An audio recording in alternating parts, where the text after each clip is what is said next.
Hello everybody and welcome to round number 10 of the Candidates Tournament in Moscow. I'm Jan Gustafsson, I'm being joined by Dutch Grandmaster Loek van Wely. Loek, welcome. Nice to have me back. Yeah, speak for yourself. Yeah? We got some exciting games today and I just saw some predictions on Twitter already by your friend Robert Riss, for example, who's predicting 4 white wins today. Well, that's a very conservative gamble from my friend Robbie Riss. But I must say, as Svitla Nakamura, they have history, and which is in big favor of Peter Svitla. He has been he's having a very good score against Hikawa Nakamura. Let's bring the scores up if I find them. Here we are, 6 wins for Svidler, only 2 losses. So not a pleasant opponent for Nakamura. Svidler, of course, has not won a game in this tournament yet. Neither has Nakamura. Both have been struggling a little bit. No, Nakamura has won a game. I have to correct you. I don't really know my scores. Of course, he did beat Topalov. Yeah. Let's look back at the standings. There we see Nakamura on 3.5 out of 9, 1 victory against Veselin Topalov, 3 losses, and Svidler 1 loss, rest draws, a lot of good positions. So what do you predict in that one? Between Kayakin and Giri? No, I meant Svidler Nakamura. Svidler Nakamura. No, I would go with Svidler. Although, I mean, he hasn't been very lucky in converting his positions, but since Nakamura is also in bad shape, and given the fact that Svidler has a very good record against Nakamura, I like to go with Svidler for this one. I'll predict a draw. Let's move on to Kayakin against Giri. Anish Giri so far drew all his games. Well, Kayakin, one of our co-leaders with 5.5 out of 9. 2 wins, no losses. Kayakin with white. I'm predicting a draw again. What do you got? Yeah, this time I'm going with you. I don't think Kayakin will push that hard. His situation is not that bad. No. I mean, basically he can still wait a little bit, but he will try to squeeze something out of it. But he'll play it safe. And Anish, what he can do? Yes, I mean in 9th round he had his chances, and now he's back to reality. He still didn't win a game, but I mean people have been very harsh on Anish that he is drawing all his games. But I consider this kind of result-orientated comments, because he has been trying. And he had good positions. Only his game against Fish and Nant has been a bit of a letdown. But I mean, people have been too over harsh about his play. And I think if he had won 1 or 2 games, that all would have been great for him. I'm surprised to hear that, because that's why we brought you in, to be over harsh, especially on Anish. But it sounds like the Dutch team spirit is still strong. You bring me in just to give my opinion, and whatever that is. Or you hoped you had a different... It's no real free speech here. Like, okay. Okay, yeah, we're in Germany. Yeah. Trash Anish. So yeah, I do agree that, first of all, Anish is very hard to beat, even if you do try very hard. Secondly, Kayakin doesn't really have a reason. Also going to be tough for Anish to win with black.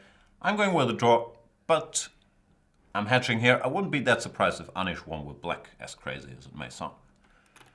Well, yeah, that's something I do not really expect to happen, but all right.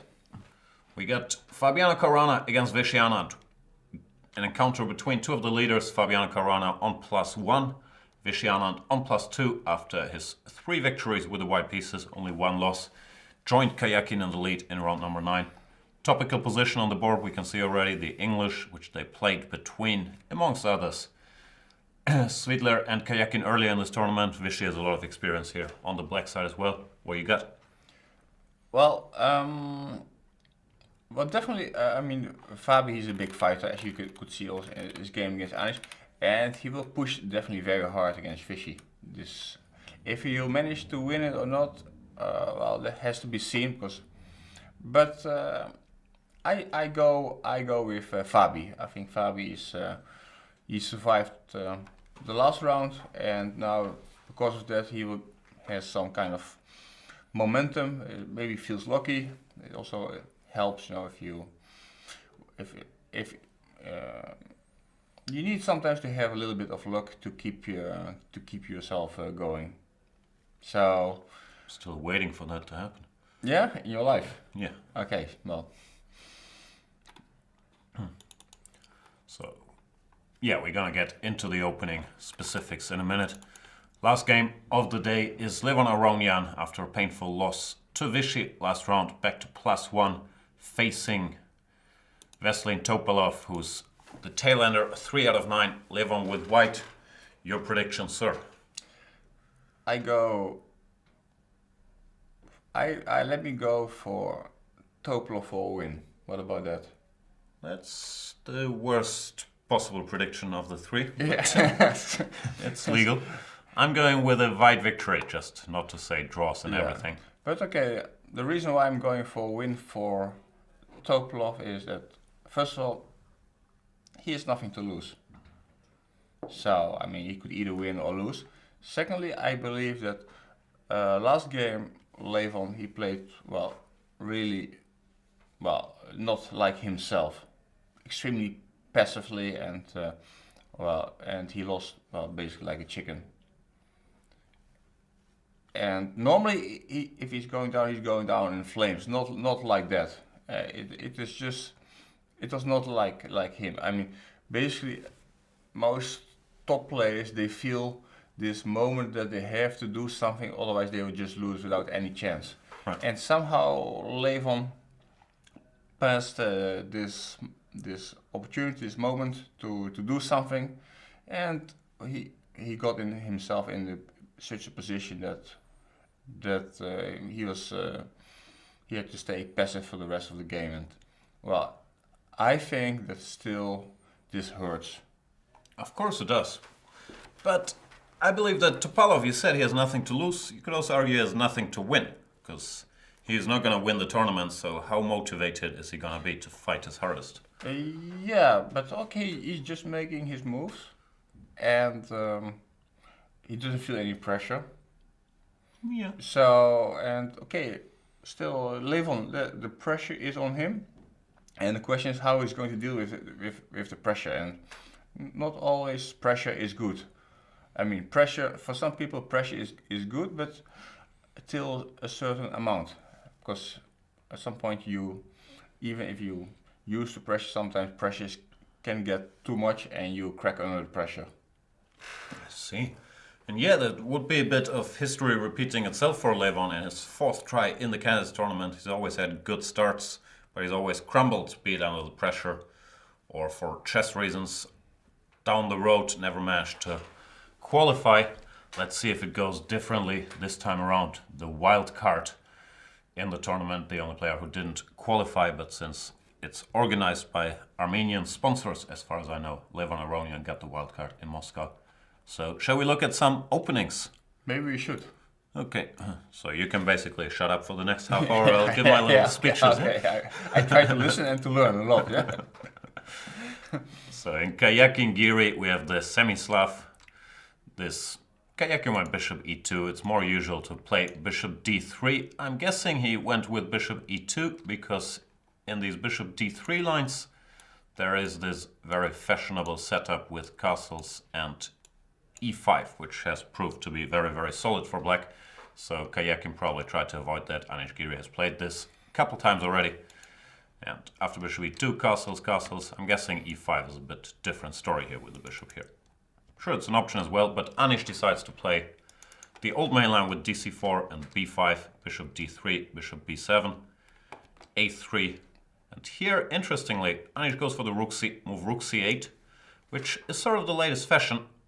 But the point of rook c8 was supposed to be that you made b4, which is very logical, trying to stop c5, with the move c5. This was supposed to be the big idea behind it. There were some games here, bc5, I believe now you're supposed to take here. And if gf3, knight takes c5, with crazy complications that people thought were holding for black, even though there's been the occasional white victory. Wojtaszek won this against Alexei Shirov recently.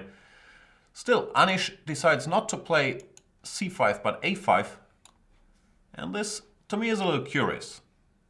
For example, I once had a game here. I played a6 against Pavel Elyanov, tending to go c5.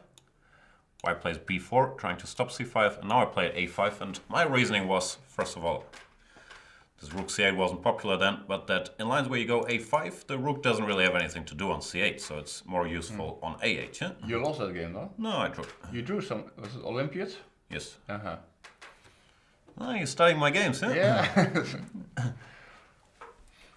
Anyway, Anish, one of the best prepared guys in the business. I'm sure he has his reasons. My old knowledge, and I have quite a bit of knowledge here because this used to be my repertoire, and I also checked it a lot with our friend Peter Leko, is that this rook c8, b4, a5 after queen b3 is supposed to be a little better for white.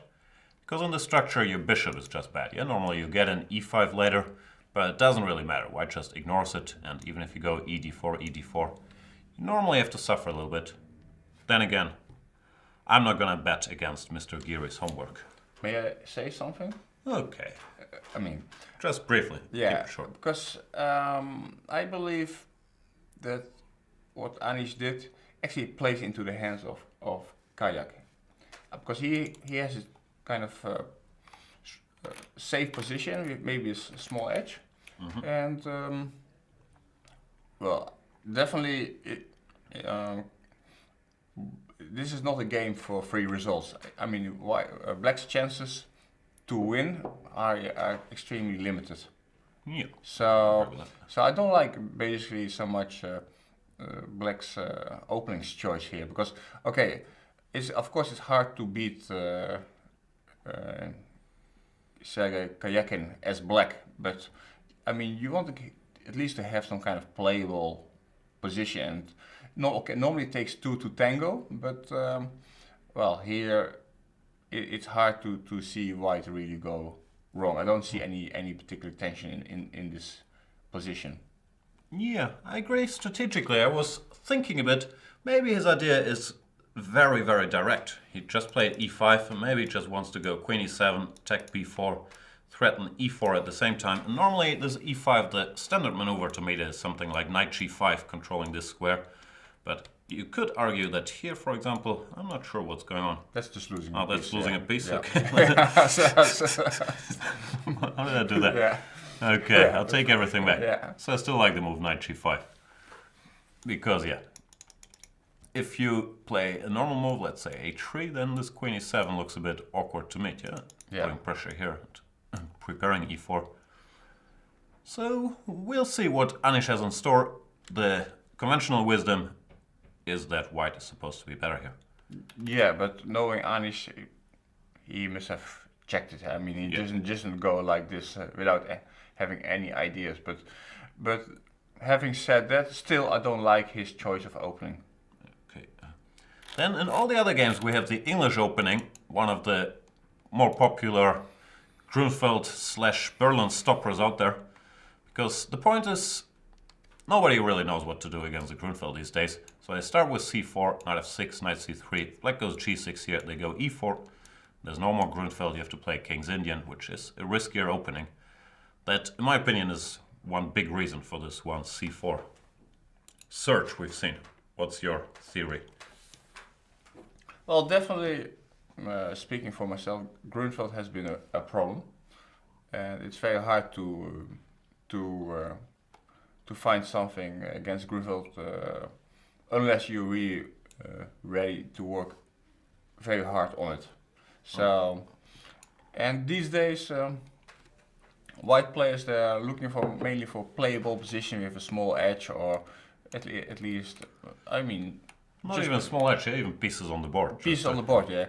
They simply don't want Black to kill the game just like that. So c4 is a way to avoid Grunfeld type of position. However, it also gives black a lot of options. You can play c5, e5, Of course. and well, basically you don't have these kind of options against d4. This, of course, there's always a drawback. Yeah, d4 controls more space in the center, so this move, which looks quite logical, is less strong against one d4. Even though my friend Faika would disagree, yeah? Like, he's a big d4, e5 opponent. Karpov Spoedsvrouw, yeah? That's the guy. Yeah, that's him. I'm a little confused. I'm not sure if this is true, because our little tool tells me that we have the same position in Svidler, Nakamura, and Aronian Topalov, which sounds unlikely. We have a copycat. Maybe. Or Topalov and Nakamura got together on the rest day and said, you know what, let's team up. study a bit of the English. Yeah, and the opponents are also good. Someone got the same idea. Right. So they play this line, which we've seen a lot here. The main options are d5, but the latest fashion at the top level is bishop b4. Everybody's doing that. Everybody's doing that today, it seems like. If we can get some confirmation they're playing the same game, that'd be useful. Anyway, bishop g2, castles, castles. Here, the trendy line is the one played by... Who's playing at Vichy today? Against Caruana. We're gonna get to that. e4, knight g5 takes rook e8. But apparently both Nakamura and Topalov, if that is true, have decided to play a more quiet setup. d6, not changing the structure. d3. Now it's important to stop this bishop g5 idea, intending knight d5 or even knight d5 immediately. So they go h6, trying to keep the pieces on the board. Often black wants to follow up with a5 or a6 and put the bishop back to c5. So Svidler decides to fight it with knight a4. This is directed against his bishop c5, threatening a3, b4. Topalov goes a5, probably arguing that here, this structure, in spite of white having the two bishops, black has only good pieces and that it's quite playable. Eh? So you're saying that Svidler is playing Topalov or Nakamura? I'm confused. Svidler is playing Nakamura, that much I know. Yeah. But yeah, if the position are in fact identical, I'm still not sure. Svidler instead of a3 played b3, rook e8, bishop b2, taking it slow, developing this bishop. Bishop to f5, what has been played. And I don't know, at some point it seems to me that white has to take this guy, no? Yeah, but okay, this position is kind of easy to play for black. Eh?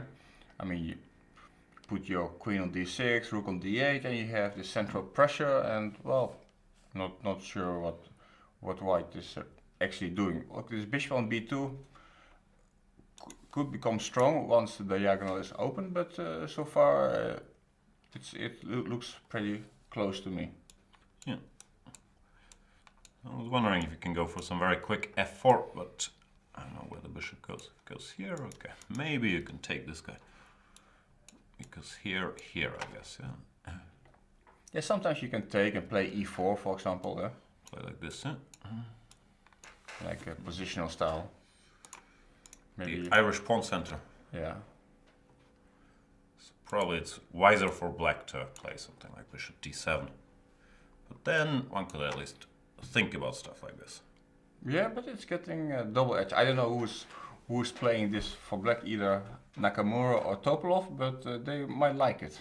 Yeah, whoever has this position is probably happy with himself, because this is what our tool tells us is the position in Aronian against Topalov, which looks strikingly similar. So less work for us, yeah? We just commentate on the same position. Maybe Levon and Svidler also get together and say, you know what? No one's played this for the last 50 years. Everybody's played e4, but I really have a feeling they're going to start going d6, h6. So let's check that out. Vichy Anand has played the more conventional line. Looks crazier, but it's more established. With e4, knight g5, bishop c3, bc, rook e8. Do you have experience in this position? A bit, not too much, but okay. I mean, basically, there was this famous game between Kasparov and Karpov. Yes. When actually that it was like maybe a shock for everybody at that time when Karpov, he launched his pawn sacrifice. Yes, after f3, Karpov played this move e3. Yeah. One of their World Championship matches, I guess 86, but I could be wrong. And yeah, ever since ef3 and e3 have both been on equal footing. We've seen Karjakin play e3 early in the tournament. Vichy, who likes to play more traditionally, goes e takes f3, knight takes d5.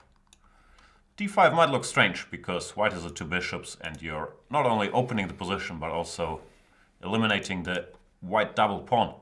But you need some space for your pieces. Yeah, in general, it's very interesting opening. I mean, if you play with black, this move e3, yeah. I mean, it looks like just losing a pawn, but in the end, you get this c4 pawn back. Yeah, normally they don't even take on e3 nowadays because these pawns are very weak and they can be targeted. Like, I don't know what's theory, but normally black somehow gets this pawn. Yeah. So that's quite well surprising. I mean, that's back in the days it was quite surprising for me to see something like that. But okay, the way those guys are playing. So first of all, now Anand he plays this move d5, which you think, okay, you open up the position, which maybe is not so great for black. So d5, although it's actually quite concrete move. So this is one thing. And now the next move the white plays is also kind of strange, yeah, because basically after this move d4, you're simply handing over this e4 square, which looks extremely anti-positional. Yeah, the thing is you need to get your bishop into the game. I can't resist showing off my great knowledge. So go ahead. This position, it's not clear that black has to go for this d5, which leads to much more direct play. There's also been a lot of games with queen e7, including a game by Vichy himself with black against Levon Aronian, which is sort of the more quiet way to handle the position. You keep it closed, you force white to go e3, then you go knight to e5, and you sort of try to play against this bishop. And here, well, white has shown some ideas, but it's also not clear white has anything. But d5 is the central discussion, and this move d4 is actually also a Kasparov idea. He first played it against Vasily Ivanchuk in, I don't know when, 1989. Crushed Ivanchuk in something like 21 moves. And ever since, this has been considered a dangerous weapon. If c takes d5, there's also been some games, but queen takes d5, for example, was played by Mickey Adams recently. Black seems to be very, very active and has been holding himself without problems. So this d4 move is asking some direct questions. White wants to go bishop g5. The main move here used to be h6, just stopping that. But Vichy already earlier this year, or earlier last year, he played this move d takes c4 against Levon Aronian, which in the old days everybody thought was just a horrible move, but nowadays with modern engines these things can change sometimes, yeah? Because dc4, the problem is supposed to be bishop g5, and it looks like there's already big threats with bishop f6 followed by knight e5. But the computer, if you give it some time here, after h6, bishop takes, queen takes, it's going to show you that knight e5 actually doesn't lead anywhere. There's some forcing variations here after queen e6, and black is fine. So ever since engine spotted that, this line has become playable, and bishop g5, the mainstream theory here was the move e4 instead of knight e5. But then after bishop g4, black is kind of solid, trying to play against the center. Therefore, it looks like Caruana prepared a new idea here, queen c2. My hunch is this is a novelty, I at least haven't seen it. Keeping the tension open, and sometimes you also just look for sort of playable move to make Vichy think, yeah? It's a logical move fighting for the e4 square, but it looks a lot less principled than bishop g5. Anna plays h6, stopping this bishop g5 move now. And I'm out of books, so I can shut up for the rest of the show. Yeah? They made some more moves, bishop to f4. Looks like Fabi was just looking for some way to play that is not shown by the engines to get a game against Vichy. That's my best explanation. Or maybe best play is this, here, here, here, here, and we go home. You go home, yeah, and I do the game of the day, yeah. Sounds like a plan. Yeah. A lot of action in the chat. We can't keep track of everything, so we're gonna try later, but for now it's moving too fast. Someone's saying Geary is playing for a win, double exclamation mark. He always is, just never works so far. So what's your take on this position? Well, I would rather take black here, but okay, just somehow it feels not right the way white plays. But okay, maybe it's just very concrete play, but Yeah, it doesn't feel principled, this Queen c2, bishop f4 stuff somehow, but I'm sure he's looked at this and he wants to do something quickly, either knight e5 or maybe rook a1, e4. So yeah, of course, but you start to wonder. Let's say after his last game against Geary, we kind of confirmed that he was actually bluffing, yeah. Yeah. So you think this is another bluff? I don't think it's or semi-bluff? Winning, but with white you have a little more margin, yeah? You can get a position, maybe this is equal if black knows what he's doing, but I don't think he's taking great risks. That he can be worse if Wishy finds like 3 good moves here. No, also Fishy's probably happy to make a draw, as with black against Fabi. That's Yeah, if we look at the standings again for a second, we can see that Vishy is in the lead together with Karyakin and Fabi half a point behind. Not a lot of white games left, which are of course extra precious at this level. So Fabi sort of is obliged to try something if he wants to join the leaders. But I think also you have to keep a small eye on the tie-break system. Yeah, because basically, let's say Fishy and Kayakin, they have the equal points, but by tie-break, Fishy would be the winner. Yeah. And well, this is still, it's a kind of significant information, which, I mean, basically, if Fishy doesn't lose and Kayak doesn't win, it means that Fishy will be the winner of the candidates. So, but you still haven't refuted my theory that Kayakin Karana should play for a win today. no, he should play for a win. Yeah, that's for sure. Yeah. So we'll see. It looks like Vishy's taking time. Yeah, this Queen c2 and Bishop f4. Not the main line, but as I'm sure Lawrence Trent can assure us, if he's still around in the chat, Fabi's done his homework for this tournament. Had a training camp, I don't know where it was, Canary Islands or somewhere nice, where I'm sure they came up with some ideas. But okay, I just want to know if Lawrence Trent saw this position. Actually, I'm just getting some different information. I'm being told that Kayakin is actually winning on tie breaks because he won the direct encounter against Anand, which is more important than the number of wins. Right. So our table is not wrong on this one. Since Kayakin beat Vishy, he is winning on tie breaks so far. Okay. Of course, it changes if, let's say, a guy like Levon is tied with Kayakin. Thanks, Colin, for pointing that out. Karana has good center and bishop pair.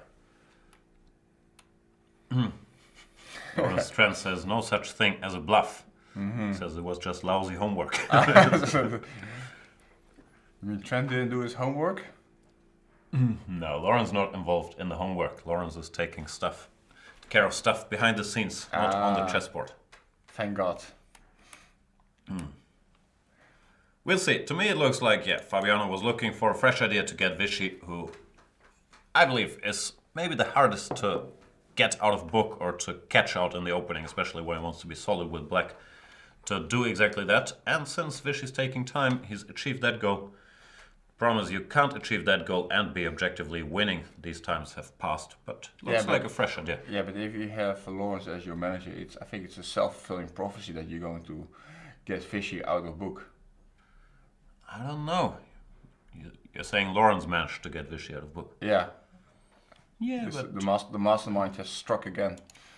But normally, you could take a page out of Lawrence's playbook, go 1 knight c3, Yeah, and but e4. but it seems that he took to a different level. Absolutely. Lawrence says, Luke, if I told you, I'd have to kill you. Bill1226 is asking, why do you think we're seeing so many English openings? I've talked about this earlier. Short story, no one has anything against the Berlin or the Grunfeld, so you gotta make another first move. Looks like the twin games, Aronian, Topalov and Svidler Nakamura have taken different paths. I'm not sure who stopped copying whom. Maybe Topalov said, okay, you know what, Hikaru, was a fun preparation session we had yesterday, but you're playing with rook e8. I'm not really buying it. He went queen e7 instead. The thing is, white is threatening. Let me see if that's true. But the main question is who diverted first? And from what I've seen, Nakamura played rook e8 and then Topalov a little later went queen e7, yeah? So he thought, you know what, I don't like Nakamura's chances against Svidler all that much. I don't want to copy all the moves from that game, so I'll do something else. Strategically, it's very similar to my Patzer Ice, this rook e8, bishop f5 plan. Nakamura played actually looks a little more natural than putting the queen on e7. But both have the idea of covering this e5 pawn, which you're gonna need after bishop b2. Really, I think rook e8 is more natural, but... Yeah, that's what I said. Okay. You're just trying to deviate, but you're not really listening. Thinking you're really gonna say queen e7 looks more natural? Because yeah, nothing wrong with queen e7 either, but okay, this rook feels right here. It's not really doing anything on d8. That's sort of unrealistic. Yeah, but unless black wants to put his rook on d8, so bishop out and rook to d8. Yeah, but then what do you do with the other rook? Let's say bishop b2 looks like a normal move. Okay, bishop somewhere, f5. Maybe bishop g4 or well, whatever, it doesn't really matter, yeah. Yeah, I never understand if you want to provoke h3 or not in these structures. My gut feeling would be you don't, but... Yeah. Okay, maybe bishop f5, yeah. Yeah, it's very similar stuff. But yeah, my point was this rook on d8 looks strange with the other rook still on a8. No, definitely in the blitz game you don't play move like rook e8, yeah? Yeah. And then think about how to develop your pieces later, huh? A user called Bobby Fischer loves to crush says Lawrence Trent, so sometimes gods come down to earth also. Lawrence says he never suggests one knight c3 double exclam, which is a bit confusing, because if he thinks it's the double exclam move, why would he never suggest it? Yeah, but it's full of contradictions, huh? He's a very complicated guy. Yeah. Anyway, these positions, I'm bored. It's like English positional maneuvering, two bishops, no direct tricks. So you're going to have to do the heavy lifting, yeah? Because this comes down to chess culture. Chess understanding. Yeah, same thing. So, yeah. And yeah, I think in quiet positions your understanding is very good. Of course, if there's like an attack on the king, I wouldn't rely on your advice. But here... No, it's simply if it's mate, you lose. If it's not mate, you're going to be material up. Yeah, I agree, but there's some people more gifted at realizing it's gonna be mate at an earlier stage. Yeah, well. But I was trying to give you a compliment. I had to turn it into an insult here, but I actually started with good intentions. Yeah, but I felt a bit suspicious. I thought there must be some trap. Didn't like it, eh? Okay. So Vichy, after some thought, put his knight on e4, which probably is some chess understanding thing. He wants to occupy this weak square, maybe go bishop f5. And Fabi switches gears, goes rook d1 with the clear intention to push his d-pawn up the board. This could get sharp, yeah? Maybe I'll be less bored after bishop f5, knight h4 or knight e5. This looks fun. What's going on? This? Yeah. This is kind of typical trend stuff. This looks very good for white. Yeah, this one can be trend stuff then. Yeah, sorry.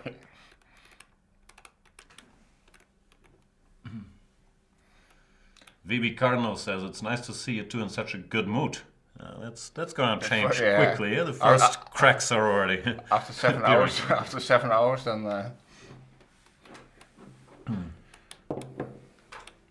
Well, last time it was quite a drag. Yeah, 7 hours of sitting next to each other and. Sad to hear that. I was having the time of my life here, but.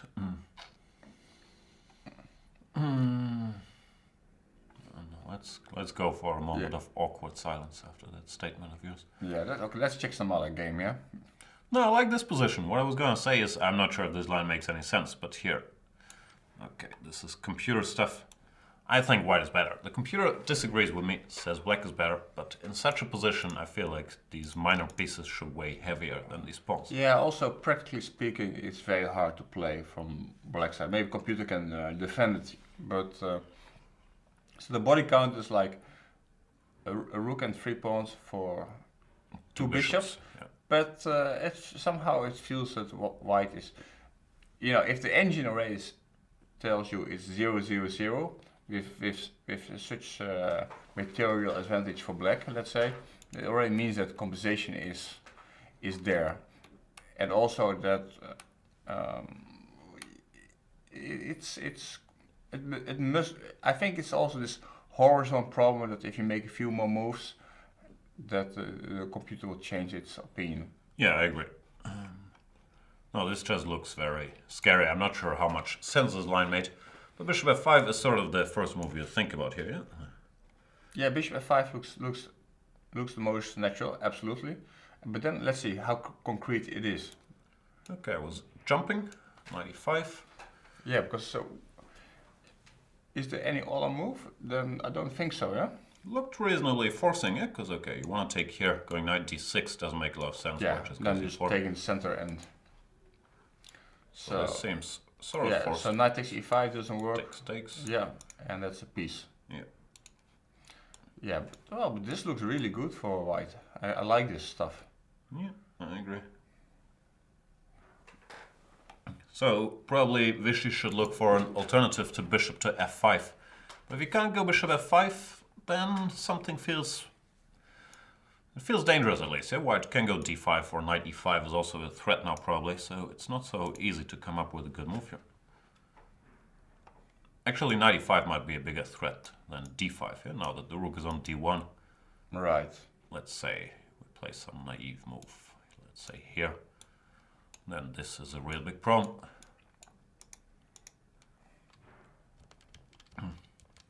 So, could be that Mr. Karana has done his homework for once. He could resist checking Game of Thrones Season 5 and looked at a bit of English. Very interesting idea, this Queen c2, Bishop f4, which I'm sure theoreticians out there are going to have a close look at. Vichy apparently taking his time here, so the opening battle has gone in Fabiano's favor. But he played away knight e4, yeah? Yeah, knight e4 he's played, but after rook a1 he's been thinking. Yeah, well, because bishop f5 is a critical move, but it looks like it all goes by force, huh? Yeah, this line looked more or less forcing. Knight e5, knight g3, e4, knight f1, ef5. The point is this knight is trapped on f1, so you could grab another pawn for it. Yeah. And here. And let's not forget, Fabi is a very dangerous player once he has initiative. Huh? Yeah, this position I just don't believe at all for black. Like with the two bishops, and also there could be a potential kingside attack in the making. I think it's just bad for black.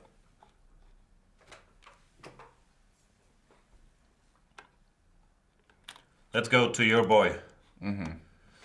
My boy, Anish. Anish. Queen b3, e5, we've seen that. And Kayakin played a solid move. Knight to e4. Defending against his plan of queen e7, threatening e4. Anish took. Now, what's going on? So Anish is thinking, yeah? For the first time, I guess, yeah? I would guess so. Probably knight e4 wasn't the move he suspected. But this is also a little tricky thing, because I know this from experience. This structure, the computer is going to say black is fine, like even slightly better. And if you get it over the board, it's sometimes not so much fun. Like I once prepared a very similar line against Iescas, and I got the same structure and piece configuration, where some position very close to this one. And I knew the computer was giving me 0-10, so I didn't bother to prepare further. But over the board, I wasn't having the time of my life with this bishop on b7. Yes? Absolutely, yeah. Maybe this could have happened to Anish, that the computer in some ways, yes, says it's no problem, so you don't go so deeply there. But then it's not so much fun to play.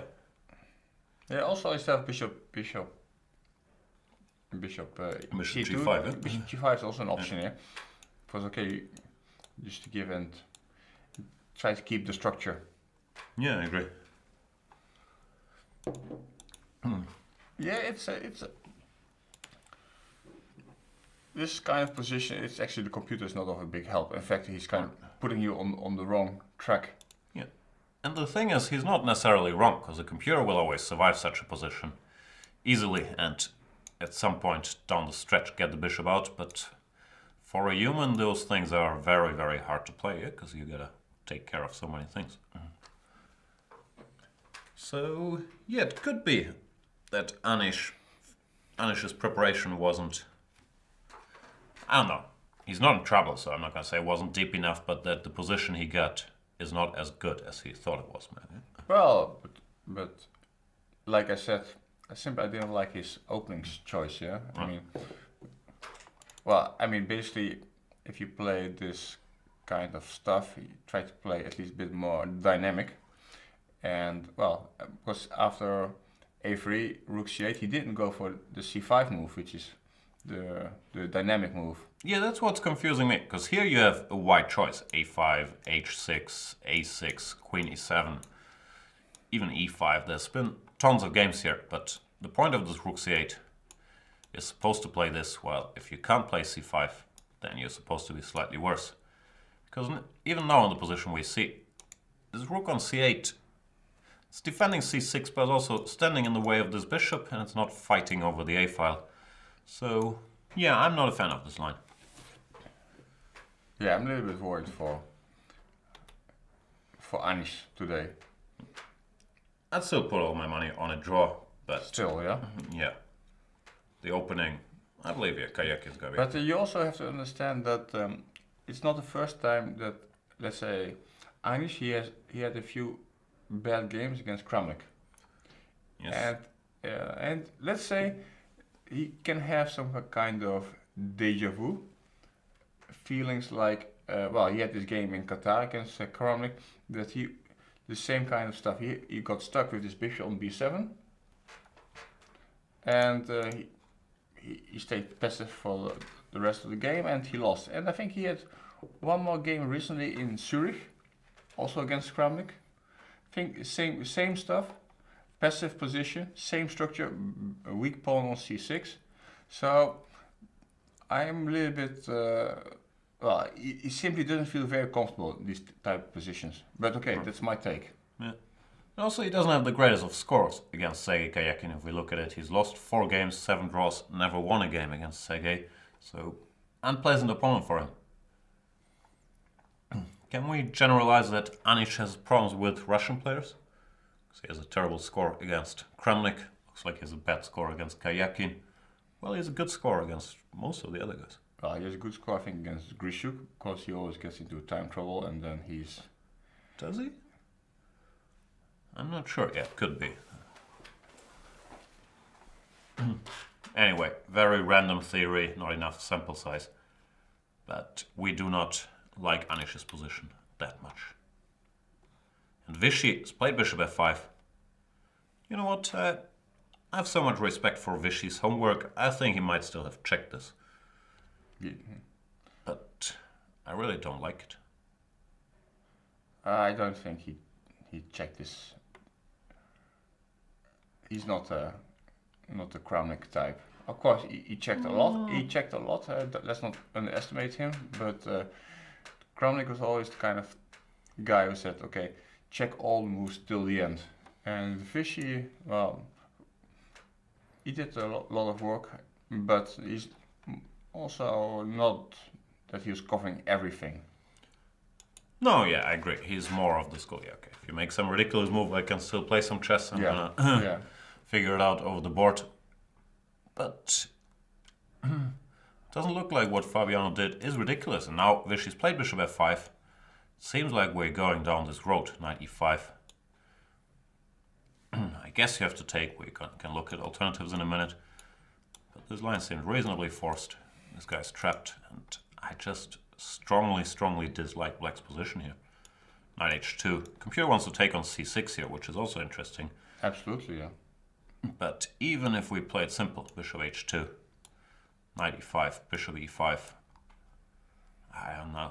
I don't trust this for black. Maybe I'm wrong. Computer says this is equal, but it does look very scary. I think it comes down that at some point black has to give the rook for the bishop on e5 and try to play somewhere queen e3, queen takes e5, and Try to survive, yeah? try to survive, yeah? Which is Even stuff like this. Even this looks very bad for me. Bad yeah, to me but this for- looks kind of holdable. Maybe. I'd take white. Yeah, but this is not so bad. Rook e8 and yeah. You know, Yeah, if you get the queens off, then you're yeah, okay. you're not going to win that. With all respect. All respect. But So let's maybe- look at the alternative. Yeah, bishop This takes move c6 looks very interesting because also looks scary. let's say f6. Yeah, because okay, now black is getting counterplay on the e file. Huh? Yeah, no. Instinctively, I like this less than the other line with the bishops. Yeah, sure. 'Cause here, yeah, whatever. Here feels like black could actually win, yeah, if you get the pieces into the game.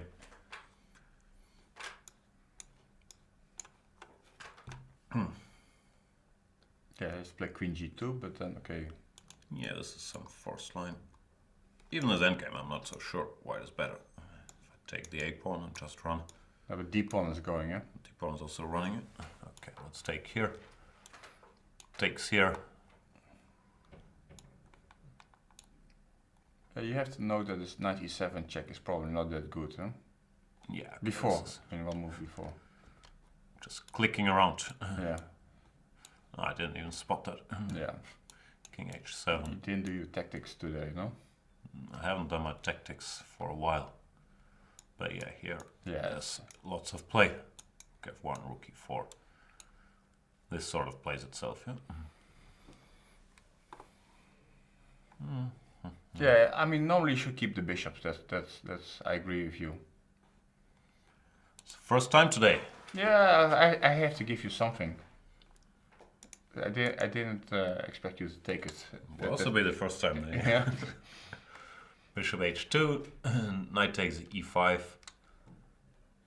D is also feels tempting somehow. Yeah, it looks most tempting, but yeah, let's see what happens after queen g5. Such a position. The computer hates it for white probably because this counterplay on the d file is very fast, yeah? Even here my gut feeling would be to take white, but probably my gut is not that smart, yeah? Yeah, it's very concrete, yeah.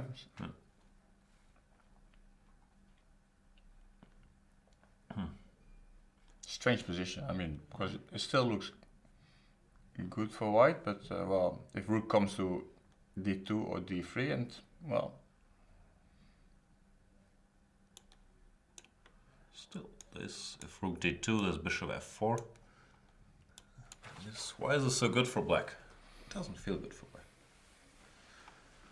but okay, we are sitting here, and let's be honest, we also see the evaluation of the engines, I think every spectator has figured that out by now. but And so can they. Like, this is the computer bar on the side here. It's preferring black. But for Vichy over the board, it's hard to evaluate that. Well, to go here, like from far away, you could think you just lost it. Yeah, Two it, bishops. it looks scary. guys. Yeah, I mean, I don't say that my natural instincts are right, but I would be scared. Wow.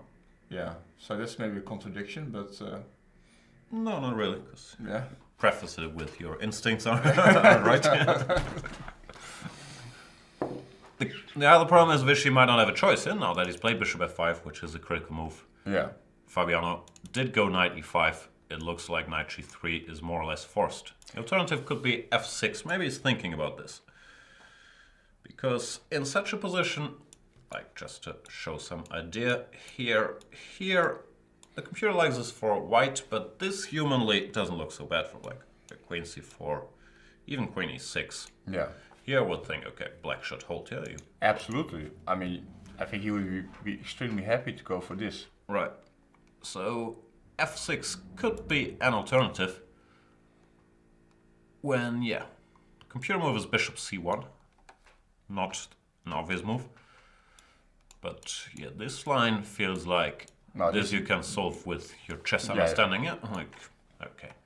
All the pawns are weak, and even though the computer gives a small edge, I think. I mean, you're pawn up, but it doesn't really mean much, huh? No. Even if you have to play one passive move. Yeah. No, this is no problem. I mean, potentially even black could be better. Let's imagine that you give black a few more moves. Let's say knight d8, rook moves, and then knight to e6, and well, you're pawn down, but knight is a beast on e6. Yeah. No, I agree. This is totally fine. Therefore, after f6, you would have to do something else.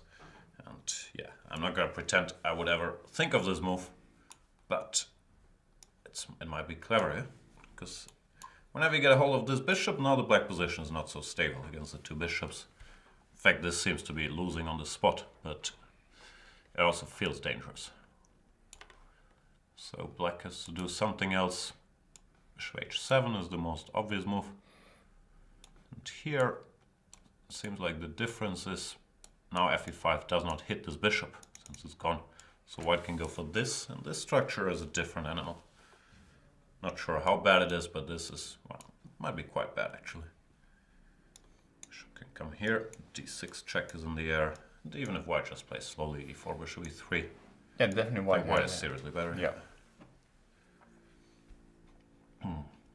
Queen d6 still defends against the immediate threats, but yeah, this would be nice for white, no question about it. So decision time. First for Vichy, if he wants this f6 or this. Oh, he's played knight d6? Hang on. I was going to say if he wants f6 or knight g3. He's played knight d6, but But this is really playing into the hands of slow, yeah? Yeah. e4, obvious move. Now bishop has to go away, probably to h7.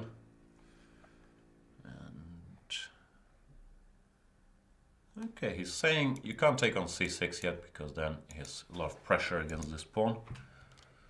So it seems like the best move is queen to e2.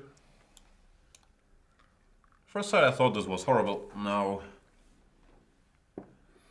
But it's hard for black to make a move, yeah? yeah, I mean, basically, if you want to force the issue, what are you going to do? You're going to play f6 or what? That's at least. but if you go f6, then I'm starting to get excited about and this. e5, yeah. Yeah. And so basically, what happens after bishop d3? It's kind of interesting to see. Okay, I missed it, but even after missing it, I still like white's position. Because somehow you have King is weak, some yeah. kind of killing attack or what? No good place for knight to Bishops. go, huh? Knight goes here, even queen c4. This looks extremely scary. Yeah. Because many times, like, two bishops against a rook and a knight, it's not really a material disadvantage, yeah? Especially if the bishops are active here. No, but in general, this kind of position, first you have to look at the most forcing move. And, well, then if it doesn't work, you look for, well, why it doesn't work. And then you try to make it, to get an improved version of it. So, let's say e4, bishop goes, and let's say queen goes, queen e2. So f6 doesn't work, so you have to make some kind of waiting move, yeah, but which one, huh? Yeah, it looks unpleasant. I mean, this is actually, to be honest, a typical position Vichy is going to lose. Could be. He was surprised in the opening, and I think knight d6 was sort of a practical decision. He probably understood, yeah, knight g3 or f6 are critical, but then you're playing against Fabi's computer, which is not so much fun. Yeah? Okay, it's not basically. I'm not in a position to criticize Fishy but still. We're commentating. Yeah, we're commentating, so we have to. And I believe this moment, the last 2 or 3 moves Black played were critical moves. So, in my opinion, okay, you really should take a lot of time here to make a decision, because now it's kind of clear which way this is going to be. And he had a few decisions to make, like knight takes g3, knight d6, f6, and before either to play bishop f5 or not. He could have played queen e7 also. I mean, it was actually a good moment to take your time. And I'm not sure that Vichy took enough time at this moment. But okay, but then again, in my own games, I'm getting sometimes into serious time trouble. Yeah, it's a tough balance. Because of that. Yeah, it's also good to be able to take tough decisions quickly sometimes, so you can... Yes, yeah, sometimes you have to be more practical, because otherwise you get in serious time trouble and you think about too much of subtle things which might not be very relevant anyway. So yeah, I think we can conclude Fabi won the opening battle after e4, bishop h7, queen e2. You mean White is pushy. Trent won the opening battle? No, Trent is still insisting that he has nothing to do with chess. But maybe in general. Yes. Okay. No, let's credit Fabi, or maybe his trainer on site, Ruslan Kazančanov. Yeah, Ruslan is a good guy. He knows a bit of theory. He used to work for Vichy himself for many years, of course, so tricky spot for him, yeah. I'm sure he has some insight into Vichy's opening ideas as well. But yeah, Fabi's doing well. Shall we go to your boy, Mr. Giri? Yeah, my boy. How's my boy doing? Your boy played g6. I'm not sure I like this move. Actually, I'm reasonably sure I don't like it that much. Even though the comp is still on his side, he just wants to cover this f5 square. It just feels risky to weaken this diagonal. Yeah, but okay, I think he just is preparing slowly at some point to play queen e7 or something. What I don't like is that the rook is on c8. Because basically, the problem is I don't want it to go a-b, because rook can enter a7. On the other hand, if you play a move like queen e7, I mean, you might run into this ba. Yeah. Okay, let me be primitive. Yeah, but this is... If I do this... Okay, first of all... I know you can't resist this pawn, but I was hoping... Yeah, no, could be dangerous. That's not a pawn to take, yeah? That's what I thought. Just to illustrate, if takes, queen h4 check, king g1, queen e4. Black is a pawn up, but first of all we can win it back, and even if we don't, this white bishop is sort of more powerful than the black bishop after f3. Yeah? Yeah, the funny thing is if you go ba and black goes c5, you both have the diagonal, but white can stop it easily, yeah. And this is really bad position. Yeah, so bishop h2 is not a good idea. The question is, can black hold such a position? And he probably can, because it looks like it's just in time to go here. He plays c5 right away, yeah. Go c5. Yeah. Yeah, actually. No, but it's not even a problem. Yeah, but let's say here. Yeah. No, that's easy. No, but you allowed rook a7. Okay, but that's because I'm a terrible player. If you don't allow that, go c5 immediately. Very good, yeah. Yeah, nice job. So, but okay, I believe d takes e5 is a move you should try to avoid, yeah? Yeah, just to establish some boundaries here. Bishop b2 is another obvious choice somehow. Yes, but no. Probably Yes. take, yeah? Yeah, ed4. And bishop takes. The problem is queen e7 is always a big tempo, yeah? Mm-hmm. Might be too big a tempo. Queen e7. Yeah.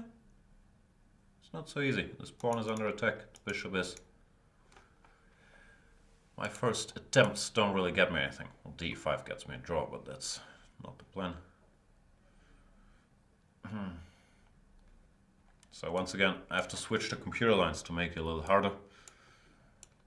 This move. Okay.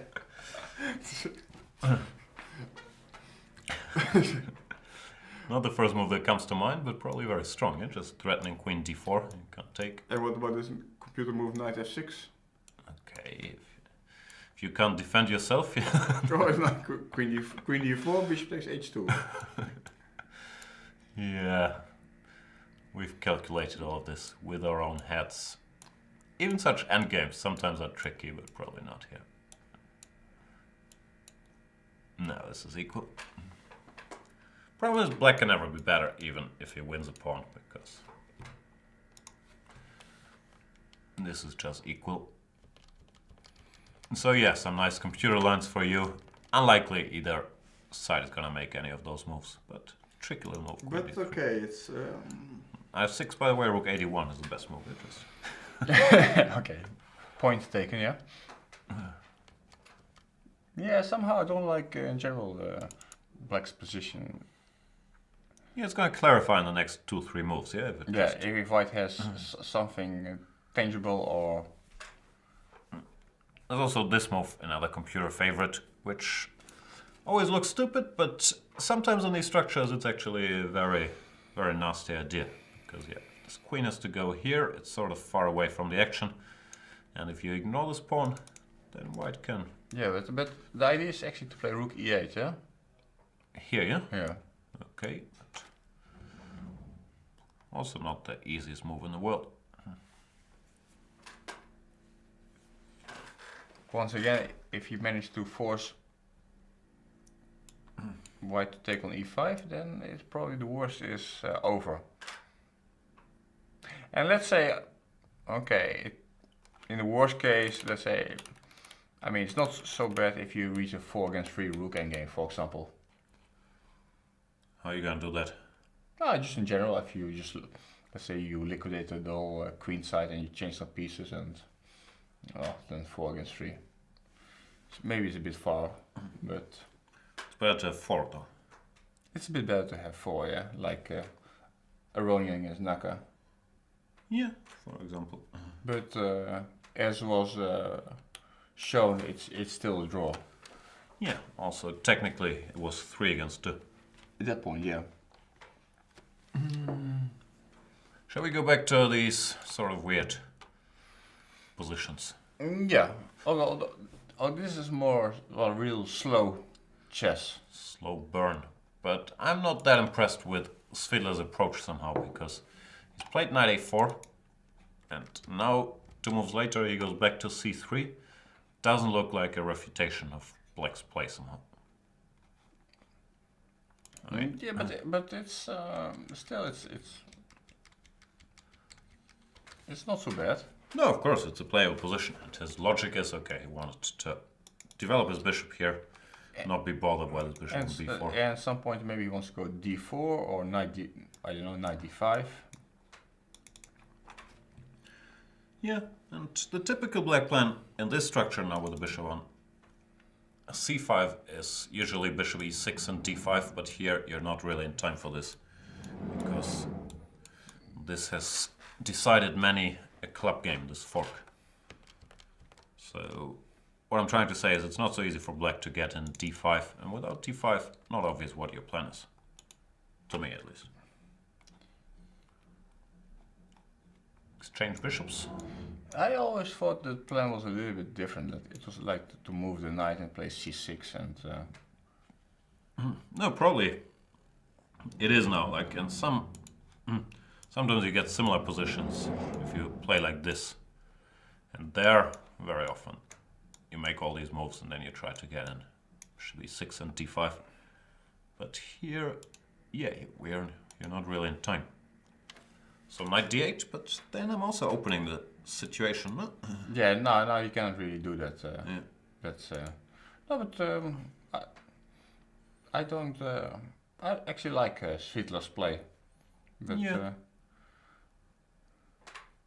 Yeah, I might have to change my mind. Just felt strange to lose these two tempi, but you can argue the situation has changed a bit. Bishop here, pawn on a5. Also not always great for black in these positions. Yeah. If queen d7, do you go rook e1 or not? Just to keep this bishop on the board. That's always confusing me. I think you should. I think I agree. Because if these bishops disappeared, then black's position gets much easier to play. Yeah, this bishop on g2 is actually a real strong piece, yeah? Here, yeah, you have to take some care of your king. But, Yeah, but I've never managed to checkmate anybody here. Like all these queen f5, queen h5, knight g4. Even if you make all these moves, still no threat really. So yeah, Svidler. Well, it's a chess position. Everything's on the board. No pawn or piece has been exchanged. no, he likes just to play some position, and I think he managed to have a playable position. Well, it's I think he did a good. And how is it? It's compared to the Topolov-Aronian game. Similar, but a little different. Also, Also, he this knight retreat. G8, and at least the other knight goes to the rim.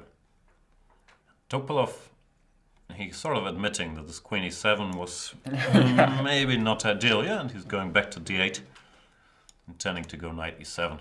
Oh, really? He went simply back, yeah? Yeah.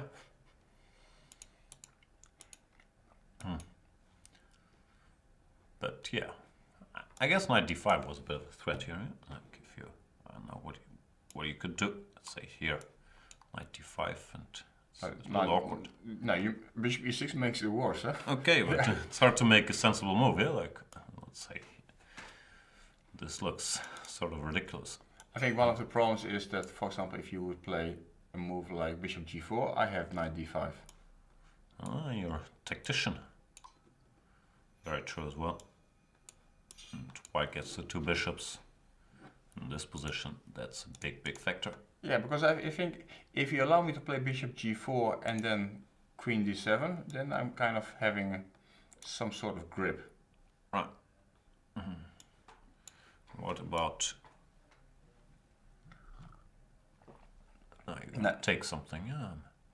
Well, worst case scenario, take take here. yeah. Yeah, this is just bad. No, so Topolov, yeah, had to go back, but that doesn't feel right somehow. Now Aronian is thinking. The good news for white is he can make some random logical moves, improving his position, yeah, and then see what happens. I don't think black wants to go g5 anytime soon. No, not really, especially with this bishop on b2, potentially opening the position with somewhere d4 or... Yeah. So that's not going to happen. And anyway, this g5 move doesn't bring you anything, yeah? No, that's, let's say here, g5 just retreats, and well, you're not in a position to start an attack here ever, the way the pieces are.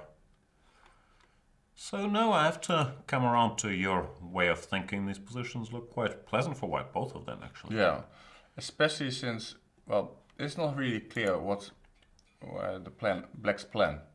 So basically, white is just bringing in his pieces, like for example, and then either rook d1 or rook e1, and then to play some move, maybe king h1, you can play either f4 or d4.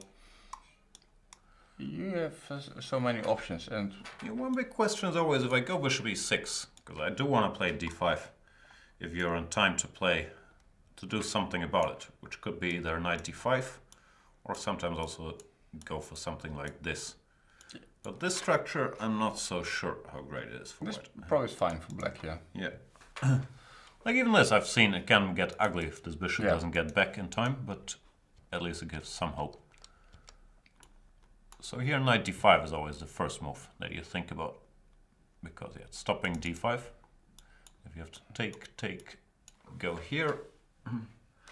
I'm never sure. e4 is a bit of a problem because it's activating this bishop, but if white gets two more moves, then it can also get very nasty. Yeah, this bishop on a7 might be also just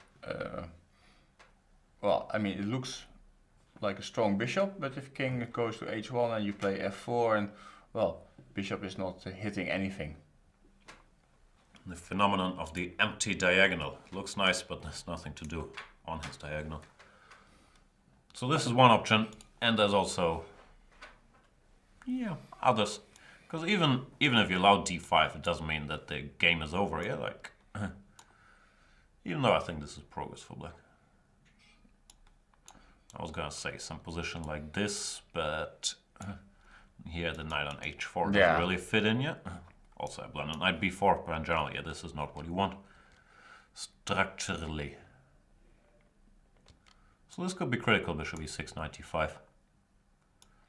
Yeah, but somehow it feels like Sokolov misplayed it, yeah? If you have to go queen d8 back. Yeah, and we both said this to our credit, that queen e7 just feels wrong, yeah? I mean, like... I was trying to put queen e7 in your shoes, huh? You did, yeah. But somehow... Don't put stuff in my shoes, please. Yeah, well, Nakamura's play looked a bit more natural. The rook e8 plan, now he's put his queen on d7. And we've talked about this earlier.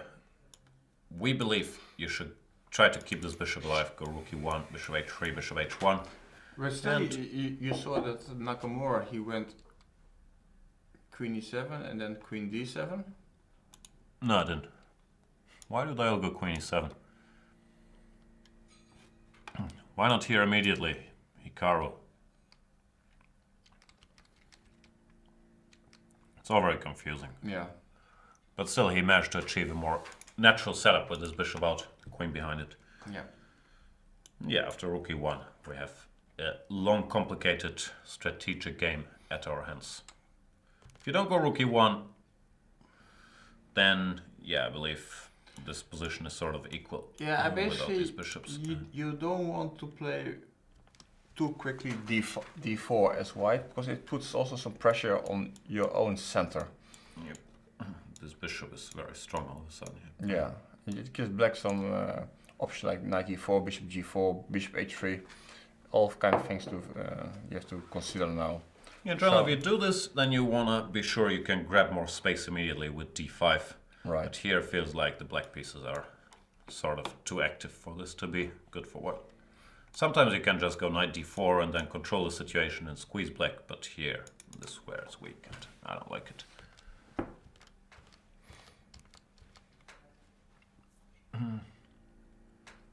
So curious what Svila is going to do. But this move still looks right to me. Because, yeah, as mentioned, I've tried this plan for black many, many times. And I never know what to do after bishop h3, bishop h1. Which might be more my problem than the position's problem, but still the most ambitious way to play. Yeah. Here, it's not clear though. If black can get in this, his pieces are all fine as well. Yeah, it's not like white has any immediate targets. So, it's basically a game. It is still a game, yeah. Let's do it. I couldn't decide if I was going to say quick or brief, so it was like Yeah. a brief tour.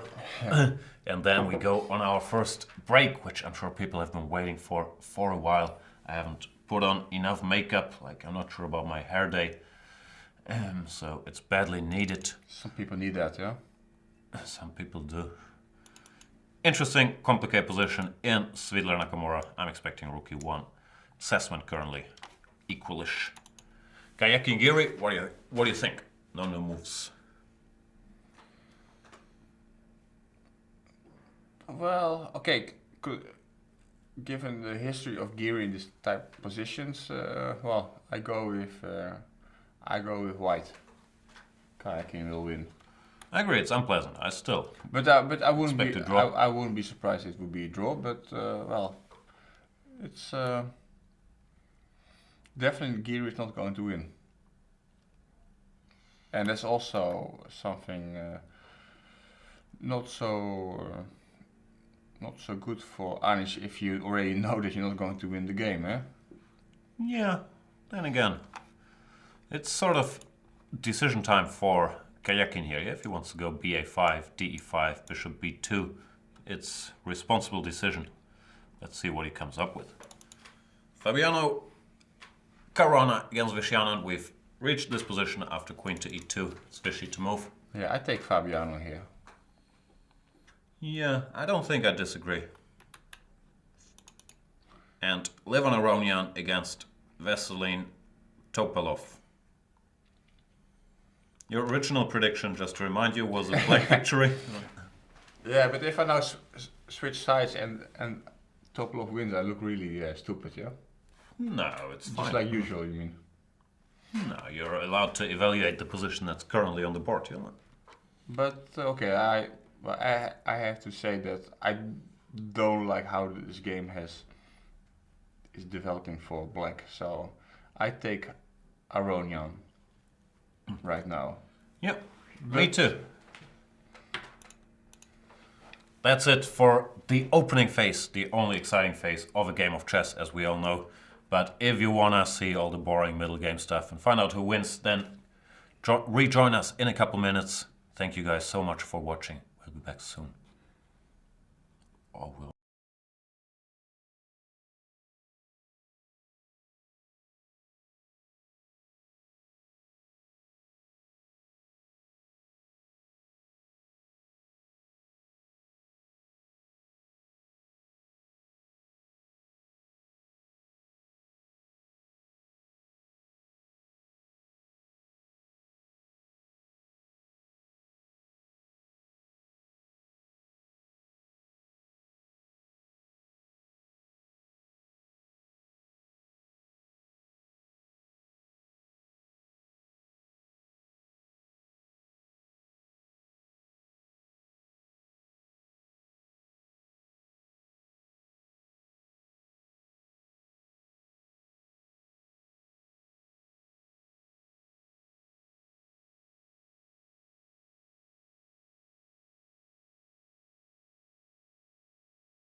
Welcome back, everybody, to round number 10 of the Candidates Tournament. I'm Ron Burgundy, and I am joined by Grandmaster Loek van Wely once again to take us through the action. Peter Svidler, he went for knight to d5, not rook to e1. What's your take? Sorry, what's the question? Who's better and why? Well, I like White's position, but maybe objectively it's not any better. But because now he's inviting Black to go for some concrete stuff. Yeah, the point of this knight d5 is Black more or less has to takes knight to e7. The idea is normally to go d4 here to change the structure and end up with this space advantage with the pawn here. So the question is if knight takes looks logical, and bishop to h3 also seems very logical to exchange this guy. Yeah, so this kind of position, I mean, they're supposed to be a bit better for White, especially when you have this space advantage. But maybe I don't know how quickly can Black generate some counterplay. To me, it looks like Black should be fine, frankly. I was thinking about this move, but then I decided it's probably unwise, yeah? Mm-hmm. So don't blunder the queen. So what's wrong with a move like queen d3 then? Probably nothing. First question is, of course, why can't Black take this pawn? Knight f5. Okay, gotta be sure this works, yeah? e4. Okay, but you understand it, but it was dangerous, wasn't it? Yeah. Computer says it's good for White. Yeah. But not an obvious idea to me, at least. Mm-hmm. Apparently here, what Black should do is not give up this f5 square. Yeah, it looks a bit better for White, but it should be equal, yeah. Yeah, I don't even think White has anything here. Mm-hmm. We'll see how it goes. Nakamura did go for this sequence, which was more or less forcing takes, knight 7, bishop h3. Now Svidler has a decision to make. This seems like the best move, but not an obvious move at all. Yeah, my take is going to be a draw. And given the way both guys are playing, it's the most logical result as well. It always is. In Kayakin Giri, Kayakin apparently went along with these simplifications we've checked out earlier. He took on e5, not the most challenging, arguably, takes bishop b2. If White would manage to stabilize here, let's say some slow moves by both sides, now some move like this, then he would have a significant advantage. But I don't think that's going to happen. Giri played a4. Yeah, it's a bit of disappointing that Kaikin couldn't find anything better than d takes e5, which I think, well, is principally simply wrong to, because now it's much easier for Black to play move like c5, the liberating move c5. He just needs to defend his bishop on b7, but with the pawn on d4, I mean, there's no way you are ever going to play c5. Yeah, now it's more or less a forcing sequence. Queen c2, you take, you go queen e7, attacking the bishop and covering your own bishop. Yeah, it's going to be a draw in a few Wherever moves, you go, c5. Those guys try to reach move 30, and then it will. And maybe, well, isn't Black maybe slightly better? Yeah, that's what I was wondering. Because okay, I guess you don't want to allow c4, so you would have to take and rook takes, and you have to handle with some care here. Yeah, the structure is slightly better for Black, because this pawn is so far advanced already. Yeah. Of course, it should still be a draw. Say rook c1, rook c8, takes, or rook c1. Well, I'm not sure you should do that. I'm just fooling around because here, yeah, this guy is dangerous. Yeah, you basically can resign, yeah? Okay, I wouldn't, but I do understand it's dangerous. So rook c1 was not the brightest of ideas. I know you probably make a luft h4 or whatever. But yeah, black could be a little better. Some ideas. Maybe I have to be smarter. Yeah. And this could be if Karjakin thought, okay, draw is fine, but he Giri continues a bit all of a sudden. If White has to make accurate moves to keep the draw, it's not such a pleasant situation. Actually, it would be quite a shock if Giri would win this. Not because that he would win the game in general, but I mean from the type of position he got. Yeah. But yeah, Karjakin in this moment he decided not to push too hard, went for d5 when the critical moves were b takes a5 or bishop b2, maintaining the tension. And well, we've seen Karjakin in bigger trouble than this one. He hasn't lost a game in this tournament yet. He's of course an amazing defender, but he also has to be an amazing defender because very often outside of the opening things go a little wrong for him and he ends up being a little worse. Yeah, that's his one chess weakness. Yeah, well, I wrote an article for the Dutch chess magazine about the Tata Steel chess tournament, and it was also about how Giri was playing there, and I must say that he was saving a lot of bad positions, so that was okay, we can call it positive. On the other hand, he managed to get into trouble quite a few times, which I think that's not good news. That's Giri or Karjakin? Giri. Giri.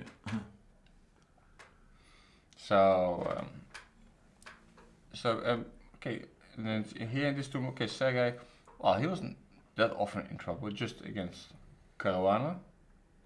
Svidler. Yeah, Svidler. Against, well, varying degrees of trouble, yeah? But Yeah. you always suffer a little bit in these Queen's Indians, even though he drew them all against Topalov, against Nakamura, and so on. Here it might be smarter. Yeah, Queen Start C2 with this, yeah? is Just the move, fighting yeah. against c5. Yeah. Because, let's say, this black can apparently still play c5. Yeah, this should be a draw, yeah. But here it's very hard to believe that White will experience troubles. Black can win the pawn back, or whatever. This is a draw. Bring the king, and the normal thing would be that this pawn gets exchanged for this pawn, and we can all go home. Black is not in time to really generate anything here. Oh, I see. No, he's not. If you allow king d3, it's a draw, and if you exchange, it's also a draw. Yeah. Check, just go away. c3, this, and this is sort of child's play for super grandmasters. His pawn can't do much on his own. So yeah, should be a draw if Karjakin comes up with a precise queen c2, which I think he will. Yeah, it's not a difficult move, huh? No. Then our friend Fabi against Vishy Anand is putting a lot of pressure. Lawrence Trent is going to be very excited wherever he is, because Vishy's position is unpleasant after Fabi won the opening battle. And after queen e2, Vishy played knight to e7, which is not a move the computer approves of. It looks like he's in trouble. Yeah, I saw somewhere somebody suggested some violent option, bishop takes h6. Oof. So let's maybe should have a look at that. Brutal. Queen h5, yeah? Yeah. Might be strong, I wouldn't dare, of course, but Maybe Fabiano is a different animal, Maybe not necessary, but however. Yeah, it's pretty dangerous. Yeah? If queen h6 and rook f4 is coming, you can just get checkmated. The computer gives the very obvious move, knight to d5, giving up a clear piece just to go queen g5 next. Knight takes f7 and then knight f6. Yeah, he's a tough defender, yeah, this guy. With chaos, the assessment is 0-0, whatever it means. But this is a very dangerous option for Fabiano. If black plays some normal move like bishop g6, queen h6, could be that he just gets checkmated, yeah? Rook f4, rook h4, knight g4, knight f6. Very straightforward play. I'm sure Fabiano is thinking about it. He doesn't need to. He's only one pawn down. He can take this pawn back at his own convenience. He could even take directly, even though I guess that runs into some knight jump here, knight d5 maybe. Even this though, like, not the end of the world. Yeah, but you don't want that. No, I agree.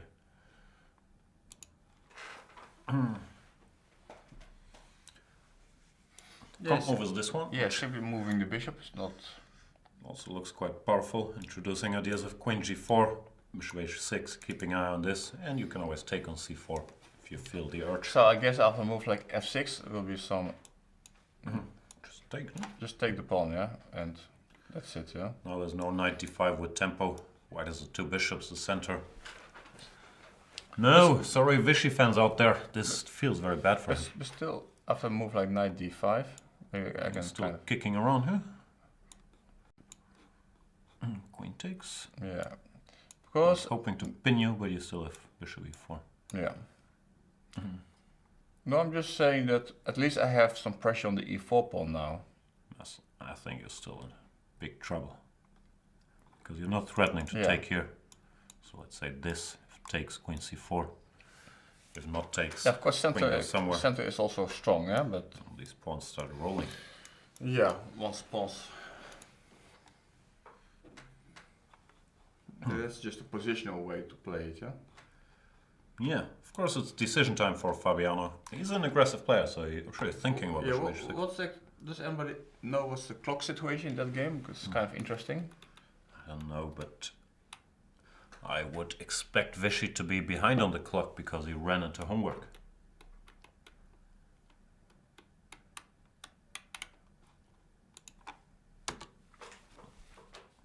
And of course, should Fabiano, not such a tough name, win this game, they would dramatically change the tournament situation because we would have the good old trading places again. Caruana would take the +2 spot from Vichy, which Vichy just took from Levon Aronian, and he could join the lead if, as assumed, Anishkiri is going to draw against Sergei Karyakin.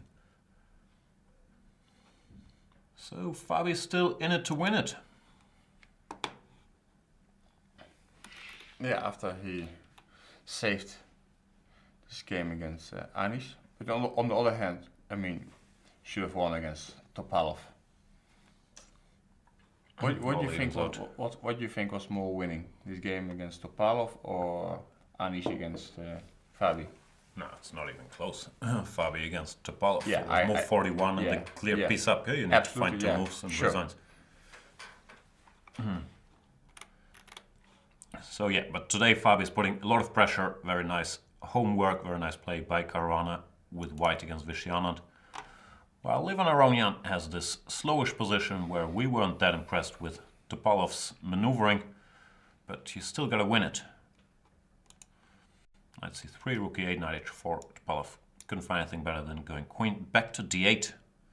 Doesn't bode well for him. Queen to d2, obvious move, just bringing the rook. Knight e7. Yeah, this looks like the normal move to me. Just preparing for f4 down the line, maybe d4. I don't like black's position, I don't know what he wants to do. You can't go knight f5 because this pawn is dropping after takes and bishop takes. g5 we've talked about earlier, looks very drastic. So c6 is a typical move, but then you already gotta start worrying about either pawn push. Yeah. No, it looks quite good for white. Huh? And of course, should Levon manage to win this, he would also be right back in the hunt on +2.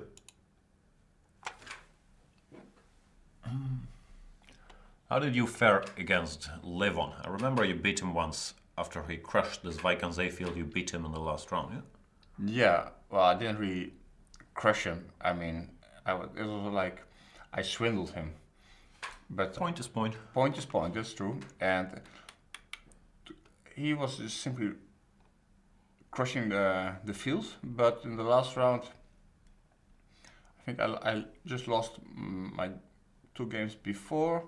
And I decided simply to play coffee house against him.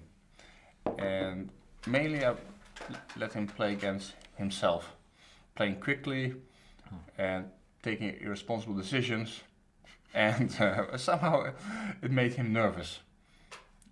and in time trouble he blundered and I took the point. Yeah, but yeah, Levon has been a pleasant opponent for me. Okay. But we have some history before. I'm sure you do. Yeah, I mean there was a kind of funny story that once I collected. We played the last round in Wijk and I got the daily prize for my game in round 12. I think it was against Switzerland, some Grunwald game. And so I was going backstage, and then Levon came to me and he tapped me on the shoulder and said, "Okay, let's celebrate." Okay. So I, from this 250 euros I gave him 5 euros. Yeah, it's generous. And very generous, but I was kind of surprised that he put it away and went to play his game. I was kind of stunned, Free money, but, yeah. And then he went. What do you expect him to do? To have a party with your 5 euros? Oh well, I didn't really expect him to take it, Oh, I see. but he took it and he went to play the game, and he beat TV, and he won the tournament. So and since then we have some kind of ritual that every time I give him, he can ask me for 5 euros, and he thinks it brings him luck. Okay, sounds like a pretty one-sided ritual, yeah. Like, Yeah. I also think it brings me luck if you give me money. I think it's just ripping you off, frankly. But basically, it means that. Well, I like to give him 5 euros from time to time when he thinks he's in need of luck. Do you ever see anything back? Well, some points. Okay. But on the other hand, it means that you cannot really push your luck against your talisman. I see. That's the drawback of. So your investment of 25 euros means he can never beat you. So I gave him like 5 euros before I think the last round in Olympiad in 2008 when China was playing Armenia was playing China, for example, and on a few occasions that I gave him the 5 euro. Then the question is if he won the game because of the 5 euros or because he's Levon Aronian. Yeah, But that's probably the 5 euros. absolutely. So that's kind of. But okay, we have. In general, chess players are quite superstitious, even though Levon's a sneaky guy. I think he just made up the superstition to make some money. But are you superstitious? Do you like have to wear the same shirt if you win, or the same pen, or do you have any rituals? You gotta walk the same way to the playing hall? Not really, but I have, so let's say maybe some clothes I like, but it's not because of the result. It's simply that I like them to wear. And But if you lose on them, you can't wear them, right? you try to, well, you have to analyze objectively if you lost the game because of your clothes, or was it your open choice, or your king safety, or what? Okay. You've also played a lot of Vikings, so you can only bring that many clothes. I mean, you have to choose, change after every loss.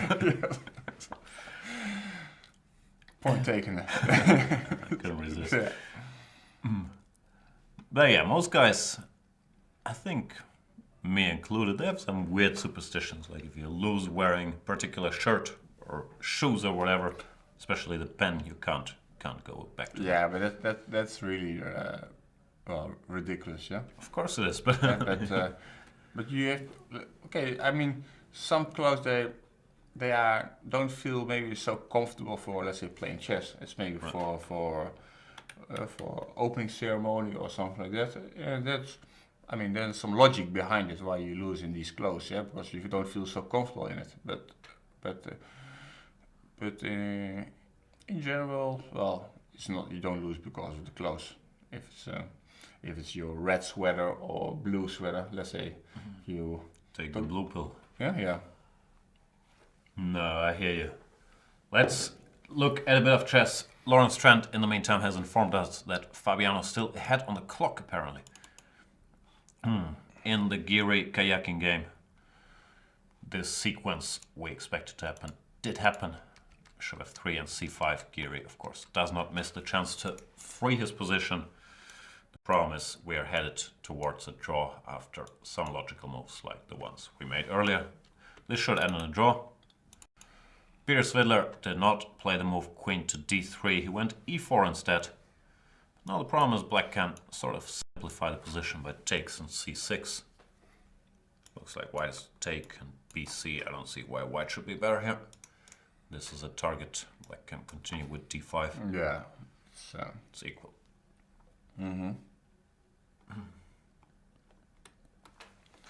What else we got? Mr. Fabolous is still contemplating bishop takes h6. It's tricky though if you want to pull the trigger here, because if you play a move like bishop d2, bishop c1, you're better comfortably, yeah?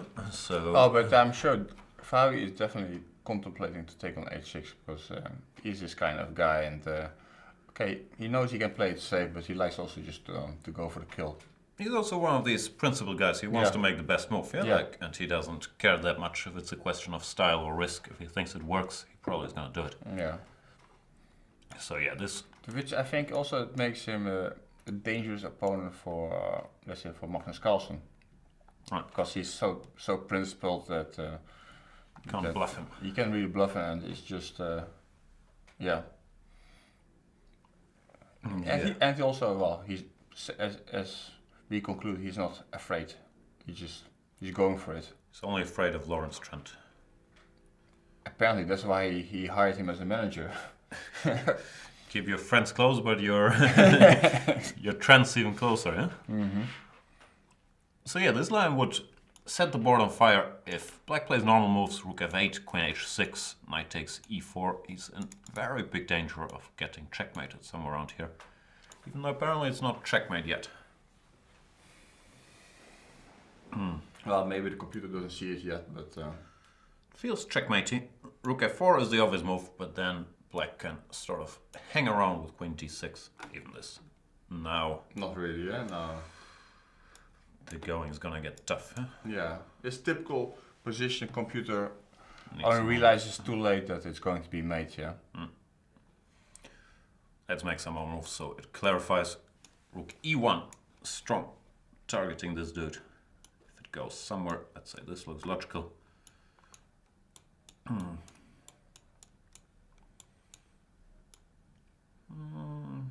do we do this? Yeah, queen to g5 and then the rook comes in. Queen here, king h8, and the rook lift. The queen is important on g5 because it covers the c1 square, so there's no countermate.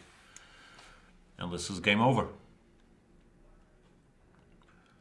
Of course, far away, but just to illustrate the dangers out there. What does Lawrence have to say? +4 is +4, Luke. Not sure what he's referring to.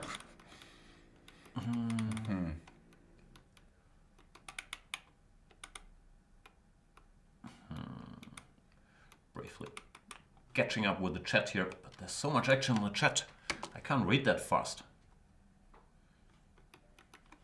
We needed a Lawrence Trent filter here, that we only see Lawrence's contribution.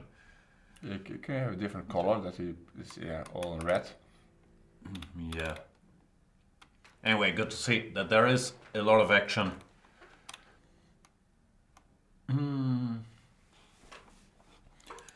What do you think if you were a betting man, which I know you are? Would you bet on bishop h6 or against bishop h6? Let's say. You mean even money? If he would play? Yes. Well, it has to do. It's hard. This is a really tough question, but I think Fabi tends to take on h6. He has that tendency. I think he wants to brutalize Fishy. Yeah. Yeah, I'm also not sure. I think it's gonna come down to calculation. He's just gonna calculate this for 20 minutes. If he can find a defense, then he's not gonna do it. If he can't, he's gonna do it. Yeah. The comp defense is this, where you have to spot this move, which is already that's some kind of difficult. Incredible moves, yeah. And even this position, who knows? Yeah, like still looks sort of scary. Yeah, and then you have the rook takes e4. Yeah. For what it's worth. Yeah, this is very compy. Not sure you can come up with this, and it's also still this position where you want to give the computer some time to think. Maybe black is still in trouble. Yeah? But 95 in the first place. When you're defending, you're normally not looking to give up a clear piece and be... Are you pawn down or is it equal pawns here? Equal pawns probably. But to play such a position without a material edge is also not the most tempting thing in the world. It's still a great position for white. Yeah. Knight on e5 and... okay, although knight on d6 is a great piece. Yeah, but still, the king is weak.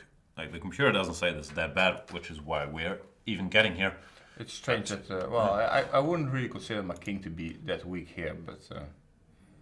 But that's just you being you, yeah? Like, if there would be a rook on f4, okay, that would be a different story. Because then it's kind of easier to mobilize the stuff. Rook to f4, rook to f1, and then you can really put pressure. With the queen on f3, it feels a bit hard to get mobilized. And while we were speculating, Caruana did indeed take on h6. So... Yeah, he's you going were for right. it, yeah. He's going for broke. My betting instincts don't let me down. I've been told differently. Yeah, Vichy has no choice. He has to take, else, yeah. Game just goes on with his king too weak. If f6, for example, then this is crushing immediately. But we can really safely say this is the game of the day. Who knows? Like, Kayaking Giri might heat up at any moment, you know? Like, rook c3, rook takes a3. Yeah. Okay, you work on this Kayaking Giri game and I will take care of the other one. Sounds fair.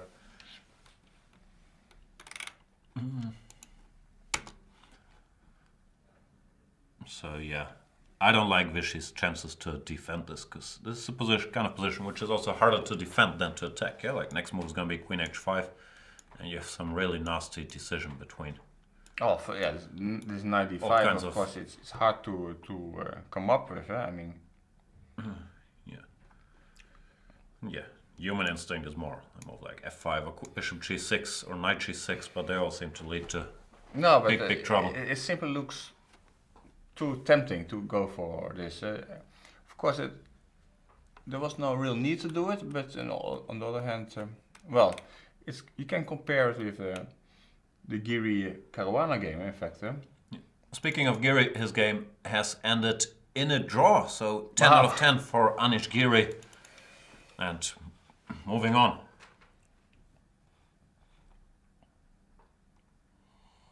Giri Caruana. I tried to make a comparison that Giri didn't force the issue by playing King E1 and he played Rook D4. So having a position that's still 3 pawns up, okay, good to almost winning position, but the other one was simply just would have been sealing the deal. So you're saying you gotta strike while the iron is hot? Yeah, although, well, it was in this case bishop c1 looked also pretty hot, pretty strong as well. But okay, I don't know. This looks simply very forcing. Yeah. Well, in computer lingo, this is a mistake. It's only 0.34. Well, this was almost 0.90. But of course, over the board, this puts even more pressure. So Vichy on the hot seat right now, and a huge game for the tournament standings. If Fabiano wins, he joins Kayakin in the lead, while Vichy is back to +1. If Vichy draws or wins, he's at least shared leader. Let's have a look at Levoncho. Nothing happening apparently. He played rook ad1, not rook ae1. Also a good move, even though I like rook ae1 better, I gotta say. Just then f4 is more on the agenda.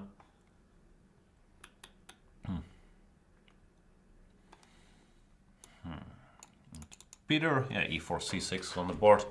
This feels very equal. I don't think white can avoid going dc6 when Even knight c6 might be possible, but just bc. Black has a very sound structure. Nothing there.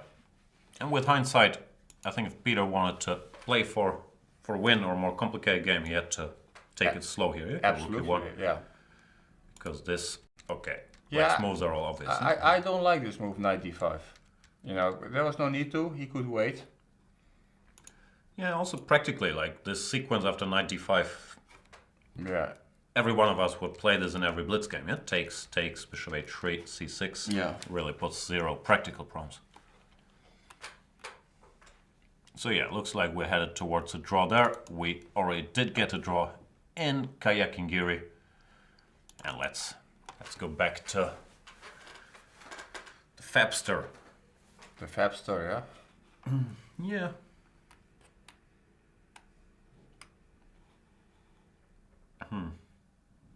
Not sure what Vishy's thinking about. And again, Vishy, he also I don't think he likes being attacked. So maybe he's even thinking about, can I sort of struggle on with some move like knight g6, yeah, which looks pretty horrible, just bishop f4. But if you don't see a defense after gh, queen h5, you gotta do something else, yeah? So that's why he's not recaptured yet. Let's look at some more lines. This is clearly the idea. Computer choices are knight f5 or knight d5. Knight f5 similarly returning the piece in order to get the queen out, blocking the f-file. Here the problem is even this endgame is not so much fun for black with this super knight. And some weaknesses around the king. Not sure how bad it is, but it looks quite bad actually. This guy.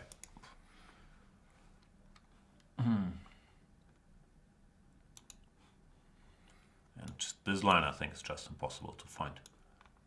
And even if you found it, to assess you're surviving something like this is also, I think that's impossible.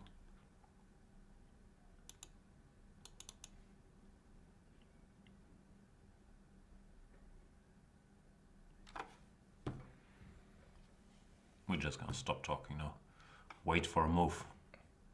Yeah, I have the feeling that today we're going to be finished before 5 o'clock. Yeah, well, Anish is done already. He's not going to play for 7 hours.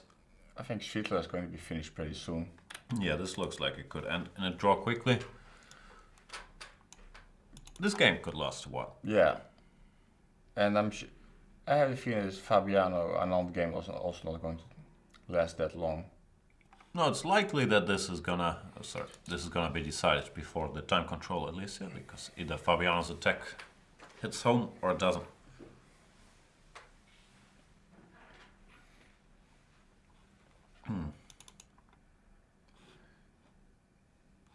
Yeah, it's a tricky moment for Vishy, and he ended up here because Fabiano did his homework very nicely, it looks like, with hindsight now. In this position after d takes c4, which Vishy had already played against Aronian. The normal move is bishop g5, when after h6 black's defenses seem to hold. This queen c2 looks like a slowish move, but it poses some problems. And, well, it would have to be analyzed in more detail, but after h6 bishop f4, it seems like Anand's plan with his bishop knight e4 bishop f5 was a little too ambitious. Maybe should have done something else, knight to d5 or bishop g4. Who knows? What is it if you play a move like queen e7? No, sorry, knight e4 first. Now queen e7. I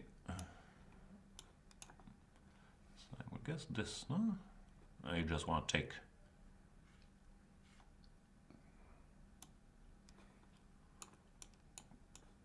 I'm not sure how such a position is. Looks nice for white too, but maybe black is solid, yeah? But it's very concrete, yeah? Is it? I'm just going to play f6, yeah? And then you have to show something, yeah? Because otherwise I'm just going to block you on e4. I like being blocked. Yeah, it's interesting. After queen e7, there are alternatives, of course. This could also be a move, yeah? Yeah. Well, it's something you should be worried about, because the knight doesn't have any really good square. But then again, let's say if you go knight d8 and you manage to regroup, let's say by playing f6, knight f7, maybe things are not that bad. Yeah, it's true. It's a long way to go, and all these positions look kind of scary. Yes, so Vichy had not anticipated this. He went for a principal line, but... And also, you know, I believe that this opening idea is probably just for one game. Yeah, of course. That's normal with this white. Yeah, this is the modern way of playing chess. You try your luck, then everybody says analyze it, and they realize it's maybe not so great, but it was good practical chances in one game. Yeah, it's also key that it's not shown by the computer. Yeah, like the first two computer moves, everyone has checked, like bishop g5 here, rook b1, for example, the second computer move. But you just play some random move that makes some sense, that poses some fresh problems. And of course, he's not going to repeat it, because once people analyze this, the computer is going to show some defense. Yeah, I don't think this is winning. Actually, you know, it was very funny. Back in the days, I was, I think, working with Kramnik. And then I was using two engines, Ripka and Junior. And they were giving me completely different kind of moves. It was really amazing. Junior was giving them very aggressive moves, and Ripka was more objective and it gave me a very nice spectrum of moves, so I could choose from. And it was very funny, because Kramnik, he was analyzing with Fritz, and I was driving him nuts every time. So you crushed him, yeah? Yeah, and he freaked out. Sorry to hear that. And then I got fired, yeah. Should have shared your Ripka secret. Yeah, this is a slowish game. c6, knight e2. Looks like Levon doesn't want to force the issue. Maybe he also just wants to move some pieces around. Looks like Topalov is taking a bit of time, keeping it unconcrete. But it feels sort of not principled what he's doing. Rook d1, knight e2. Now black can go knight f5, since this is no longer on priest. It doesn't feel right the way, yeah. No. Knight e2 feels strange, yeah? Yeah, well, I guess he wants to go here. Doesn't want to exchange pieces. But now you already have to be a little careful. Yeah? This is Topalov style, huh? Also, yeah. Looks like Levon is trying to provoke Topalov into an attack, but he might just get what he asked for. Yeah? Can I change again? What's your current prediction? You said 0-1, then 1-0, now you're back to 0-1, yeah? Vichy took on h6, as you should. And Fabi, I don't think, will spend a lot of time on queen to h5. Everything else would be a shocker. No, queen h5 is... This check, you just block, and you didn't really achieve anything. No, queen h5 is... But then it's a crucial moment for Vichy. Yeah, how he's going to react to queen h5. h5. This is decision time. Knight d5, knight f5, bishop g6, knight g6, f5, rook f8. Many moves. Best one seems to be the far from obvious knight t5. Also, it's hard to check all the moves, you know. Because let's say you calculate this. I mean, you don't really calculate so deeply moves like knight d5 or knight f5, because I mean, it looks completely random, yeah. Yeah. Also, you see immediately here I'm worse, so let's try to find something else. Yeah. So this is really only if you can eliminate all the other options. It would be really amazing if Vichy would find this move knight d5. I mean, it's not so simple to just par a piece like that and then okay. No, you're under attack. Huh? Yeah. You give the piece really just for one tempo. Yeah. It's not structurally. It's just so you get this tempo queen g5. Yes. Normally, one piece for one tempo is not a good trade, but here you get it. And apart from that, I mean, you need to see knight takes f7, knight f6. Yeah, and even evaluate this position. Yeah, that's what I thought made this almost impossible, because even such stuff. Okay, any more queen g5 or queen h3, you can still be lost very easily. Yeah? Here, you have to spot rook e4. No, this is a very, very tough practical challenge for Vichy to stick around here. I don't know. He is still a great calculator, so Yeah, might but come up with this. the young guns normally they calculate better than Yeah. the older guys. The older guys they have to play a little bit on their feeling, yeah, their intuition. Also, a problem for a guy like Vichy is he's so used to being better prepared on the opening that he rarely gets into trouble. Yeah. And then you don't really have this training of having to defend bad positions. Like Karpov was in trouble a lot. Gayakin, he gets in trouble quite a bit. But Vichy, he's put in so much work to avoid getting in trouble that it's tougher for him maybe to react once he is in. Yeah, it's hard, but okay. I don't think Kaiken has particularly bad preparation. That's No, I'm not saying that, but he's still. Once he gets a bad position, and that happens more often to him than to Vichy, he's very resilient there. While Vichy, he doesn't get bad positions often, but when he does, he can also lose the game. Yeah, well, with Kayakin, it's only just starting. Still, we'll see if he can come up with this amazing knight d5 idea. Very tough spot. but great game, huh? Yeah, that's for sure. Bishop h6 also kudos to Fabi, yeah, because this was not like you have to do this or you're in trouble. This was like you have an advantage after many normal moves. Yeah, he's making a statement, huh? I mean, generally he's making a statement here in Moscow, yeah, because the way he has been playing it very aggressively. Yeah, also with black, he's played the Benoni and this strange line sacrificing 4 pawns against Anish, so he's really going for it. Yeah?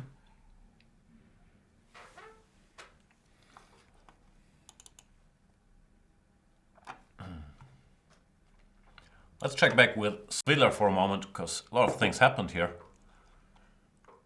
And I'm not sure if it's the good, the bad, or the ugly. D takes c6, no surprise there. Nakamura took with the knight. Should also be fine, but I would have taken with the pawn all day just for structural reasons. Knight takes, and Svidler complicates the issue a little bit by going for this b4 move. Point is you can't take.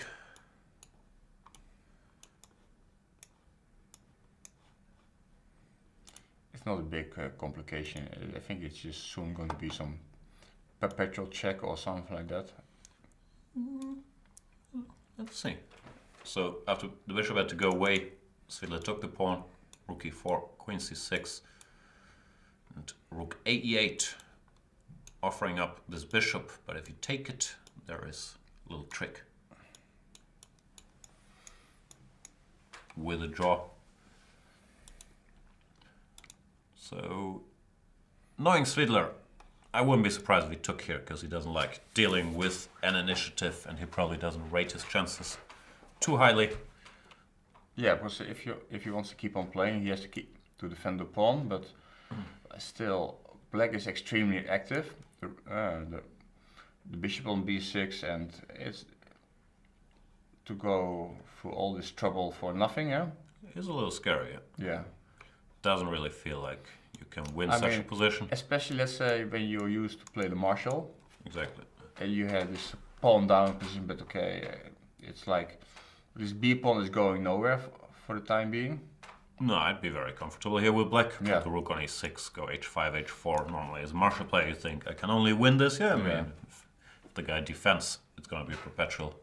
Yeah, and I believe that, I think it's also more practical decision here to take the draw. Because let's say if you don't see how you can win, it still means that you can lose. Yeah, absolutely. You can get mated very quickly in such positions. So queen b6, it looks like there is nothing better. Well, there shouldn't be anything better than this. Check, queen f3, king g1. And if black tries to checkmate here, he's probably going to regret it because, well, there's many defenses, but this would be an easy one, for example. The best defense was bishop e5. Okay, I'm not as clever as you. I saw the computer. Yeah, so I don't want to take credit for that. Okay, even this is good enough. You lose a queen, but you have more than enough material for it. So black would have to go for the perpetual here. Yeah, I would think this is gonna be the end of that game.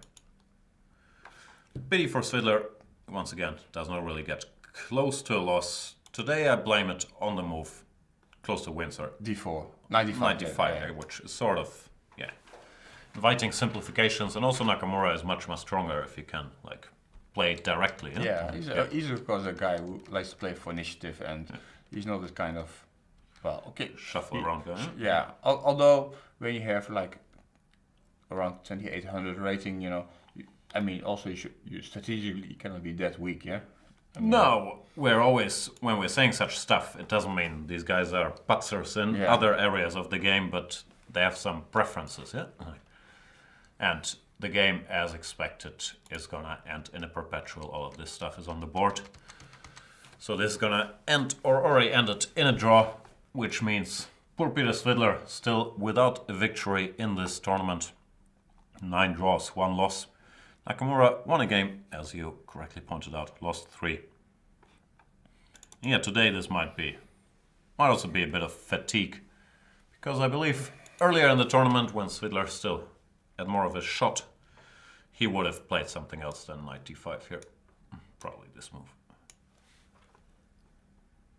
So 2 draws.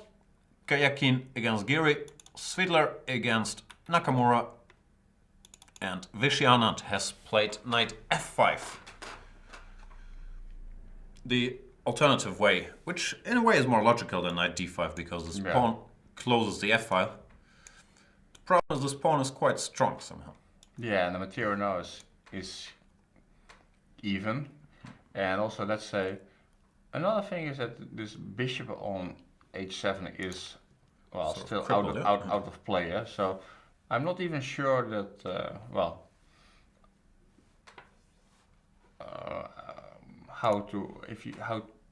how to play now with white, because I like to keep the queens on, but okay, you can take on f5 probably, yeah, if I keep the queens No on. good square for it. Well, let's say you go here, then at least you have to evaluate this, which also is a tricky position, but I'm not sure if Fabi wants to push his luck that much. Even though, just to go crazy for a while here. This thing looks kind of scary for black too. Absolutely. But I'm not sure it's worth taking that much risk for white. Yeah, the easy way to play is to take, and now I think this bishop is not boxed in permanently. If black gets f6, king g7, bishop g8, it's back, yeah? So f6, but f6 is a nice move just to keep your outpost on e5. And also fixing this weakness, weakness. This g-pawn is also a point of concern, and I think also on long run, the king on g8 of course is in trouble, yeah? Let's say h4 takes, rook to the g file. It looks really bad, to be honest. I agree, it's incredibly unpleasant to play. If not, maybe lost. Yeah, because you can't really challenge his knight ever, yeah? You can't even bring your own knight to exchange it. Would have to go here or here, which is a long way to go. Yeah, it simply looks too good for white, yeah? Too fast, too furious. Fabi's thinking here. I'm not sure, maybe he wants to go for eternity with rook de1. You know what? You do whatever you like, but the problem is black's next move can be queen g5 anyway. Now you should take. What else could he be thinking about? h4? I don't know, rook f4? Ah yeah, that makes more sense than h4. But let's have a look at this, because this looks still, Looks very scary. Just stopping queen g5. He could do this actually. Huh? So this knight has to go back, and it's sort of silly. It looks like huge compensation, huh? Yeah. You're completely stuck. Pieces are dumb. Still, you're a piece down. So I'm threatening rook h4.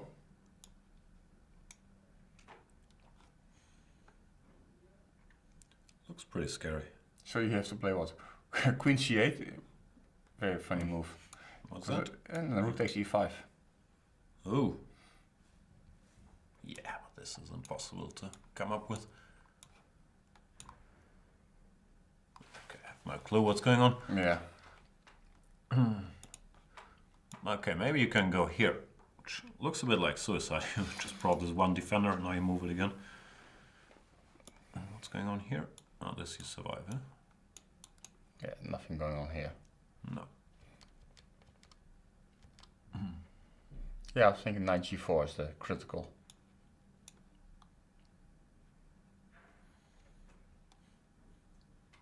Yeah.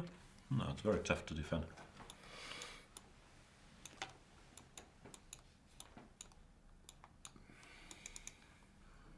Could be lost still, huh? Could be lost for white though. So you have to take some chances. Yeah. The other one is simply looking too good, huh? Yeah, because this is a free edge. More than just an edge, yeah. On the plus side for Vichy at least, well, he wouldn't get mated and you have an endgame with equal material, but positionally it is quite unpleasant for black. We've talked about it. Let's take a brief detour to Dr. Levon.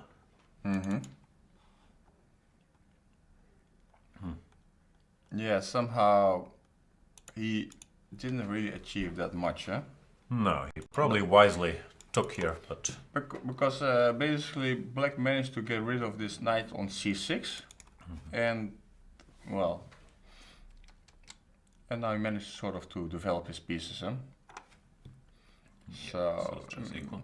It's maybe just very slightly, I prefer maybe white still, but... Yeah, but with 3 pieces normally black has enough space. Yeah.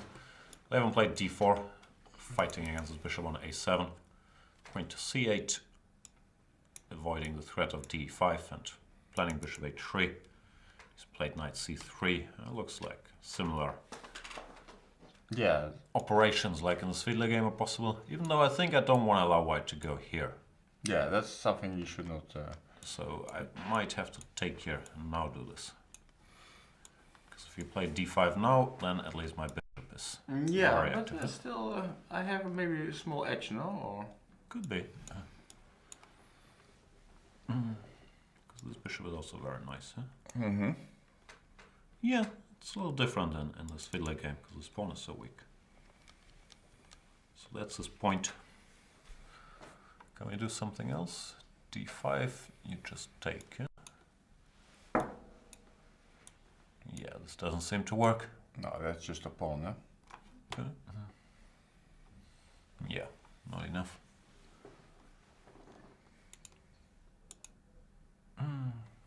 Bishop h3 looks kind of normal. 94 is another typical move, but it feels a little slower. First of all, there's still d5, but there's also rook e1. Yeah.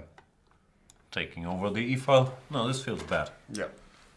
No, it's Ronin is still... Still asking questions. Yeah, especially because the positional threat is to play d5. So Yes. basically, black has to react now. Yeah, I was thinking about e4, which is sort of a typical idea in these structures as well. Because if you get one more move, then you're probably better, yeah? Then you have a free attack. So white has to go here. Yeah, but this it looks... I don't know. I'm not sure. Ah, yeah, this is good, yeah? I have some ideas. Ah, yeah. No, then I would say e4 you really have to play. And actually also it would really fit Topolov's style, huh? Going for counterplay. Yeah, and, I mean, basically, in this situation, he doesn't really care much, huh? No, he'd like to win a game, I believe. Yeah, and... But yeah, I think d5 is more or less forced, because else black has too many useful moves, d5 or bishop h3. So but this is going to be sharp, huh? Yes. Because this is some sort of serious attack. If white plays slowly, these guys can do some damage. Computer wants to go knight to e2 back. Probably to this option. But it gives a move I quite like as well here. Knight h7, going for these squares. Yeah. If you have to play h4, you start feeling a little uncomfortable with white here, I believe. Yeah, I think I would rather take black here. Yeah. queen to f5. Like at some point there's gonna be some aggressive ideas in here. But just as we've praised the sharp idea, Topalov took on d4. No, Sort of broken, yeah? This is really amazing, yeah? Might be the best move objectively, but it's not Not his going style, for it, yeah. He's not himself here. The position can't be too bad. Comp even gives this d5, rook a, d8. And if you compare this to your normal King's Indian, this bishop is good. All the black pieces are good. Bishop h3 and knight e4. Could still claim the tiniest of advantages maybe, but I don't think it's serious. He's played knight e4. This is strange, because now we already looked at this. Now I believe white can take over the e-file. And that, I'm not sure how significant it is, but it's certainly not much fun. Yeah, also the a5 pawn is still unpreased. I didn't even see that, but that means I can't go queen d7 as I would have liked to. Yeah, if you have to go here, whatever, queen e2 or queen e3. Why don't you go d5? I want to penetrate. I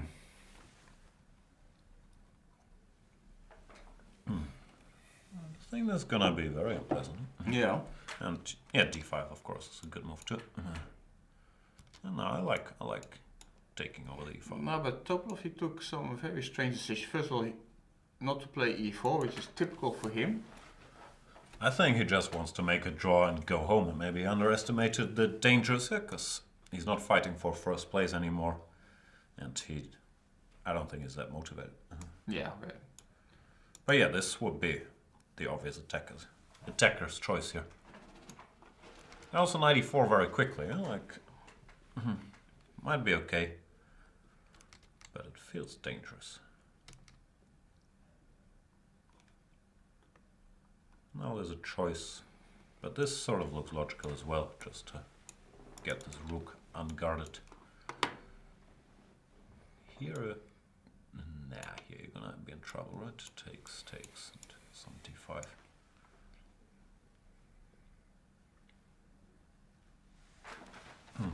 Queen f4 was strong as well.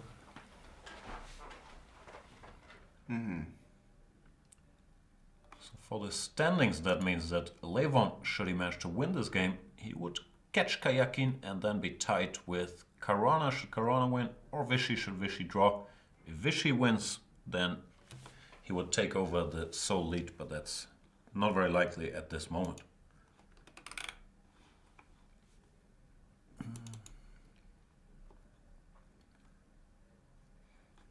Caruana took on f5, decided not to overdo the quest for brilliancy, as also the best move. Vichy played queen g5, and now Caruana has a decision. I still like this takes on f6, so it's like a very simple play. Because if you go queen f3, then you have to give up this pawn. Still great compensation. Still could be very good, huh? Yeah. Computer maybe doesn't really appreciate it yet, but... Yeah, also there's no need for it. This endgame, I'm not sure, I don't want to throw around terms like winning too easily, because there's always a lot of defensive resources, but it looks horribly unpleasant in practice. Because you also need 1,000 moves to generate any counterplay. If you go c6, it's going to be very hard to ever push these pawns. I don't know, you would like a plan like a5, b5, b4, but it always generates weaknesses as well. It's going to be interesting to see what the Fabster does here, but so far he's played a very good game.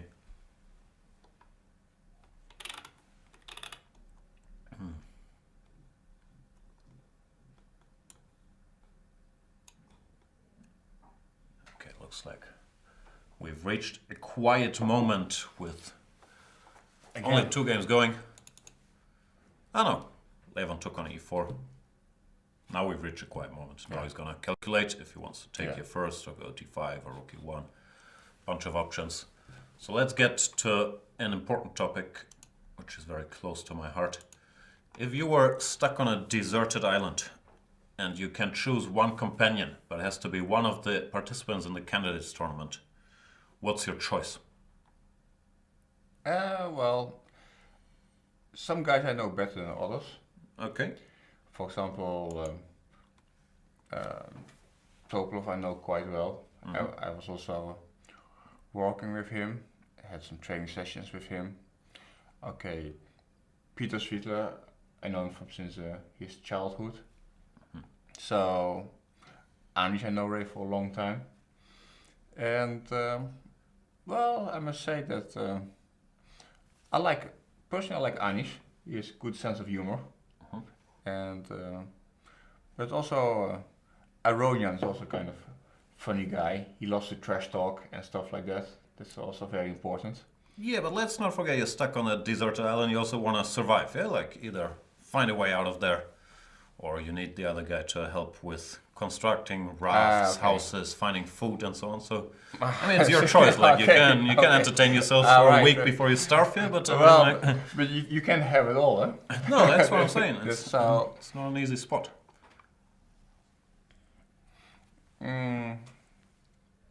Well, but I still would rate, let's say, the intellectual part or the humor part. I mean, if they don't go to look for food or they don't start hunting some, but find some wood to build a fire, to make a fire, or so you want Anish sitting there cracking jokes while you're climbing up some palm tree? Like, careful, Loek. Yeah. Okay. Okay. I don't know who would be. I don't know if who would be the hardest worker around. Yeah, it's that's who is the best cook.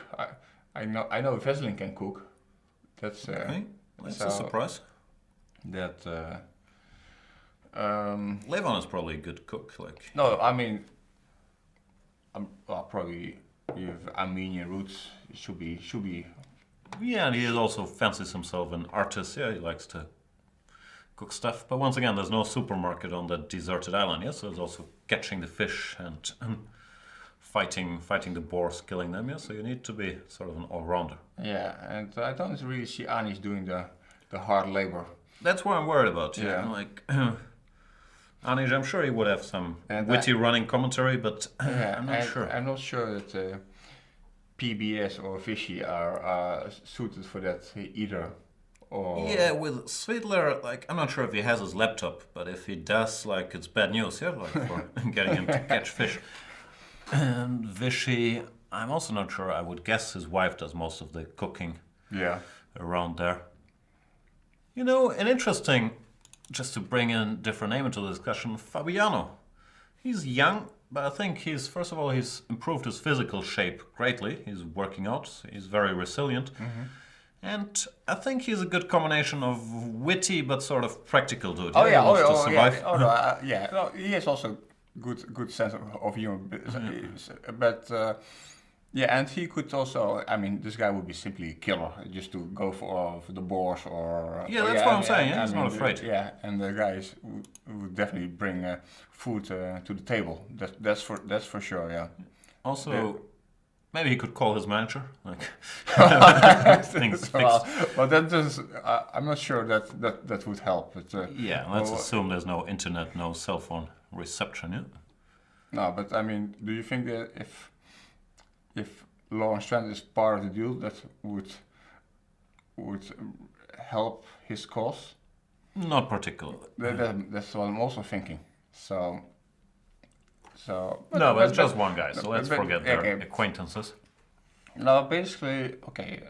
I know Anish pretty well, but Fabi also has a good sense of humor. Mm-hmm. Definitely. Levon I also like, which kind of good trash talker, and he loves to have some fun. You know, somebody doesn't take it too seriously. You know, life. Well, that's my worry. Yeah, like this is a survival situation, and. Yeah, but Levon could be good. With Levon, especially if it was me, I'd be worried he'd leave me behind. Yeah, once he figures out a way to get out of there. I'm sick of that guy. Like, let me go on my raft. I don't know. It's a tough choice. Let's go through the options. Hikaru would definitely leave me behind, even though I think he'd be very good at hunting and he would be good like at fixing hunting, stuff. Okay, yeah, but I'm not sure that that we would go along too well. But okay. That's just. Yes, Strickler. he'd be great company, but I think he's as impractical as me when it comes to some things. Yeah, and maybe not. Maybe he's too intellectual for me. Yeah, he might. Yeah. Might be too highbrow for you. Yeah. so I don't want to be the underdog.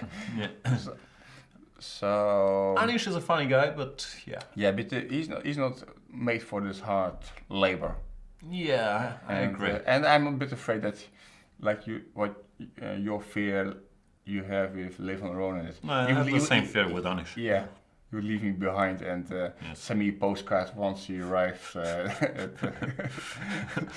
Well, at least he wouldn't be the one sitting at the beach on the postcard. I think kayak would be good hard worker. That's for sure. Kayaking, I don't know so well. I think he's not mean-spirited, so No, probably if he found a way to definitely- save us, he would not leave me behind. Definitely, he's a good guy, but well, I mean, yeah. But somehow, well, He also speaks Russian, which is valuable, because if there's like a Russian ship driving by, okay, you want someone to communicate with them. Yeah? Mm-hmm. But yeah, I don't know him well enough. I'm not sure, like, our rapport would be that good. Yeah. So they're out. Fishy, I have to say, definitely not. I mean, it's also very hard to get a quarrel with him, I guess. And it's also, well... I like Vichy, but I think he's been comfortable for Yeah. too long. Yeah, like to put him on that island, I'm not sure Yeah. how he would fare. Although to see him to put himself to the test would be also kind of fun. But Yeah. but not in the sense that he's going to help me, but just to see how he's going to manage. Yeah, but I think you need some guy. He's played a couple of World Championship matches. They always have a team to help you out, yeah? So he's used to having a second and people helping him. Not so much with survival, but with openings. But I think you need some younger guy who doesn't have a full-time coach, so he's more used to being on his own. Then again, life experience matters, yeah? And Vichy, he's into, what's it called, astrology? Yes. So maybe he could check out the stars and Yeah. figure out which way to go, for Yeah. example. Yeah, like, so that would be a big plus. I could switch things around. Yeah, well, But he might need his telescope, which he wouldn't have. I have my doubts that I don't give him the benefits of the doubt. Okay, So- so Vichy's out for you. Fabiano, we agree, is a very tempting choice. Oh, even though, absolutely. Yeah. from what I hear, he might also not be the most practical guy on earth. Yeah, when it comes to cooking and so on. Like young Yeah. guys, they're normally not that good at it. Yeah, but but it has its charm. Maybe. Yeah.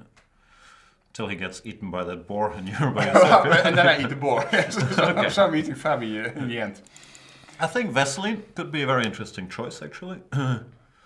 Because I have a feeling he's a resilient guy. He's in good shape physically. I think he also has a good sense of humor. But I'm not sure. He's not a bad choice. I'm not sure how good he is with like everyday stuff, but that applies to every chess player. I don't know Vaseline that well. No, but for me, I think basically the choice is between Aronian, Giri, and Fabi. Okay. And of course, it depends a lot if Giri has a. Also, how much is if he can chat with Sopico or not. Right. Because that would be kind of a killer for our personal relationship. But yeah, let's say he can't send Sopico any pictures which she can then upload on Facebook. And if he can really forget about her, so that we at least we have some quality time. Now it's getting very disturbing. But yeah, I think, I don't know. Levon is also a bit of a tempting choice because he's a traveler, like he likes going to Cambodia and places like that, so he has experience. I believe he's a good cook. He's probably not a stranger to, I don't know, is he a vegetarian? That could be a problem. How can you be vegetarian when you're Armenian? That's true. He's probably not a vegetarian. I'm not 100% sure. No, definitely not. No, I think Levon would be a good choice. Just as I mentioned, I'm not sure how pleased he would be with my company, because I also wouldn't be that useful. Let's face it. Yeah, but well, he doesn't have a choice, That's true. and we do. That is very true. So And also, well, let's not forget that it would be a good reason to stay with Anish on a desert island. It's time for some payback. what payback is that? I mean, that I can leave him behind. Ah, so you think you're gonna be fine by yourself? Yes, yeah, you just want to yes, leave him there. yeah. Okay. And I can be number one in Holland again. Ah, I see. No, then you have some. I mean, that's different actually motives. I don't know. I'm torn between Levon and Fabiano are on the top of my list right now. Like the guy I'm most friendly with is Peter, but I'm not sure. I think No, but he's too friendly. we'd be both too neurotic, and like just sit there and starve. But Anish, I also like he's kind of cocky and he can be quite confident, witty. yeah. Yeah, and it will be interesting. Okay. Yeah. We're gonna revisit this topic soon. Last time Elyanov was on the field, I chose Elyanov. I thought Elyanov would be a good choice. Like, good guy, very. Anyway, he's not here. Can't discuss him. And Trent. Trent was not here. Yeah, but imagine you throw Lawrence in the mix. What he would choose, or No. if I would choose him? You would choose him? I'm not sure if he's watching or not. Is first of all big factor in that. I don't know. Nah, probably not. Like, I think we'd have a good time, but first of all, nah, that's probably not. I think if you can have Fabiano, you want the boss, not the manager, yeah? Yeah. But Lawrence, I don't know. I think he's a survivor, yeah. Like he always gets by, so that could help. He's probably in good shape physically. I'm not sure if he would leave me behind or not. There is a fair chance he would, like, and vice versa. It's kind of interesting that you have this kind of suffer from the syndrome that you're afraid to be left behind.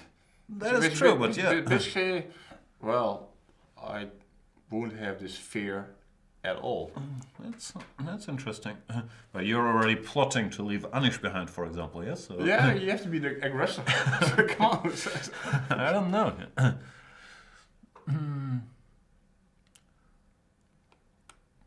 I don't know. Let's update a bit of chess while I'm still wondering about Lawrence's deserted island qualifications.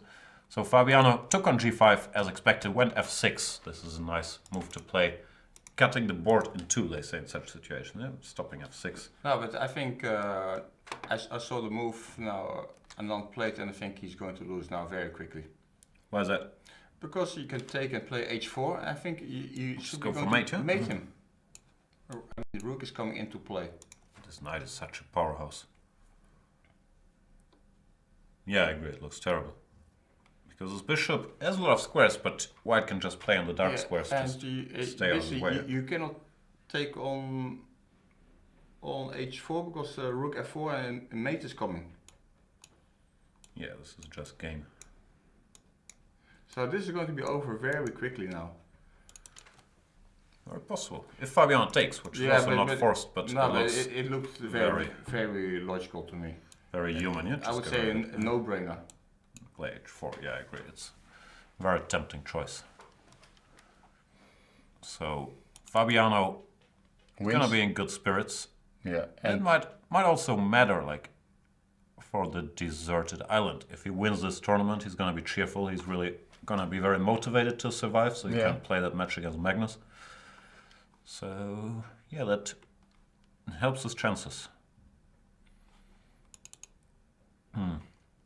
Yeah, I agree with you. This is the plan. You can play more or less without calculating it, because you just judge this construction. Yeah. So powerful that white should win.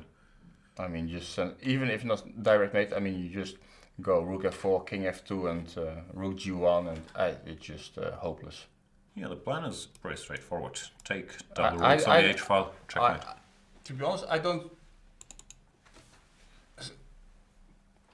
don't see how he could play like this, because his knight on d6 was like the best defender still. Yeah, but it's very hard to make a move, isn't it? Mm-hmm. Yeah, okay, but it does mean that you have to lose right away. That's true. He wanted to stop rook de1 when he felt like he's running out of moves, but I agree that, yeah, with this bishop against this knight, or this bishop against this knight, should be just hopeless for black.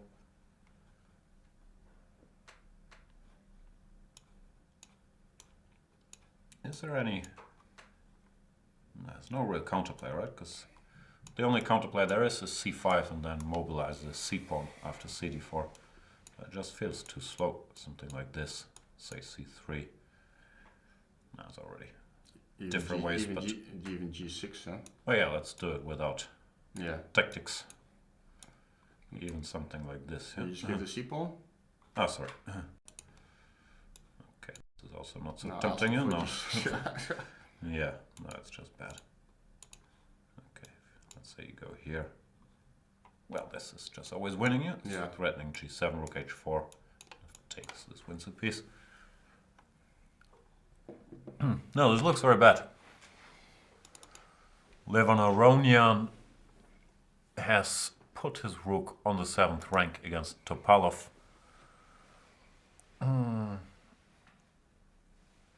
Which also looks very unpleasant for Wely, does it not?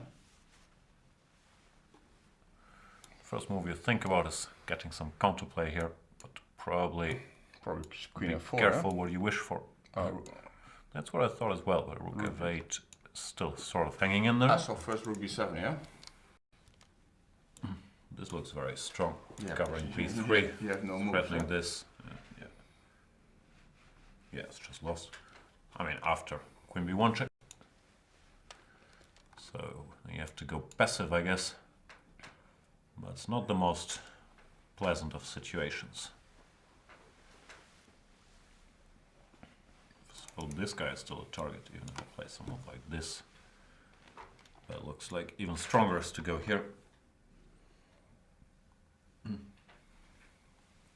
Yeah, Wely is on shape. Yeah, it's strange he ended up here from this position, because e4 and go for an attack is very much in his DNA. Yeah?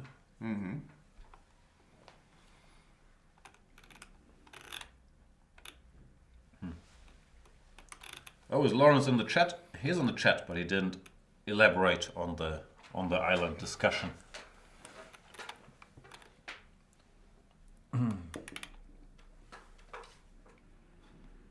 Luke says it's over. I agree with Luke on that one.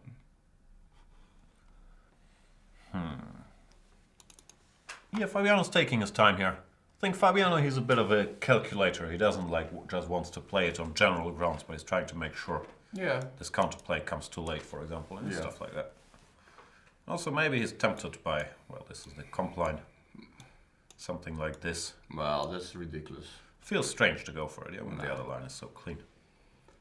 But this, in fairness, is also very, very strong. As comp lines tend to be. So, Jan, you think this is a good moment to take a break? I would think it's a good moment to take a break. Also, I'm leaning back, which makes me look much more corpulent than I really am. So, let's go on a little break. We're gonna be back with probably the time travel. Caruana, Anand, and Aronian Topalov still going on. Both white players, great winning chances. See you guys in a bit.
Welcome back, boys and girls. We do have action in the Caruana against Anand game, so without further ado, let's go there.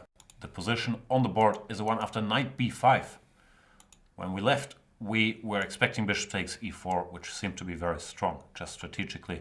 Caruana played more directly, went rook fe1, and Anand decided to take on c3, a move that is not approved by the computer, even though once you're here, it's quite logical because the best move according to the computer, knight d6 back, is sort of frustrating after you just went knight d6 to e4. And if knight takes f6, bishop takes b7, looks pretty bad as well. Even though this somehow feels like the first instinct to get rid of this pawn on f6. Yeah, still I believe he should have taken on e4 and Right. h4, and I think it's so simple. It's quite straightforward. No counterplay. What else do you want? I don't know, he wants to wrap it up. And knight takes c3 has been played, rook to c1.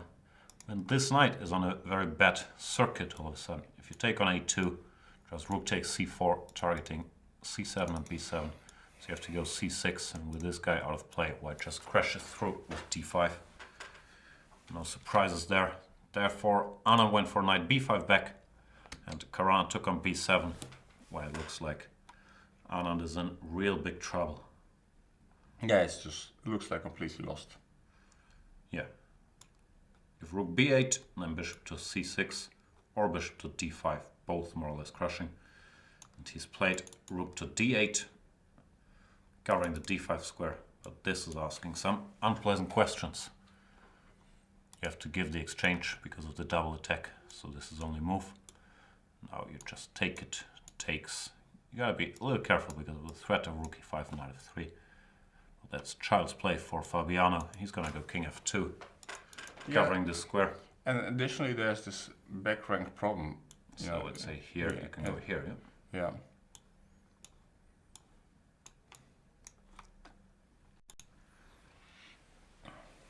No, it looks hopeless, doesn't it? It is, yeah. I don't think this game is going to last too long. No, it feels like, yeah, great game by Caruana. He's gonna bring it home.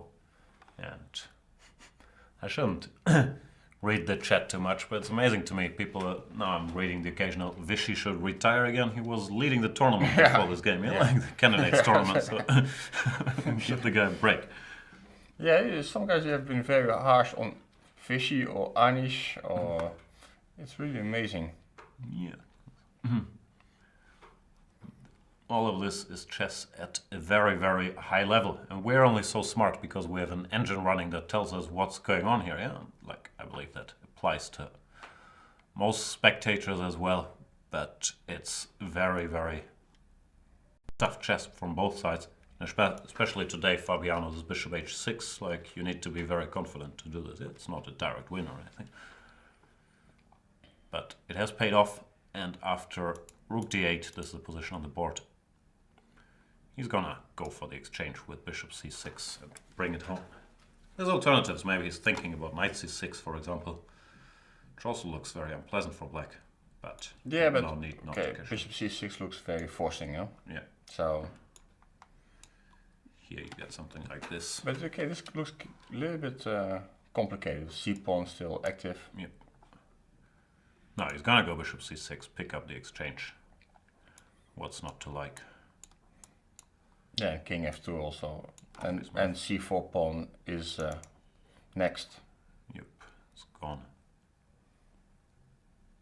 No, it's just winning.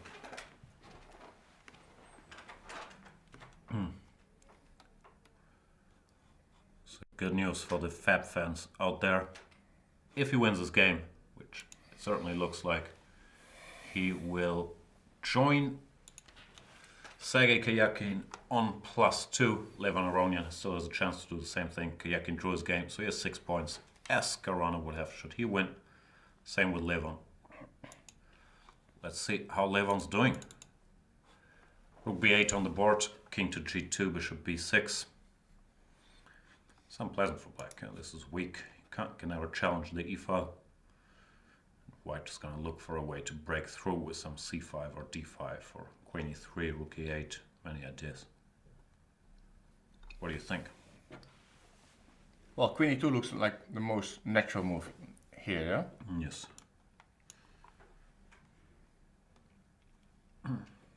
Sometimes you even think about pushing.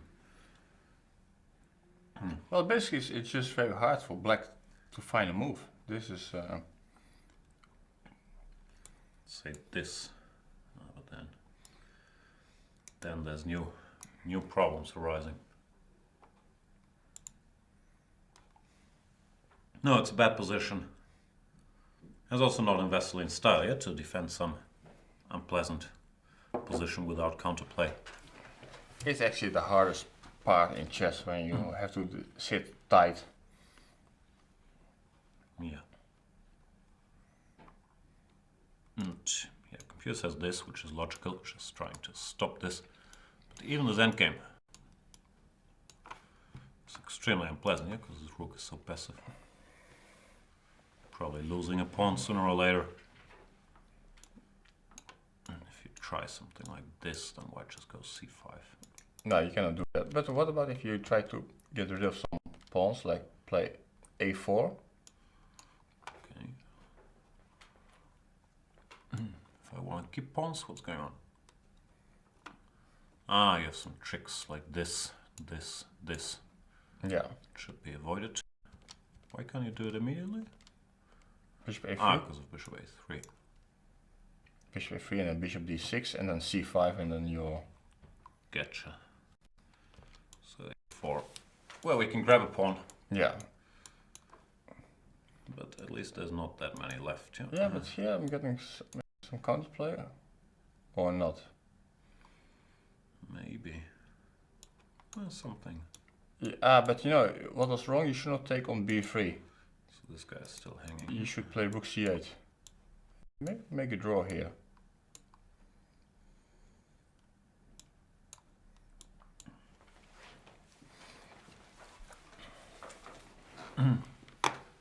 Yeah, this looks drawish, because something like this... Yeah, there's going to you be probably 4 won't. against 3, yeah. No idea how we got here. Was of course very far from forced. After queen to e2, d5. White going for the endgame with queen f3, but many alternatives. But c5 looks also c5 looks very tempting to me, yeah.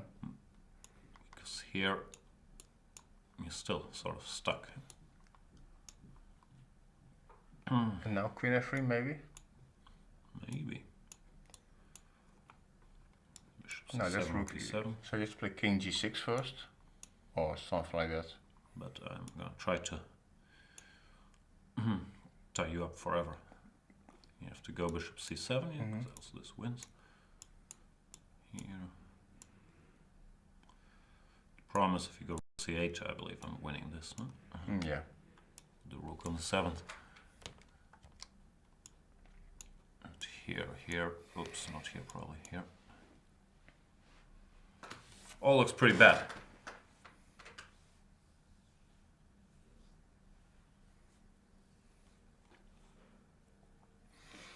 Yeah, it's clear that that Aronian should win this.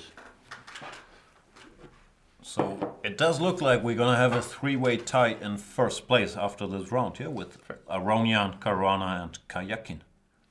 Yeah, you think that probably +3 is the score to win the tournament? Who knows? One thing that's interesting about the remaining games is that I believe Caruana is facing all the other co-leaders in the next rounds. Yeah? He's playing Vichy today, and I think he's facing Levon and Kayakin then. So the result of these games will be of tremendous importance. And to answer your question, I will guess +3 is enough. The pace hasn't been like super fast, so winning a game is tough.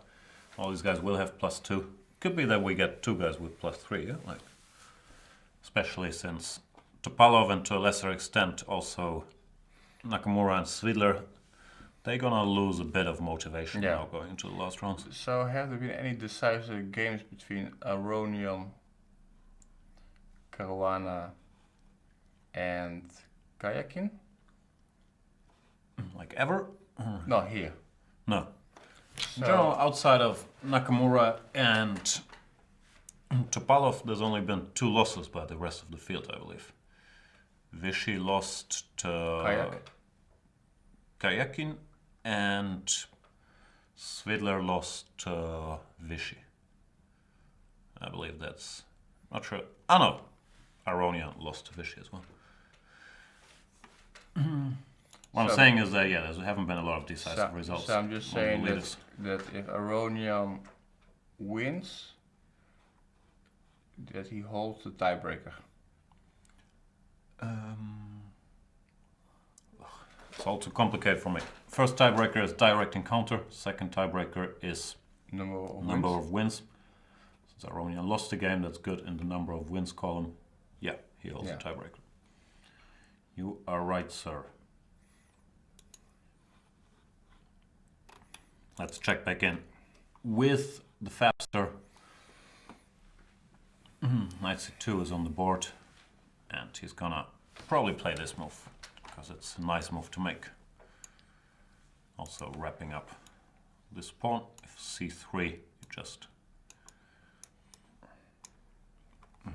I think Go you, this I, way. I think you just want to play rook e7 and play for mate. yeah, I'm not saying rook c7 is forced, but I'm saying this pawn is not a real threat. Yeah. And if not c3, well, you can just take it and then win on head count here. Like black still has to waste the tempo clearing the h7 square for his king. Say here, take rook e6, and now many ways should lead to Rome.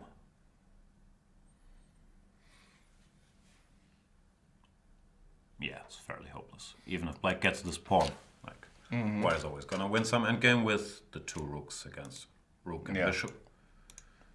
I know how to do it, but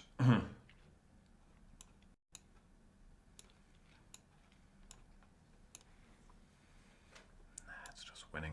Yeah, no, Here you- would probably pin you.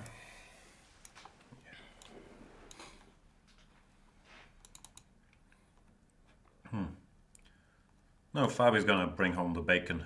If he wants, maybe he's thinking about this, he can also do a different version of this trick. Play rook b2 here. When this pawn is also doomed.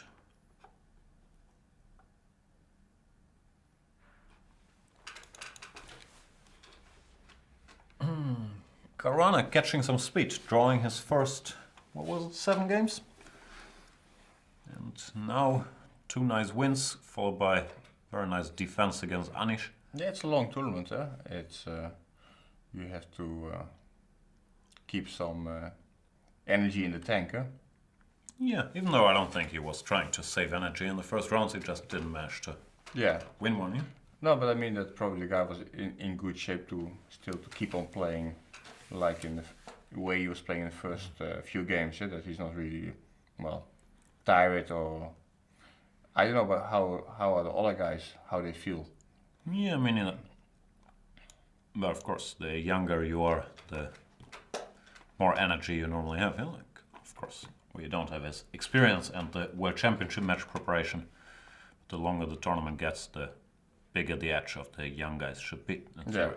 But okay, also of course it's very important your level of motivation. Yeah? Let's say if you don't have motivation, you probably don't have much of energy as well.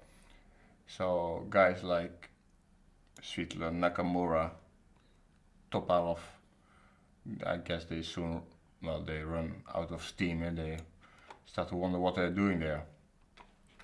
Yeah, it's 14 rounds. It's like Vaikanze, even 1 game more. Yeah, it's Yeah. a long distance.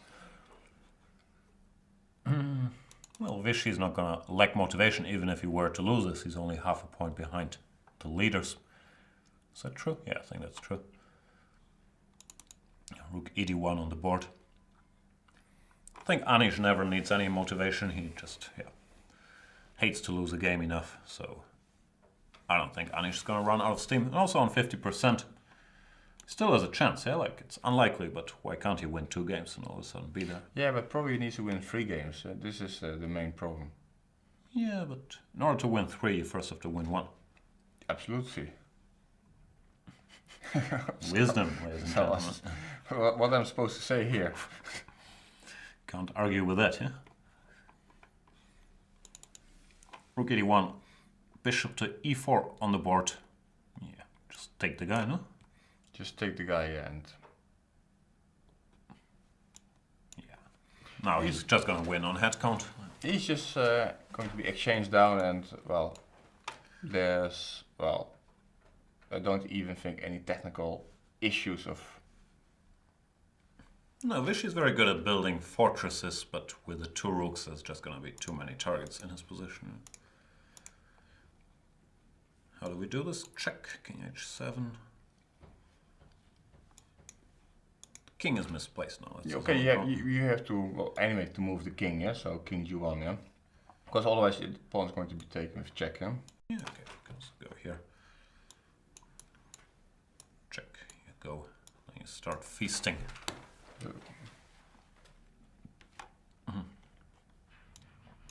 Well, the problem is that even exchanges, if I'm not blundering a piece, I believe are just winning for white. Yeah, as long as you keep something on the queen side, huh?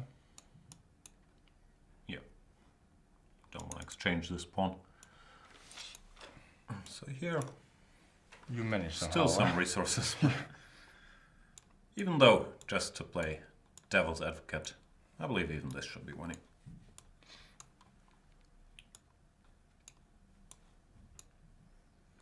It's the best case scenario for black, but Yeah, I think it's still lost. Mm-hmm.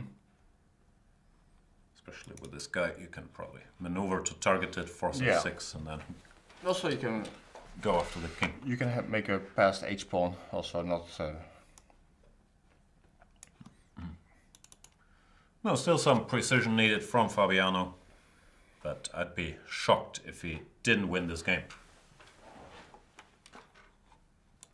Unless he has another Topalov hallucination moment. We're still far away from move 41, which has been his Achilles heel in this tournament. But no, he's gonna convert. Apparently he has 8 minutes. He's gonna be fine, so let's check back in with Dr. Levon. I used to call him Patzele, but he objected because he says, "You're Patzer yourself, you can't call me Patzele." So I had to start calling him Dr. Levon. He likes that much better, yeah? Yeah. Seemed like. Yeah, he can go for this endgame. Good winning chances, but not totally clear cut if it's winning. What do we do? Takes an a4 or something. But it's still unpleasant, of course. And he can also push c5, which also looked pretty tempting. What do you think? What's the winning chances versus drawing chances here? Well, I think winning chance should be like 70 to 80% here. That high? Okay. Looks really bad. Yeah. This rook is just too active. Mm-hmm. And it's been a strange game by Topalov because somehow Levon didn't have to outplay him. Yeah, he just put his pieces somewhere, and Topalov deliberately went for this ed knight e4 stuff, which was really a weird decision. Yeah, we've talked about e4, but there's also other moves. And also knight e4. That's maybe a little too direct. Such a position, I still don't think is too bad.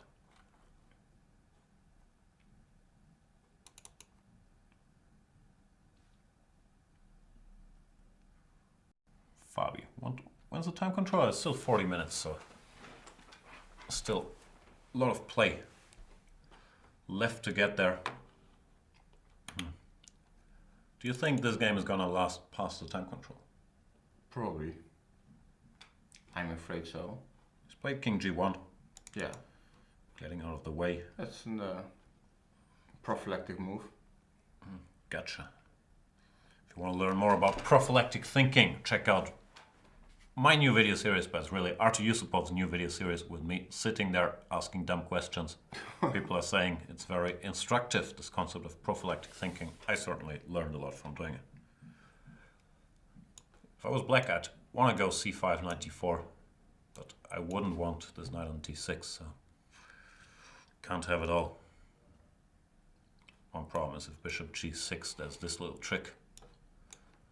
Threatening this and this, and takes doesn't look like a lot of fun either.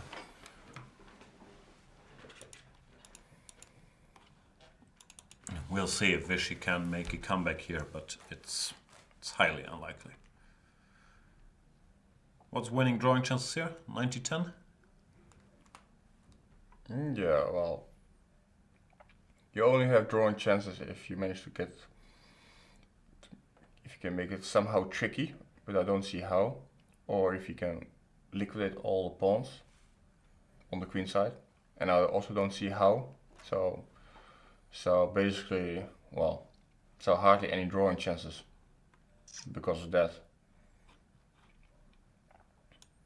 I mean, if black could somehow get his knight to d4 and get it stabilized with pawn on c5, okay, then it's kind of different story. Different story, absolutely, but it's not even close.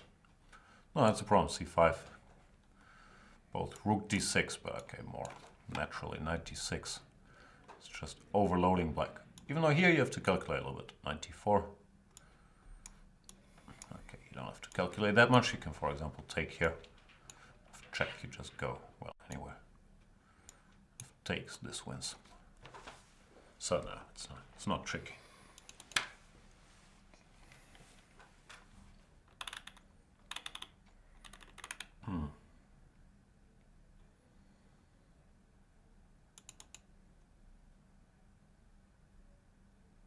Looking for any tricks to be found, but no. It's just too much material for white. It's funny in a way that often if you sacrifice a piece, in the end you get some winning endgame, yeah? Because the guy has to throw a lot of material at you to defend. And now he's in exchange up. Fabi's played rook f6, rook f1, reducing the number of rooks. Not what the computer asked for, but certainly good enough. Yeah, it's already not dreaming so bad, of getting to this a2 point.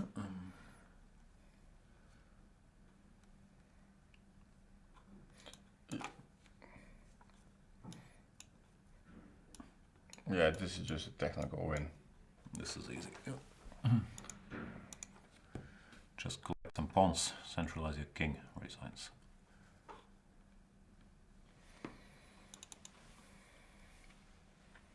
Yeah, simply rook f1 is probably a very practical move, just to get it over this activity. Now it's kind of controllable. Okay, you want to have maybe your king on f2, but Okay, it's not very far.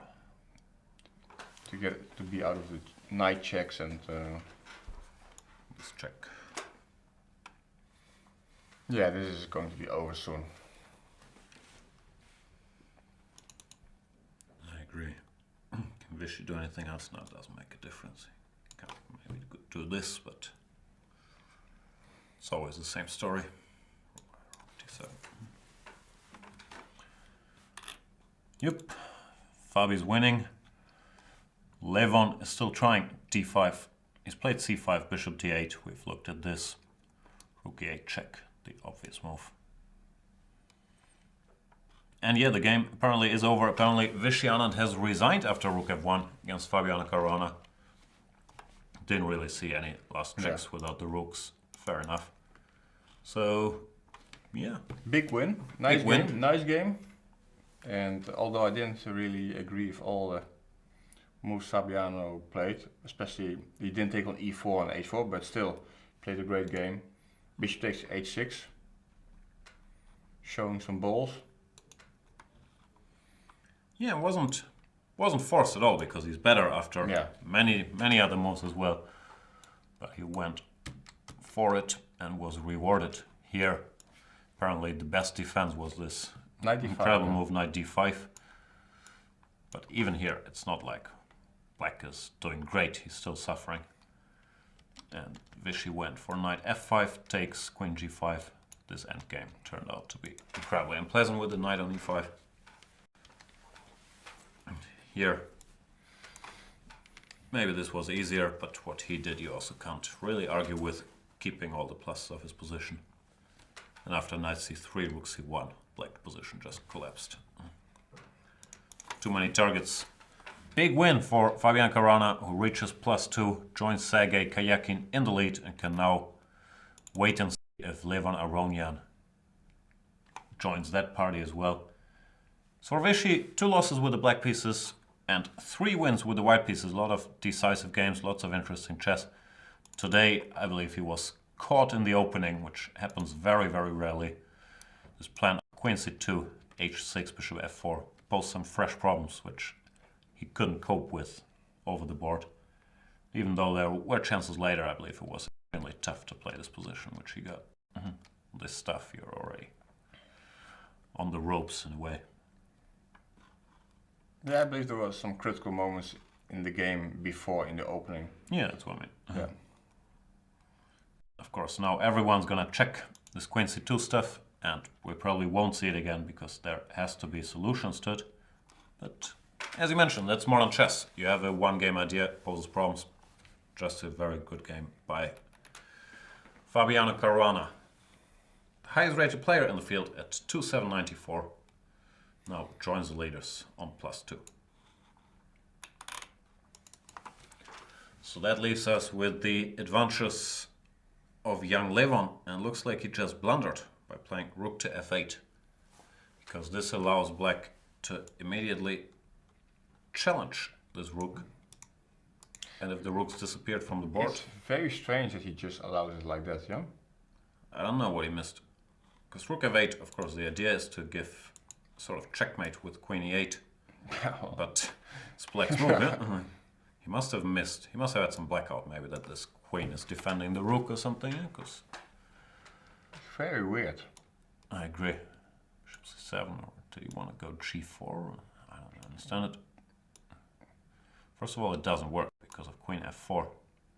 And oops, yeah. And it's a nice mate, so I'm going to show it. And this is a bit of a problem. But even if you miss that mate, queen f4 is a perpetual. Or queen h1. Or queen h1. So g4 can't be the point. What does he want? Maybe he wants to take and then go queen e7. In general, okay, looks like queen f5 works, but even if black played king g8 here, somehow this doesn't feel great for white. No? I mean, yeah, next move queen d8, yeah, it looks like... okay, you have this pawn on a5, is maybe something to... but I don't see how you can take... Well, yeah. I was thinking if you can fix of this, if you can fix this pawn on a5 and the pawn on h6. Okay, so you want like 23 moves? Yeah, well... Then it's probably still a draw. Because this is also fixed here. Yeah, well... I don't know, it's a weird decision. Because, yeah, he could have kept up the pressure with this, for example. When it's not so easy for black to free himself. But queen d7. What do I know? Rook f8 now. Bishop f6. Okay. You're calling me out on my random statements, eh? But even here, like, can I grab a pawn? Could have a check. Yeah, I want... But if I play queen a8, you play with b4, yeah, or what? I don't know. I have this golden rule that you should never play b4 before b4 is any good. But yeah, this seems to work somehow. 4? For both, yeah, but it seems to equalize. You get the pawn back. Maybe queen d3 check first. G6. And b4. And queen h8.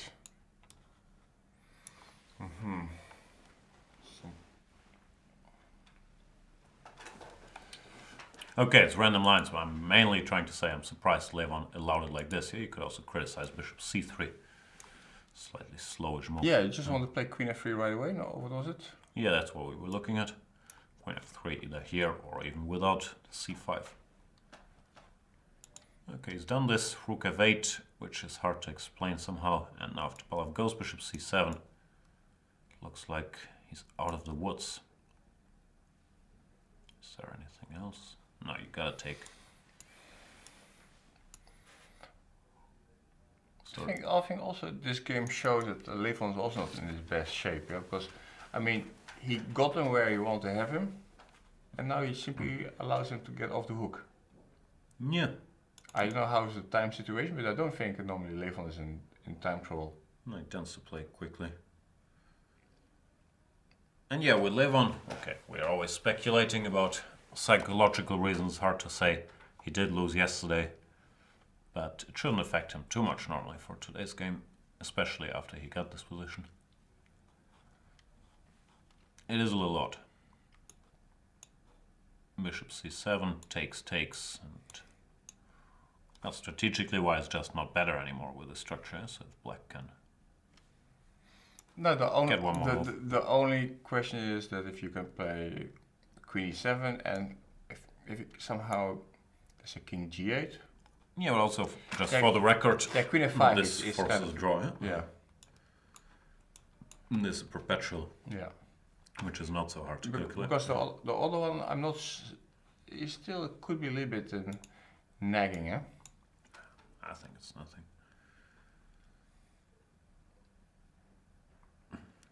Because even if I do nothing, even if I go h5, g6 or whatever, how do you want to improve? No, that's dangerous.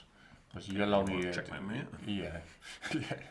I mean, you allow me to play bishop d2, bishop g5, and then you're really stuck. I think it's nothing. Okay, well, but queen f5 is sort of. It's always there when it's needed, yeah, but let's look at this just to kick the queen out or to exchange it. If you don't exchange the position, Okay, it's just a draw. Yeah, let's exchange the queens. And to play g4.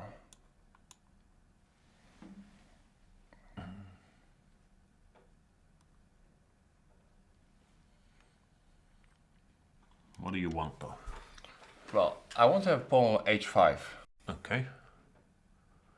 Let me think. I'll defend in the most ridiculous way possible, just so you can show your plans.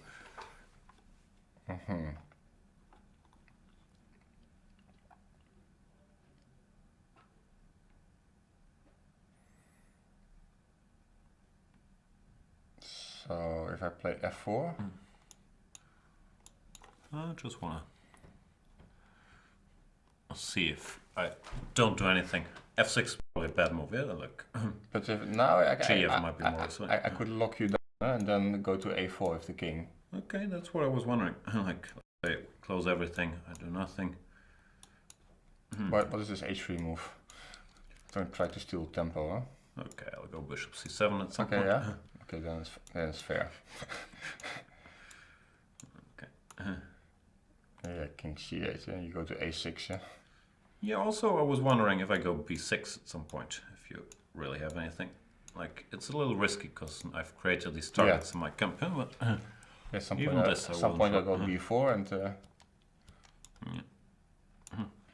So,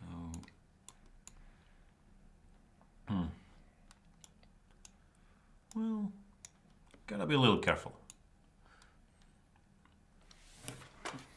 Okay, this was sort of the dumbest way, and I believe it's still a draw. No? Okay. I'll sit here and tell you good luck breaking through.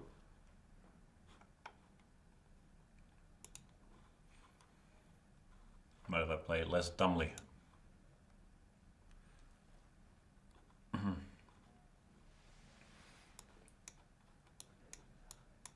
yeah, or you can play Just a draw. g6, h5. Also, yeah, just exchange some pawns, and then I can also go b6 and simplify further. Nah, very little there. Topalov has played bishop to c7, forcing the exchange. Seems like this game should end in a draw quickly now. You're still smelling some chances, eh? No, not really. I'm Black's just too active.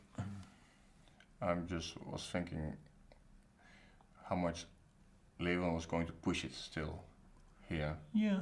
If he would still see some chances to keep on playing. I don't know what happened to him. I feel like this is some hallucination that he just didn't see this rook was protected, or at least from far away he missed this rook c8 covered by the queen to unpin idea, because something's been strange here. Yeah, but okay. It's more now everybody who still has to play Topolov. It's like, well, you have big chances to win.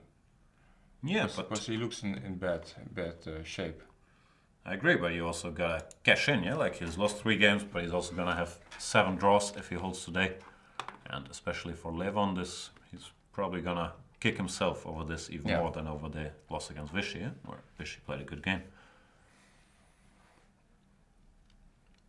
Well, I wouldn't say that Vichy played particularly well against Aronian. I would rather go for that Aronian played pretty badly that game. Yeah, fair enough, but it takes 2 to tango, you know? Like, he also made him play badly by choosing the structure where he has to sort of sit and wait, which is not his forte, yeah? But at some point the position played itself, huh? Even just maneuver to bring the king to f5, I mean, it was not that difficult. And that would be some kind of a running game. That's true. Still, not easy to win that one, but yeah, I do agree that Levon has not looked great in the last 2 games at least. And now, I'm wondering if you can get in trouble here with white if you keep pushing, but probably not really. Now, to my mind, the logical end of the game would be takes queen e7, queen f5, takes queen e4, and perpetual check, or, well, someone's gonna give perpetual check somewhere. Okay, I'm not sure if you go here. I might not have a perpetual, but okay, you can never win with that point, yeah.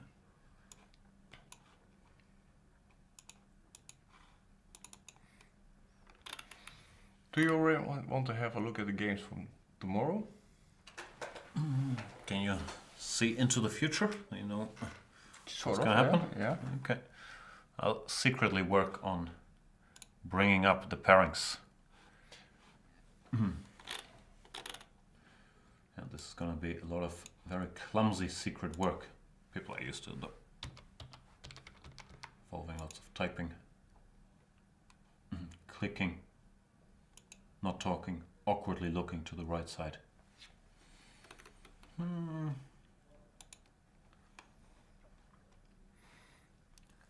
Just give me a couple hours here.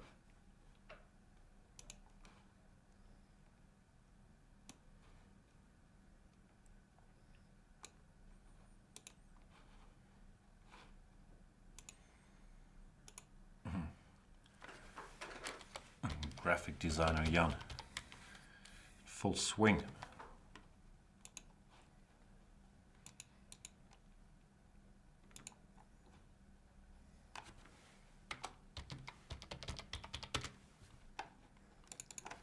Ta-da! I don't know where to put them though. Let's not block our heads. Not you. So we have Levon with white against Svidler.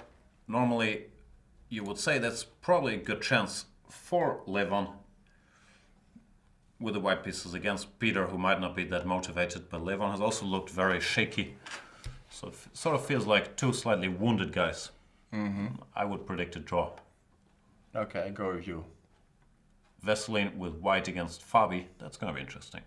How hard Fabi wants to push with black. Yes, because Fabi probably will push. But you also got to survive, yeah? Like,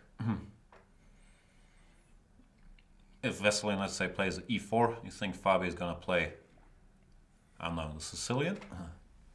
No, he will play, but he will just play. Yeah, but he's going to play the Berlin and then give Veselin a choice if he wants to come after him or not. Yeah. That's what I would guess as well. Because he's not in a must-win situation with the black pieces. Vichy white against Kayakin, also interesting. Yeah, I would go there for a draw somehow. It's most likely, but Vichy with white with his 1 e4 serve, he's looked pretty good, you know? Like, Yes, of course. also, he might be running out of ideas a little bit, yeah? He's played everyone plays the Berlin, he's played this bishop b5 d3 stuff already, he's played the Chuko piano already. it's gonna be hard for him to come up with something else. No, but let's say, okay, I don't think Aronian Svidler and Anand Kayakin are so interesting, but Topalov, it just depends how much he wants to play, and also it depends on how much Fabi wants to gamble. But if Fabi wants to give him the Berlin exit, it's probably going to be a draw. Then they play some Berlin with Rook E1, and it's going to be a draw. That would be my prediction. If Fabi plays Berlin, the Count Sicilian and see what happens.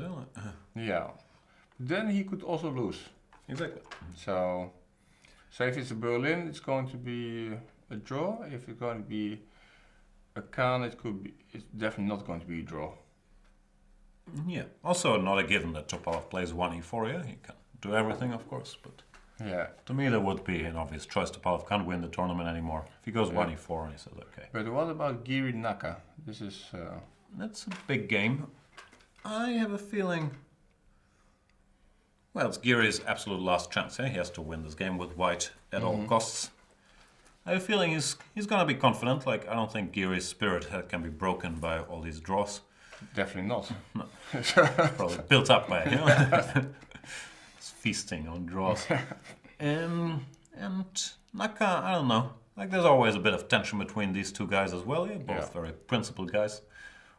And I think Giri has a good chance to win. Naka hasn't looked that impressive in this tournament. Today he got a more or less easy draw with black. But Giri, he's tough in the opening. He's going to have a game plan for him. Yeah, definitely. If especially Naka wants to play the Queen's Indian again, For example. then definitely Giri is going to look for him there, because it doesn't look like Naka is very comfortable there. No. Also, Giri is a nasty guy. Yeah? Like in the opening, whatever, I don't know what he has prepared. It's not beneath him to have some very little idea in one of these super sharp Queen's Indian lines, which can cause a lot of troubles for you. Because in the opening, Anish is extremely prepared. Yeah, here you have a wide choice on where you want to attack. Yeah, you almost wonder if the guy has no wife or something like that, because the guy... No wife or no life? Life, I said wife, but kind of the same, yeah? Well, speak for yourself, but yeah. But yeah, I mean, basically, this guy has quite a work ethic, because he's writing his articles for New in Chess, and well, I mean, it's a lot of work. He's doing lots of stuff. Yeah, he's involved everywhere. So Sim actually goes for Carlsen. He's also involved everywhere, but in a different way. But I disagree with the point that he has no life. I think that's often the excuse of lazy people like me, saying, yeah, but these guys, they don't have all the fun I'm having surfing the internet for 8 hours per day. You know, no, I mean, but the guy has to be extremely disciplined. I think, he's just a hard worker. Well, I mean, you need to have a lot of energy to be everywhere. It also feels like he's a bit ahead of schedule, yeah? Like he just turned 21, he got married, he's 2800, he's writing all over the place. It's not normal behavior for a 21-year-old, yeah? He should be lying on some street being wasted, yeah? Should I say speak for yourself, or? Yeah, in that case, even though, no, I think I ended most of my drinking career when I was like 18, 19 already. It was worse at the end of high school. But, yeah. I was basically trying to compliment Anish. I'm not sure if we turned it into an insult. No, Yet, but no, basically, I'm also full of admiration that the guy can do all this stuff. Yeah? I'm not saying that, okay, he has no life, but in fact, the guy is doing everything. Yeah. Maybe he's not drinking, but for the rest, he'll get there. Yeah. Should get Lawrence Trent as a manager. And lose a few games. It also might help. Oh yeah, that too. Let's see if there's any breaking news. Well, Vestlin didn't bother with calculating this Queen F5 move, and he just played the strategic route, h4, h5. He didn't allow himself to get squeezed. Bishop d2, queen to d8. Takes, I would guess. There's not on the board yet, but if you don't take, if you allow queen d7, you might as well go home. Maybe you can try this, hitting this pawn. Even so, g6. Yeah. Looks like our little tool has frozen here because it got too bored with this position. It doesn't even let me play g6. So I might have to restart it. This is probably another great excuse for us to go on a very brief break, but we're gonna be back in a couple minutes. You're gonna get all the time travel drama on this highly exciting position. See you guys back. You're a good salesman, that's for sure. Also, go premium, Vivian. See, I can't even finish the sentence. See you guys soon. Go premium.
Welcome back, boys and girls. I've restarted the magic tool, which leaves us with a not so sparkling position in Levon Aronian against Veselin Topalov. They're on move 36.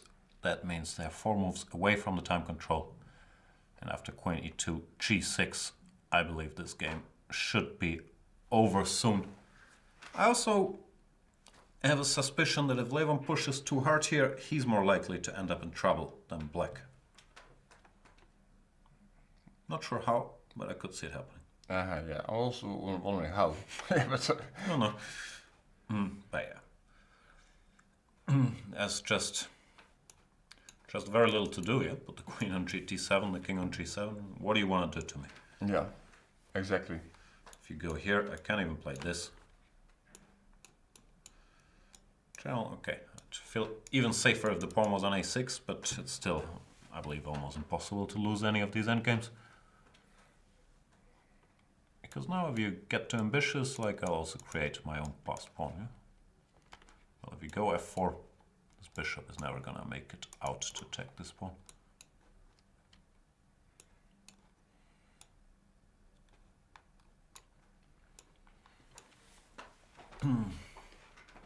g5. Only move, yeah?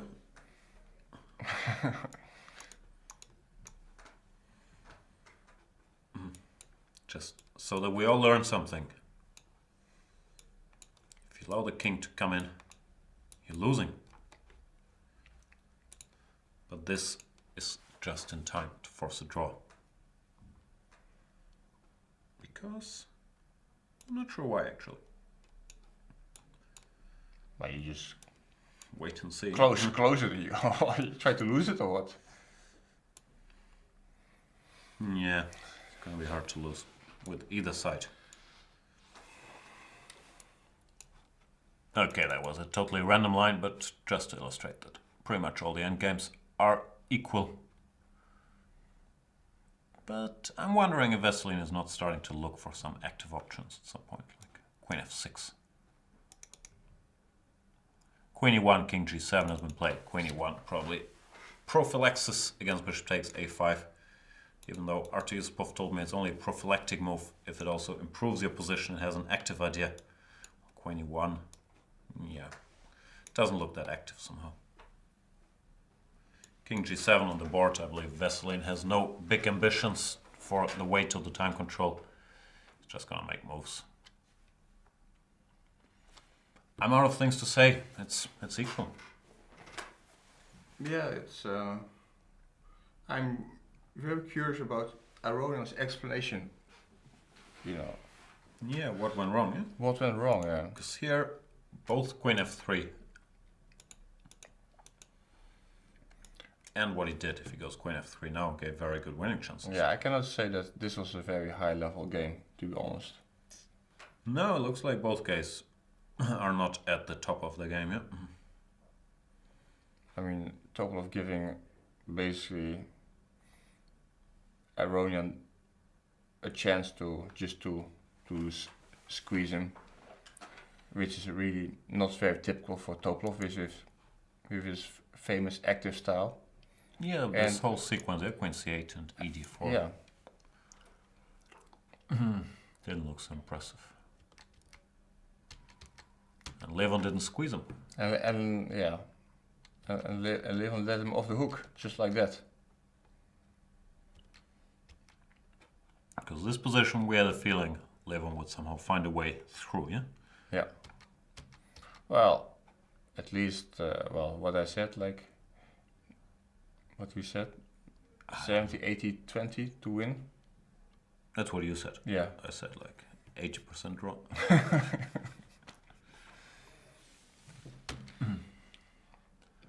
But yeah, the big mystery is why, well, bishop c3 you could argue about, but especially here, why he just allowed this without a fight and without the rooks. There's really very limited winning potential. Because if he just had done nothing, then at least he can meet bishop c7 with rook e7 and still ask some questions. Yeah? But with this rook gone, there is just not a whole lot to hope for. I think it's going to be. I think maybe now, what I see now, the current position, if I would prefer probably to have black. Of course. Yeah. Finally, you're coming around. Yeah. Because he can. Now he just wants to make a draw, but then he has to be careful. Yeah? This a3 b4 eliminates the only black weakness. Yeah, it's also a very strange decision. Either ab or even a4 if Topalov all of a sudden feels more ambitious.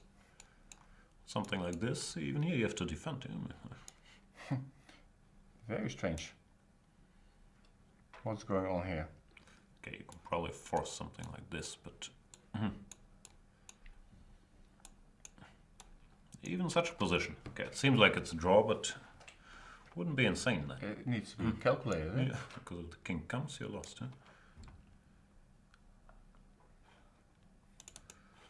Aronian drifting a little bit.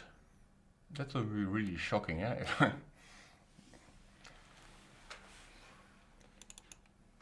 Well, should still be a draw, and Topalov so far hasn't looked very ambitious in this game. Yeah, but still here, he might think, okay, can't really lose. Let's see if the guy defends. Yeah. Also, a4 is sort of the principal move. Yeah, like, Yeah, a4 now it's decision time, huh?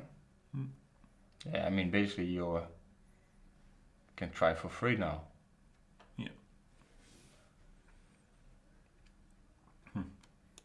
White sits and waits passively. Okay, that might not be a win, but it's already starting to look sort of unpleasant. Yeah, if you have to go for something like this, and Or if you play Or you like, can get or you tougher. can play like Nigel, huh? Exactly. also, Well, king f6, king f5 at least looks. yeah. No, just in general, this is okay. Normally, you see such a position when black is a stronger player than white, and white try to force a draw somehow, yeah, and then you have to defend something like this. Here, king f5, king g4, king h3, f6, g5. Okay, we've been sort of helpful, has to be admitted here, by not meeting queen e4 with f3, which is better. Yeah, okay, queen b1. Yeah. You start fishing. Gotta be careful now. Let's see what Topi does.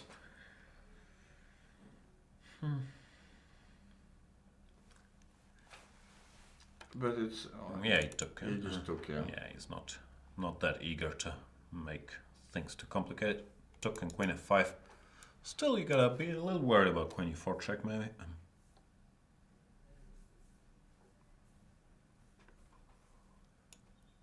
You play this. Okay. Should still hold, but only black can be better. Yeah, that's This obvious. one? I'm not sure about f3. I would just think I'd be a bit worried about allowing this queen e4. Okay, I feel if I play queen c2, queen d3 maybe. You can't have it all. Which one? Which one is it? Okay, let me go queen c2. Okay. I saw that one coming. From far. So queen c4.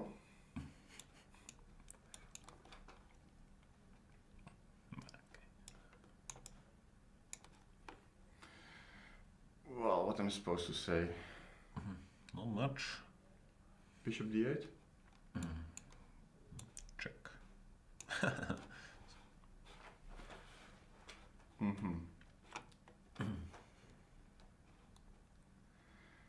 Yeah. No, it should be a draw, but it's clearly white has to be careful. Yeah? But even if I stay passive for the rest of the game, Yeah, bring the Well, I bishop to managed to f6, lose. yeah. that's my question. Let's do the worst Yeah. possible things.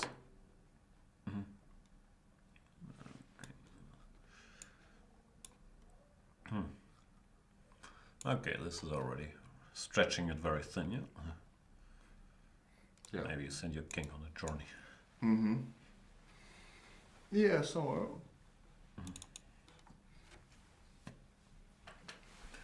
So, probably Levon better calculate a little here and make sure something like this is a draw, so you can go home, yeah?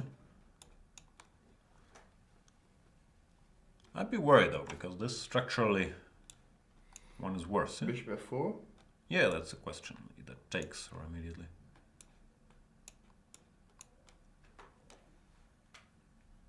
Still a draw, yeah? Because here you have to understand the logic of corresponding squares. Which means if you go here, you lose, because here you're in Zugzwang. Well, if you go here, you don't lose, because now if black goes here, you win. Yeah, and the story is if you play a move like king f5, you'll lose, huh? Yeah. Okay, this is a race, but Yeah. not a good one, I guess. Yeah? King f3 first, maybe. d5, yeah. Power through. So yeah, this is a, sort of a typical situation where neither side can play the obvious move, because then you end up in Zugzwang, but you can just wait, king f6, king f2, king e6, king e2. But all of a sudden, white has to calculate all kinds of lines like this just to survive, huh? Because black is not forced to enter this.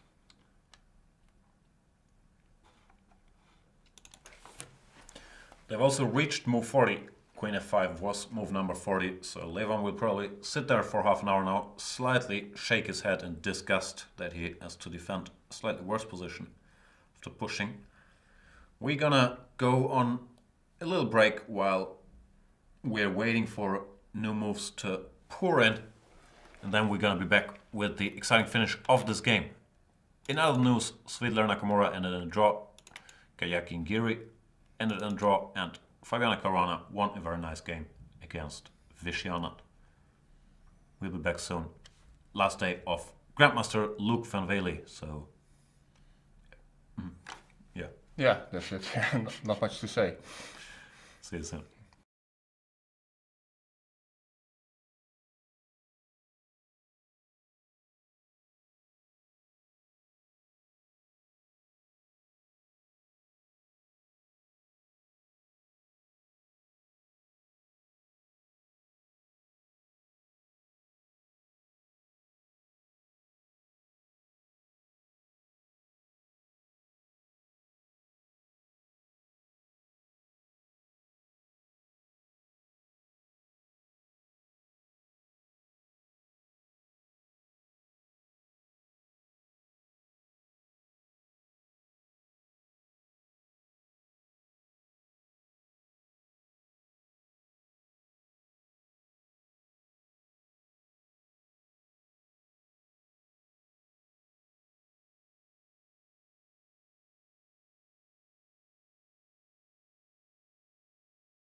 let's go back.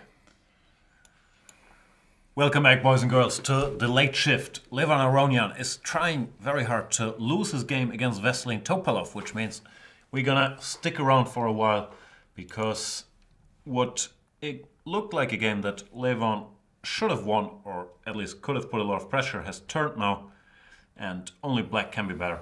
Because, Loek, you're a classical player. It's good to have the pawns on squares that don't correspond to your bishop's color. Is that accurate? That's correct, yeah. And actually, I had once a similar position like this, and well, I had the dark square bishop with my pawns on dark squares, but it looked still very drawish. But I lost to Vladimir Kramnik. He showed incredible endgame technique. He managed to open up the position. We changed the queens, and he was walking around with the king from, I don't know, from a6, b5, went all the way around to f1, targeting my weak pawn on g3 by king went to g2. Sorry to hear. Yeah, and I think at that time he was like 15 years old. You were like, what, 35? Huh? Yeah, still. Thanks for the compliment.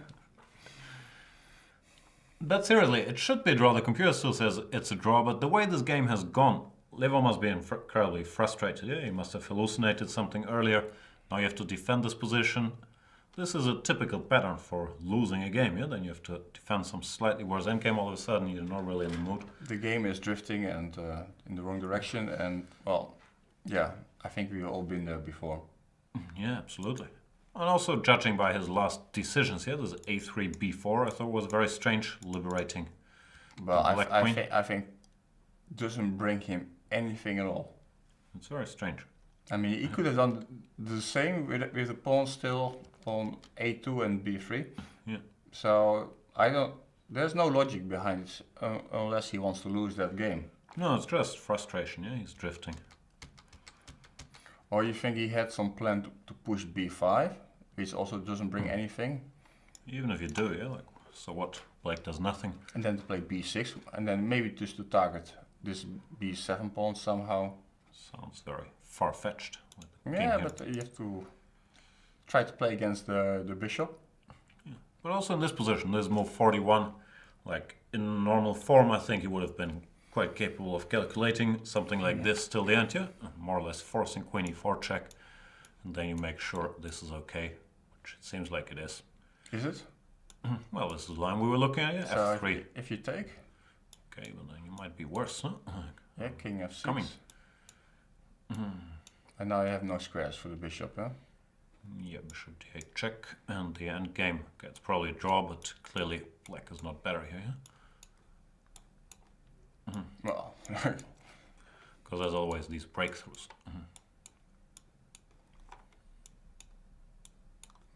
no. Okay. This one. This is instructive, actually. Why is it pawn down? But it's Zugzwang, and why it's winning. 2 guys stopping 3 guys. Random lines, I'm just saying, yeah. This queen e7 seemed to hold with, yeah, some calculation. Instead he's played another slightly strange move, queen to d1. Just deciding to do nothing. But it's typical Levan style, yeah? What's that?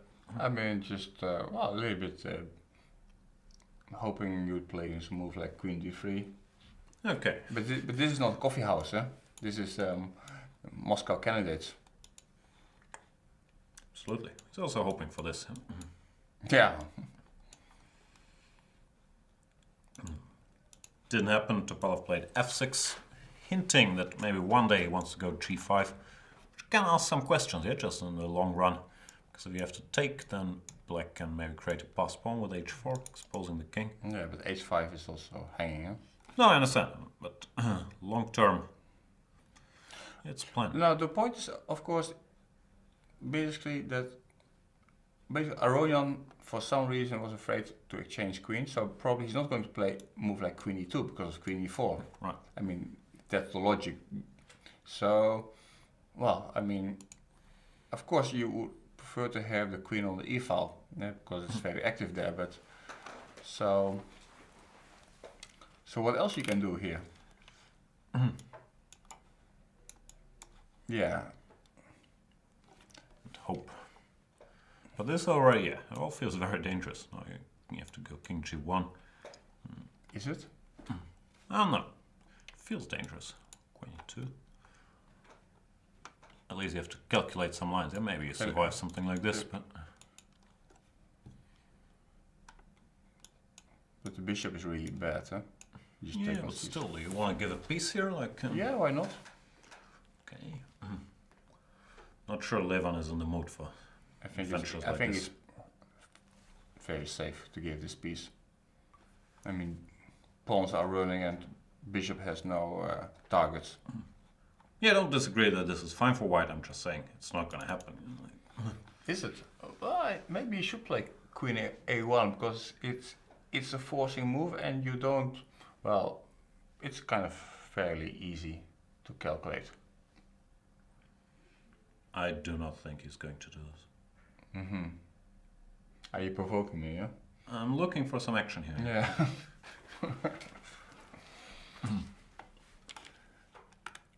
Speaking of some action, no, there is no action.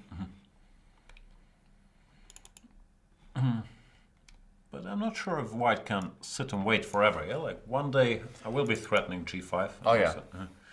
If you want to avoid the exchange of queens, like you have to have a game plan against queen e4 check. No, basically king f7 and then the threat is queen e4 check. Exactly.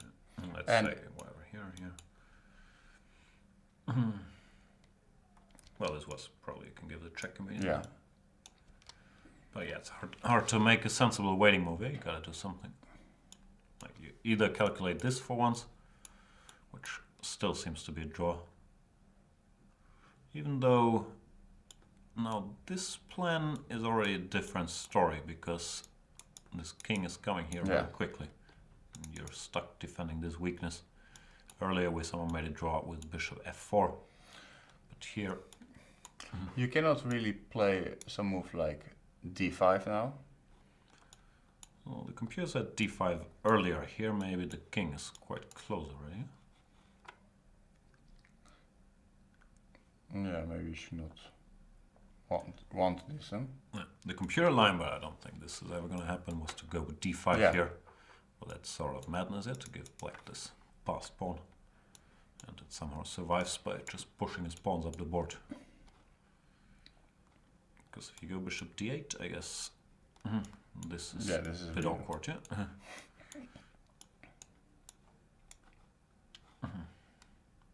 But okay, there's absolutely no chance of this happening.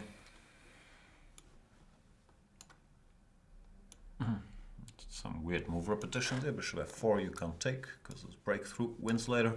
So you have to go here, here, here, here, and apparently it all ends peacefully, but not going to be able to do it.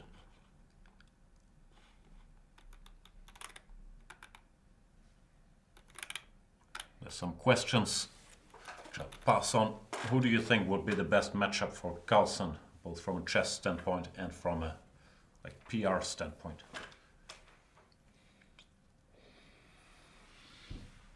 PR.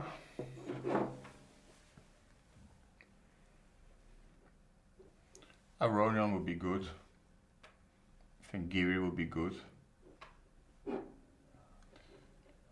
So I don't know. Maybe Naka would be good. But chess-wise, Naka would not be good. Doesn't have a great score against Magnus, as we know. Yeah, then I prefer to have Fabi. Yeah, I think chess-wise, well, might be recency bias, but Fabi could be a very interesting match. He's not afraid. He's beaten Carlsen quite a bit in the past, even though he's lost a lot too. He's taking his chess very seriously. He's clearly very well prepared, and it wouldn't get worse if he has to prepare for a World Championship match. Who knows? He might enlist some help of some Magnus friends like Anish as well, yeah, so this could get very interesting. I'm speculating, I have no idea. So yeah, I'm with you. Fabi at the moment, but once again, that's because he won today probably. And looks like the toughest and challenger. also, okay, Aronian has some kind of style which could bring danger to Magnus. Yeah, their recent encounters have normally been Aronian plays a good game and sort of puts Magnus in some trouble, but then Magnus remains cool in time trouble and often wins some shady positions. Yeah. I'm not so convinced about Anish's chances. Although, well, it's nice to have a record that somebody hasn't ever been beaten you, but basically, I believe that the game that Carlson lost was because he lost. It was not that he was beaten. Well, by it was Anish. just a day off here. Yeah. He lost So- with white in 20 moves, made some ridiculous moves.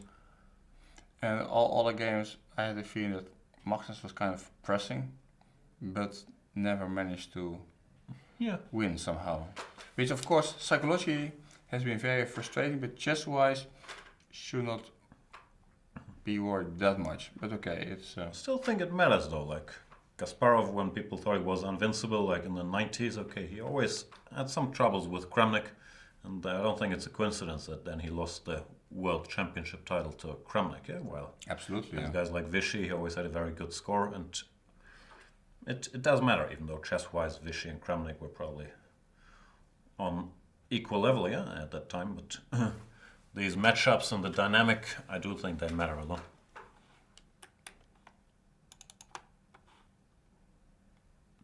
Also unclear who would get into whose head, yeah? Like with Fabi, I don't think he would try to get into anybody's head, but I also think it's tough to get into his head, yeah? I think he's just focused on... Yeah, Fabio is Doing maybe his thing, getting into his own head, yeah? Yeah, Yeah. I'm also not sure if that would happen. Like, Lawrence might get into his head. Oh, that's a new dynamic. We didn't really discuss it yet. Yeah. No, if Fabi qualifies, you think Lawrence would be in charge for doing the Magnus trash talking? Because Lawrence, after he lost his match with Rukots against Yeah, Magnus, no, I don't think he yeah. has many bragging rights there. Do you think it's possible to lose a blitz match with Rukots to anybody in the world, like ever? For me, not. No. Yeah, I also find it very hard to picture, even for me. Of course, there was a lot of stress as well, mentally. But Lawrence is not such a bad player, yeah? So I'm not sure he can be the PR department, yeah? Yeah, no. After this match, after he lost too many rook odd games again to Magnus, it's he is not in a position to talk about it. Yeah, That's what I'm saying, yeah. Well, Fabi, I think, yeah. He's not so much in the trash talking business, yeah? Like, he believes in himself. Yeah, but okay, he likes to make sometimes to have a little to make fun of people, but he's not really a real trash talker like. No, Well, Levon or Anish would be more. Yeah, Or Hikaru, absolutely, yeah? yeah. Okay, Anish is still doing it on Twitter, yeah. Yeah, of course. But I think Levon in this sense has been very quiet. But let's say if you just talk to him, and of course there's a lot of trash talking going on. Levon is more in person, yeah? Yeah, He likes to yeah. trash talk you in person, but he's more aware of his public persona. Yeah. Yeah. Well, Anish doesn't really mind. And Hikaru, I think, is also quite outspoken, yeah? Yeah. Yeah, but I think he lost a little bit his tongue, no? Maybe recently, yeah. But we're talking about the scenario that someone has a match against Magnus coming up, like I'm sure there would be some statements, yeah? Well, Vichy is not a big trash talker. No, that's a pity. Because I think he has quite something to say, but I think he has opinions, but he Yeah. tends to Yeah. keep them to himself for at least the private conversation. Yeah? yeah. Kayakin, I'm not sure. He would have some things to say, but I don't think he would try to get into Magnus's head so much. Yeah, I doubt, yeah. Svidler would be too busy with self-deprecating humor. You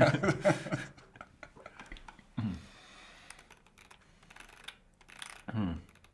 So we don't know, but if we look at the standings, those are the standings before the round. But since we're all math geniuses, we can figure it out.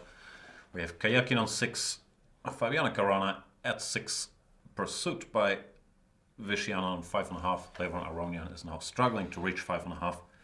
It does look like most likely the challenger will come out of the Caruana Kayakin Vichy group, yeah? Unless something happens. Yeah. So I'm sure Lawrence Trent is very excited today. Good day for Team Fabi. You should hire like 2 more people so they can call themselves the Fab Five. Yeah? Fab Four.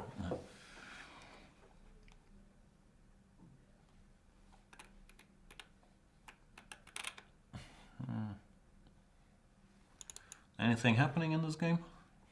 King F7. Looks like I don't know what Levon is doing as healthy, because he's really trying not to do anything at all. You know? Like Bishop E1. Yeah, I think his idea is to play f3, but then you play g5. Yeah? You allow g5. Yep. Yeah. Still holds, but somehow the more weaknesses around your king appear, the less. No, you should definitely never open. Yeah, but what else are you gonna do after g4? Yeah? f4. F4. Now I will penetrate. Oh, this looks terrible, doesn't it? Well, Check. king's coming, yeah. Bring the ruckus. I don't know. I think you might have to go f3 just to at least have some counterplay. But Well, it's all quite unpleasant, eh? Like here we have this plan. yeah. No, that's just almost over.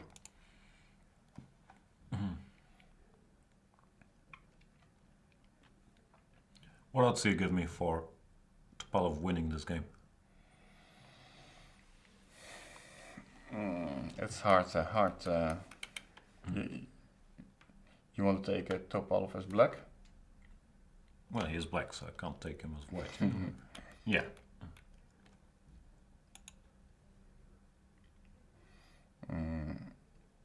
I don't know.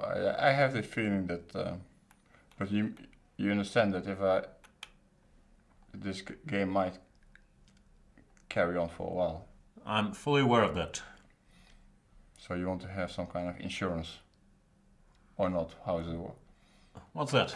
You can't give me a number? Like you're not giving me 2-1 on a black victory? Okay, 2-1 I wouldn't take, but let's say 5-1. Okay, come on. This guy is trying to hustle me. Can't believe it. You can do it to your fellow commentator. Everyone's got to make a living. Come Yeah. on. You know, you're that desperate. It's tough times economically. I knew there was a catch. At some point, Levon has to go for counterplay. But You Yeah. better calculate this very carefully. Yeah? Still, I don't think there's much to calculate. I think there is. You take and queen a8, Czech Republic. king f1. There's not much to calculate. Okay, you're sort of quick. Huh? Yeah, maybe. Yeah. Yeah, it's a draw. I'm not in time to do any nasty business because his bishop is hanging with check. So you always gotta give the perpetual at one point or another. So he should probably play queen a1. I still have a feeling he's never gonna play queen a1.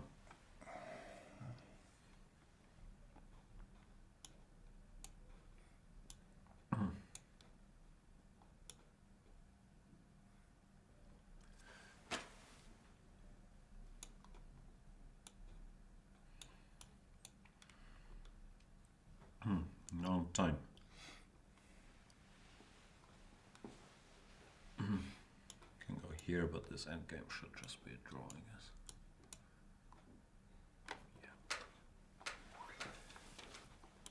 Yeah. Oh, wait, we have some moves. He played f3, didn't go queen a1, and g5, of course, followed, which I believe does not improve his situation. No, not at all. I mean, f3 is a very committing move, and it allows you to play g5. Yeah, next move g4, yeah. If you go bishop f2. Well, the computer wants to take, but I think the boss plan should be this. Yeah. To create some targets around here. And this is getting very, very dangerous.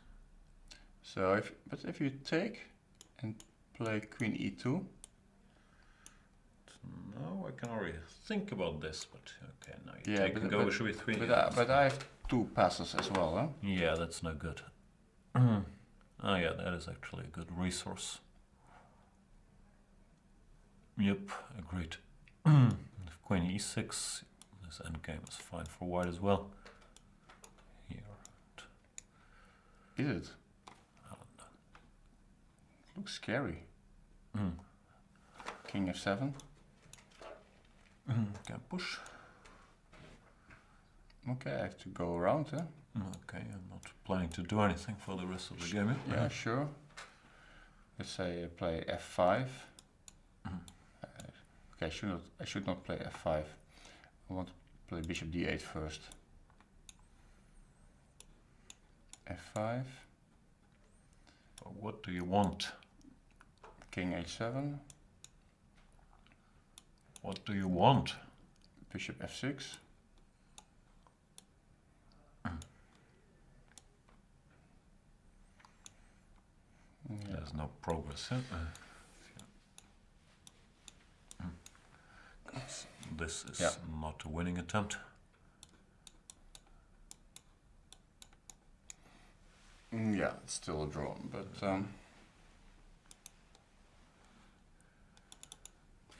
But the trend is not Levon's friend, that's for sure. Also, yeah, g4 is not forced, yeah, like, can play all kinds of random moves. And you also have to consider this at least. Probably doesn't lead anywhere. But, who knows? yeah, I mean, Yeah, it's nothing.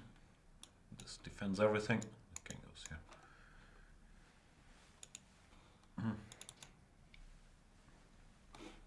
still. It's black who's in command now, huh? Yeah, obviously, but probably it's not enough command to squeeze out full point here. But Levon must hate himself so much right now. I mean, like having to sit here and defend this position, if we compare it to this position, where he has excellent winning chances with 0 risk. Like, it's not a pleasant turnaround.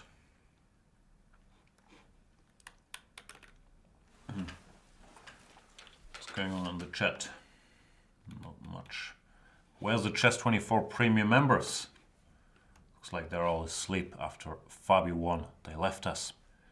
If you're not a premium member yet, first of all, you would support this program if you became one. Secondly, it's the best chess bang for your buck you can get for 10 euros a month. You get access to thousands of videos improving your chess. Check out my latest video series with Artur Yuspov on prophylactic thinking, which certainly improved my chess. You get the tactics trainer where Loek van Wely is a big champion. He's rated 2300, which might not sound like much. But the ratings are sort of low because it's a tough trainer. I'm like 2100. So that's what chess is about, pattern recognition.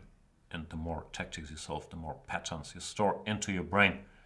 Anyway, go premium. It's a good investment if you want to improve your chess and if you want to support our little project, if you want us keep having superstars or Loek van Wely in the studio. Consider it. I like Tempting. energy to even pluck, yeah? Tempting. Not that tempted? You're a grandmaster, you get a free premium account. You're lucky.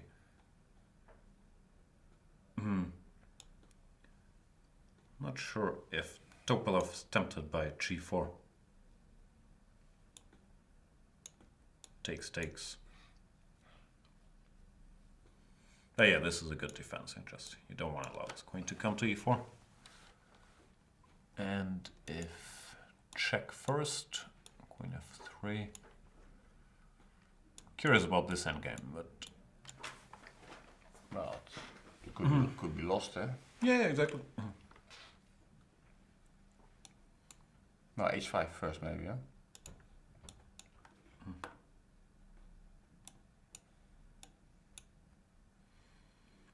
Yeah, this is a losing attempt. Yeah. This Yeah. d5, b5 is very much in the air.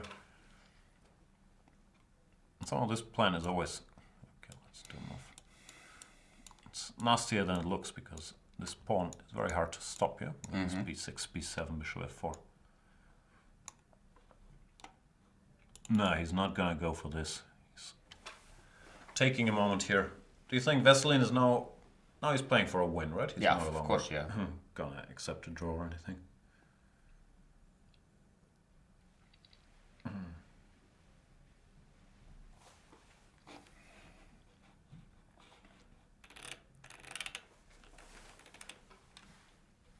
Do you think he should bring the king first to d7?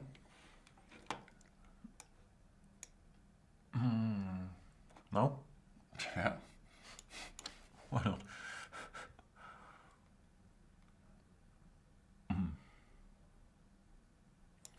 You're still worried about this counterplay, yeah? Yeah, it's also the kind of maneuver that makes you feel a little uneasy, yeah? If you want to wait with white when it looks like the guy's still improving his position. And then let's say at some point you play b6, king b7. Jesus. Why would you do that? Because, okay, you want to come with the king maybe at some point. Okay. Not sure, probably white should do something active one day, yeah? Especially if you're showing your face on the queen side.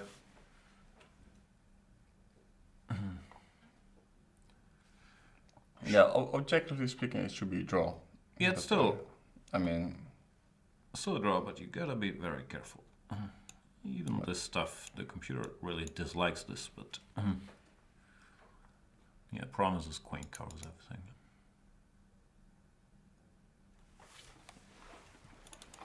So the big question is, what are we gonna talk about in the next 3 hours while Vesselin's trying to squeeze something out of this position? Yeah, it's a problem, yeah. It's gonna be a bit of a problem. What's your experiences with Vesselin? You had a couple training camps, you worked for the guy. At what point was that? That was around 2002. For example, in the Dortmund candidates, I was there. And we had some training sessions in general. It was the way we worked was kind of, I think, a good way of working, I believe. It was like we are sitting at a chessboard and Silvio Dainao, his manager, he was shouting the computer moves. Okay. So we were not really biased by computer suggestion, we tried to think. But those were also the old days where computers were weaker, so Yeah. thinking had some extra input, yeah? Yeah, sure. But still, I'm hoping Lawrence Trent took notes, like the correct working way. Lawrence, you sit behind the computer, you shout the computer moves, and Fabi and Kazim are making moves at the board. Well, at least Fabi, he has to keep his head clear. Yeah, because the computer is also a big danger, as I know firsthand. If you only stare at it in preparation, well, your preparation might be good, you don't know how to think anymore. Huh? Happened to me. Yeah, not only to you. No, happened to a lot of people. It's very hypnotizing. Also here, like both commentating, we're using it, and most kibitzes are using it as well. You sort of lose respect for how tough it is to sit there over the board and try to calculate stuff. Because 0-0, bishop b8. Can't even draw the arrow anymore. Who else did you work with? Mainly, okay. I start with Kamsky in the old days? Yeah. And Rustam Kamsky. Mm-hmm. It was also quite an experience. First time that I worked on a very high level. Was that preparing for a match with Karpov? Yeah, That's- in '96. Wow, it's 20 years ago. Yeah, those were the days. And later with Topolov and with Kramnik. Yeah, some fairly high stakes.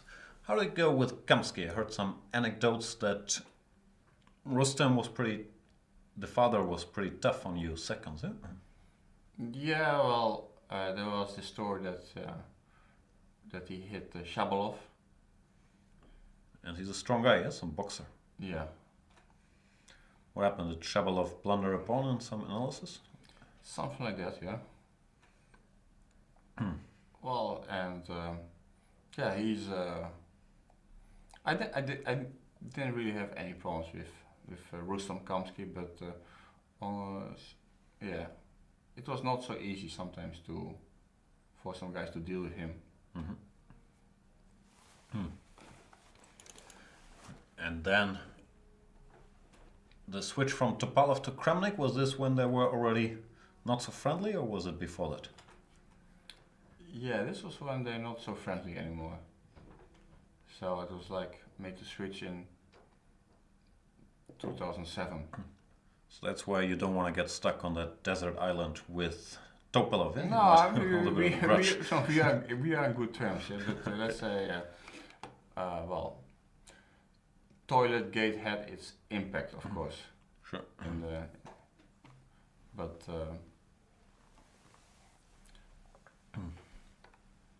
I don't think Topalov is a bad guy, but easy guy to hang out with. Yeah, I don't have many bad things to say. Personally, he's always been very, very friendly. Yeah. Like this Toilet Gate, okay, got sort of ugly. I was only watching it from a distance. Were you there? Were you on Team Topalov, you mean? No, you weren't, right? Yeah. No. That's what I thought. I wasn't involved in any team there. You were sitting in the walls in... Nah. Yeah. And with Kramnik, were you involved in some World Championship match, or was this more at a distance? I was involved in this World Championship in Mexico, which Anand won. Right. Then I went with him to Moscow to the Stal Memorial, and I was invited to be one of his trainers for the match against Fischer Anand. What year was that? 2008, yeah, in Bonn. Yeah. But well, you know, it's not easy work, you know, to very well aware. to work with these kind of guys, and I needed simply a break, and so then he took somebody else. Fress, yeah. Fress, at that time I think he was there with Leko,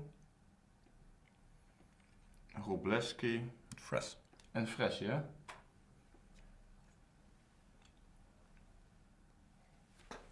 We're speaking of our friend Laurent Fressinet, called Fress in the chess world, who now is linked to Magnus Carlsen. So a lot of changing teams behind the scenes here. Like Kazimchanov also used to work for Vichy. Now he's with Fabi. PH worked PH also, yeah. worked for Vichy. Now with Carlsen. For Carlsen. Okay, there's only that many experts at opening analysis who also have the character to sit there and work very hard through the night for many years. So those guys are in high demand, yeah? Yeah, but it has changed, because before it was also very good for your own chess to work with these guys, but now it's just a job to do. I mean, you have to analyze a line and to report it, and there's much less interaction with the top guys, and the interaction is normally, let's say, could improve yourself as a player. Yeah. So I think back in the days, especially with the work with Kamsky and with Topalov, it was also quite helpful for myself for my chess development. Mm-hmm. Although it was when I worked with Topalov, I was reaching age of 30.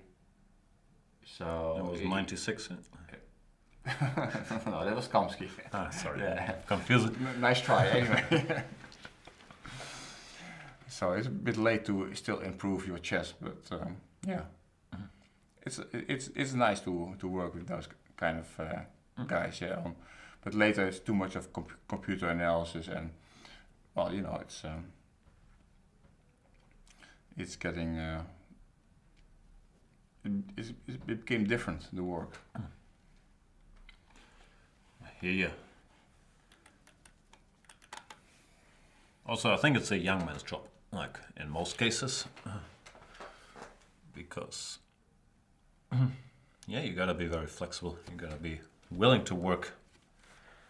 I'm not sure if it has to be done at night, like when I was being a second, but okay, I'm also very night active. I normally prefer to put my work in the night, but I believe a lot of guys also have like relationships now where it's more training camps, and then you don't need to do so much during the night of a tournament because you can only fix that much, and it's more like coordinating the files and discussing with the boss what you want and so on. Like these long-term partnerships. I'm not sure Kazim Chanov is sitting there clicking every night here, or PH when he's doing something for Magnus. Well, PH just has to play some card games with Magnus. That's his main. And he has to lose, to keep Magnus. Yeah, yeah. That's the most difficult part. No, I think Magnus is quite good in every game. So, moving back to the chess. F5. No. Queen G6. Deep trap threatening J4. Levon spotted that. He didn't want to change the structure, understandably. Went King F1. And now Topi can try to blast the position a little more open if he so chooses with F5. Takes. I was going to recapture the computer, who even wants to ignore it, go F4. Should still be equal, but at least the structure changes a bit. Yeah, some players coming. Should be a draw still, but yeah, of course, F5. It's not forced, and it's also not the first move that would come to my mind. Then again, the first move that would come to my mind would be Queen F5 when we would repeat the position after King G2. I have a beautiful mind. It's a question if you've dabbled with the London system. I haven't, I'm not there yet. The London system is D4 followed by Bishop F4. yeah, that's gained some popularity recently. But I think this is going to be over quite soon. Speaking of the F4 square, it looks like Topalov played G4 and Levon played F4, which I strongly dislike. That is really shocking. Although I proposed it myself, still I think it's big part why I dislike it, but also for chess reasons. I think earlier we've established that these endgames are always a draw because Queen E4 never leads anywhere. So he could have done this, but F4, now this queen gets access to this square, then the king could come, and this looks very, very dangerous now. I think just Topalov is going to win this.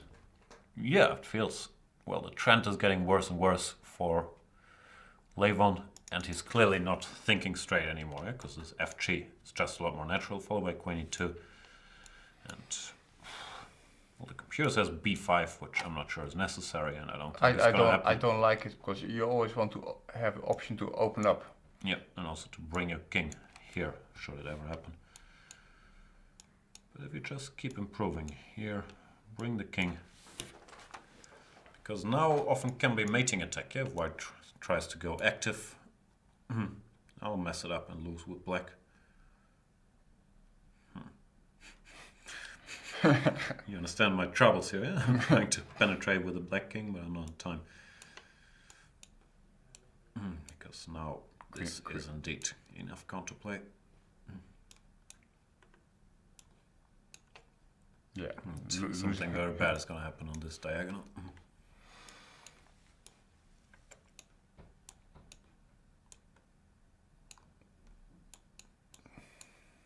Just entertaining myself. Okay, this is the way to not do it. But the position is still extremely shaky and shady now. Even though the computer move is probably strong, as computer moves tend to be, but it's not so impressive somehow. Another problem could be that, okay, now I'm not so sure you can survive any bishop endgames anymore. You just lost. Because this king comes here and the game is over. So if black sort of has the exchange odds. Black can exchange queens, but white can't. That changes the dynamics quite a bit. So what odds did you give me on that Topalov win? It was 5-1, 6-1, I can't remember. Yeah, I think even 2-1 is too much. Yeah, now I agree, but that's why I was trying to seal the deal earlier. Although computer doesn't really say it's that great, but well, Yeah, I would say, considering the history of the game, it's like right like 50-50. I agree. Even though it might just be a draw zone after b5 and some counterplay. Yeah. The computer now insists that this is the only way to keep playing. Yes, but then it might be just a draw. Although maybe at some point you can give something on f4, yeah? Yeah.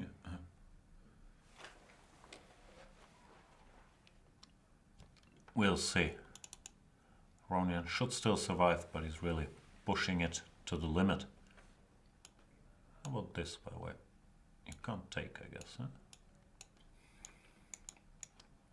Yeah, that's clear. So you have to go somewhere.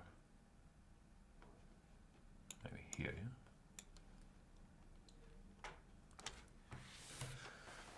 No, it's still holding, yeah? This bishop, as long as you can't sacrifice it, doesn't really do very much at the moment. Yeah. Even though, well, white needs to generate some counterplay before it shows up here. But he can, yeah? Yeah, still a draw.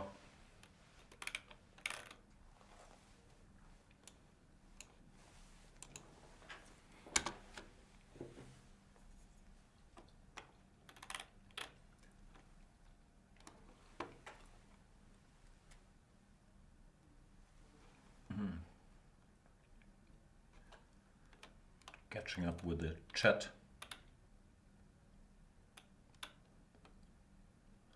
Vaseline's saying he's not a fish. Yeah, I don't think people think he is, but in these tournaments, if you're showing you're the wounded animal, then people normally come after you. But Levon seems a bit wounded himself the last 2-3 rounds. Yeah, also it's kind of interesting to see how guys they recover from a loss. Huh? Let's say Fishy, now he lost his game. It of course has its impact. And it's not so, especially when you're not, let's say, used to losing. And for guys like us, it's simple, yeah? Once again, speak for yourself. Yeah. No, for me, like, I've been a chicken my whole chess career. And being a chicken means you're well prepared in the opening, and also means you don't lose many games because of that, because you're more peacefully inclined.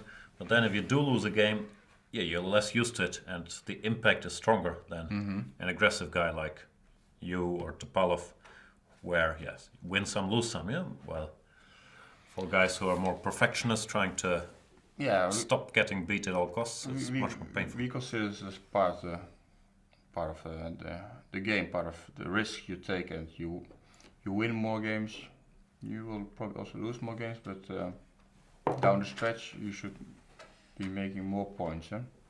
Yeah, I'm not sure if you're making more points. I think it's a character question. Like Anish draws a lot of games, but he does have 2-7, 93. Yeah, and these guys, Kramnik and Vichy, they've traditionally been quite careful. They're also quite good. Yeah, well, they've been aggressive players, being successful as well. Yeah, I mean, you have to be first of all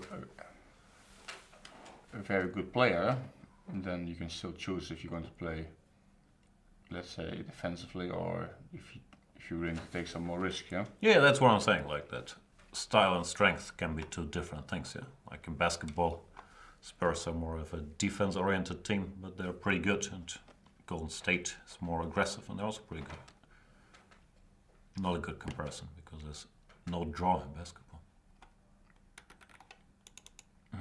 Queen e2, Queen b1. So you're gonna shut the door.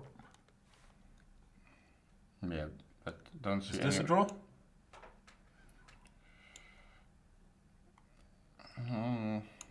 There's still this. Yeah, this long way. Kramnik plan, b6 at some point, and I'm not sure if you get there. Maybe you do actually. b6.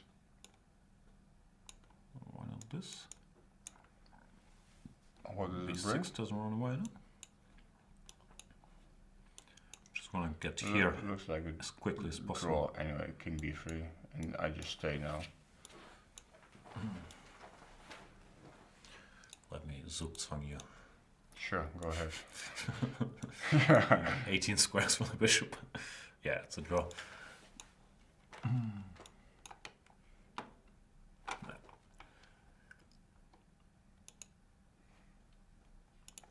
It's not a draw if the pawn remains on f6, because then the king can penetrate here. But it looks like after f5 it would be. It should be a draw still. Yeah, no question. The question is, will Levon draw it? But now he sort of decided on a structure. Might not have been the best decision, but at least Now it's there's clear, no longer yeah. tough decisions. Yeah, now you go for counterplay if it's there, else you try not to lose. So probably it's harder for him to go wrong now.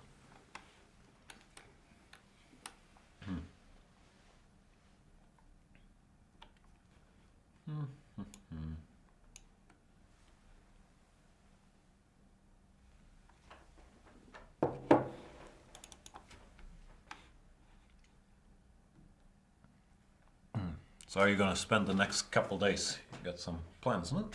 Oh yeah, tomorrow the tournament in Karlsruhe, the Grenke Open will start in Karlsruhe. Quite a strong tournament. Are you seated in the top 10?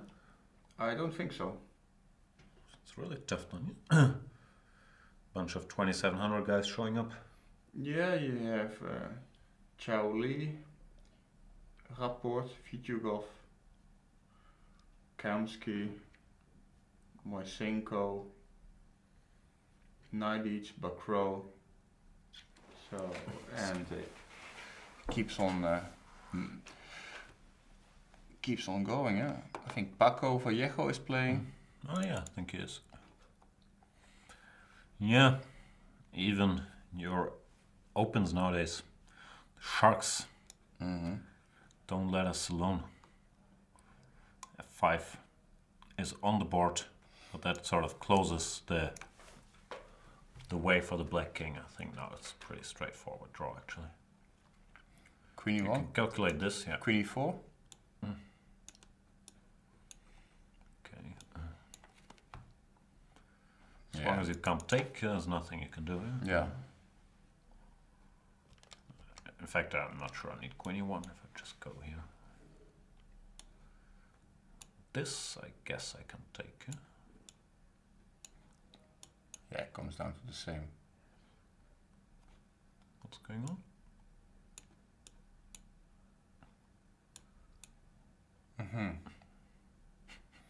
Okay, there's a way to lose the game.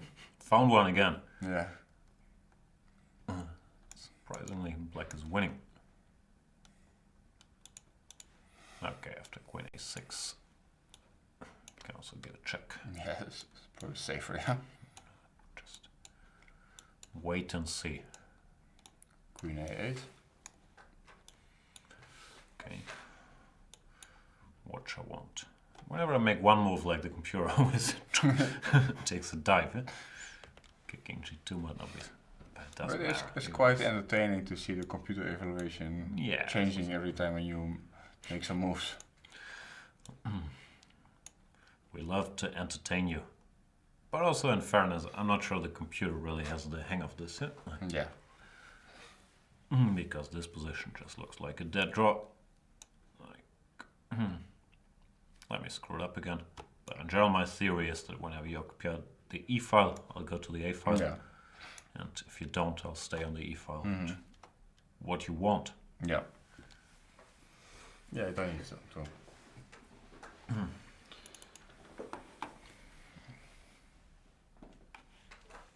Yep.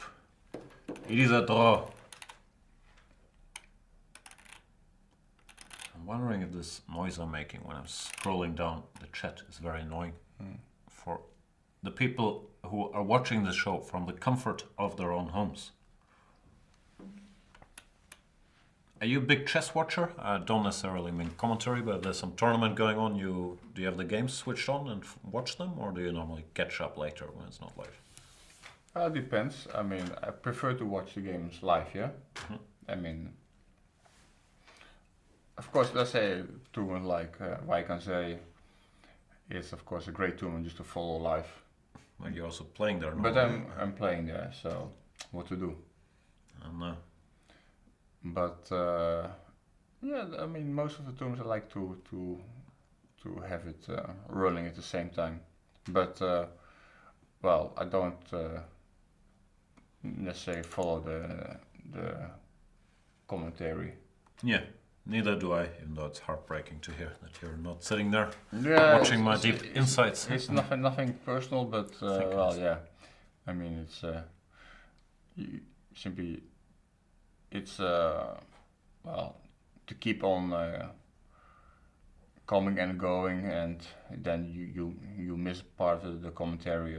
Well, it's like missing part of a movie. So it's Yeah, also, me for myself, I normally actually also don't watch the commentary because I like clicking around in the games myself and building my own opinion. Yeah, like so.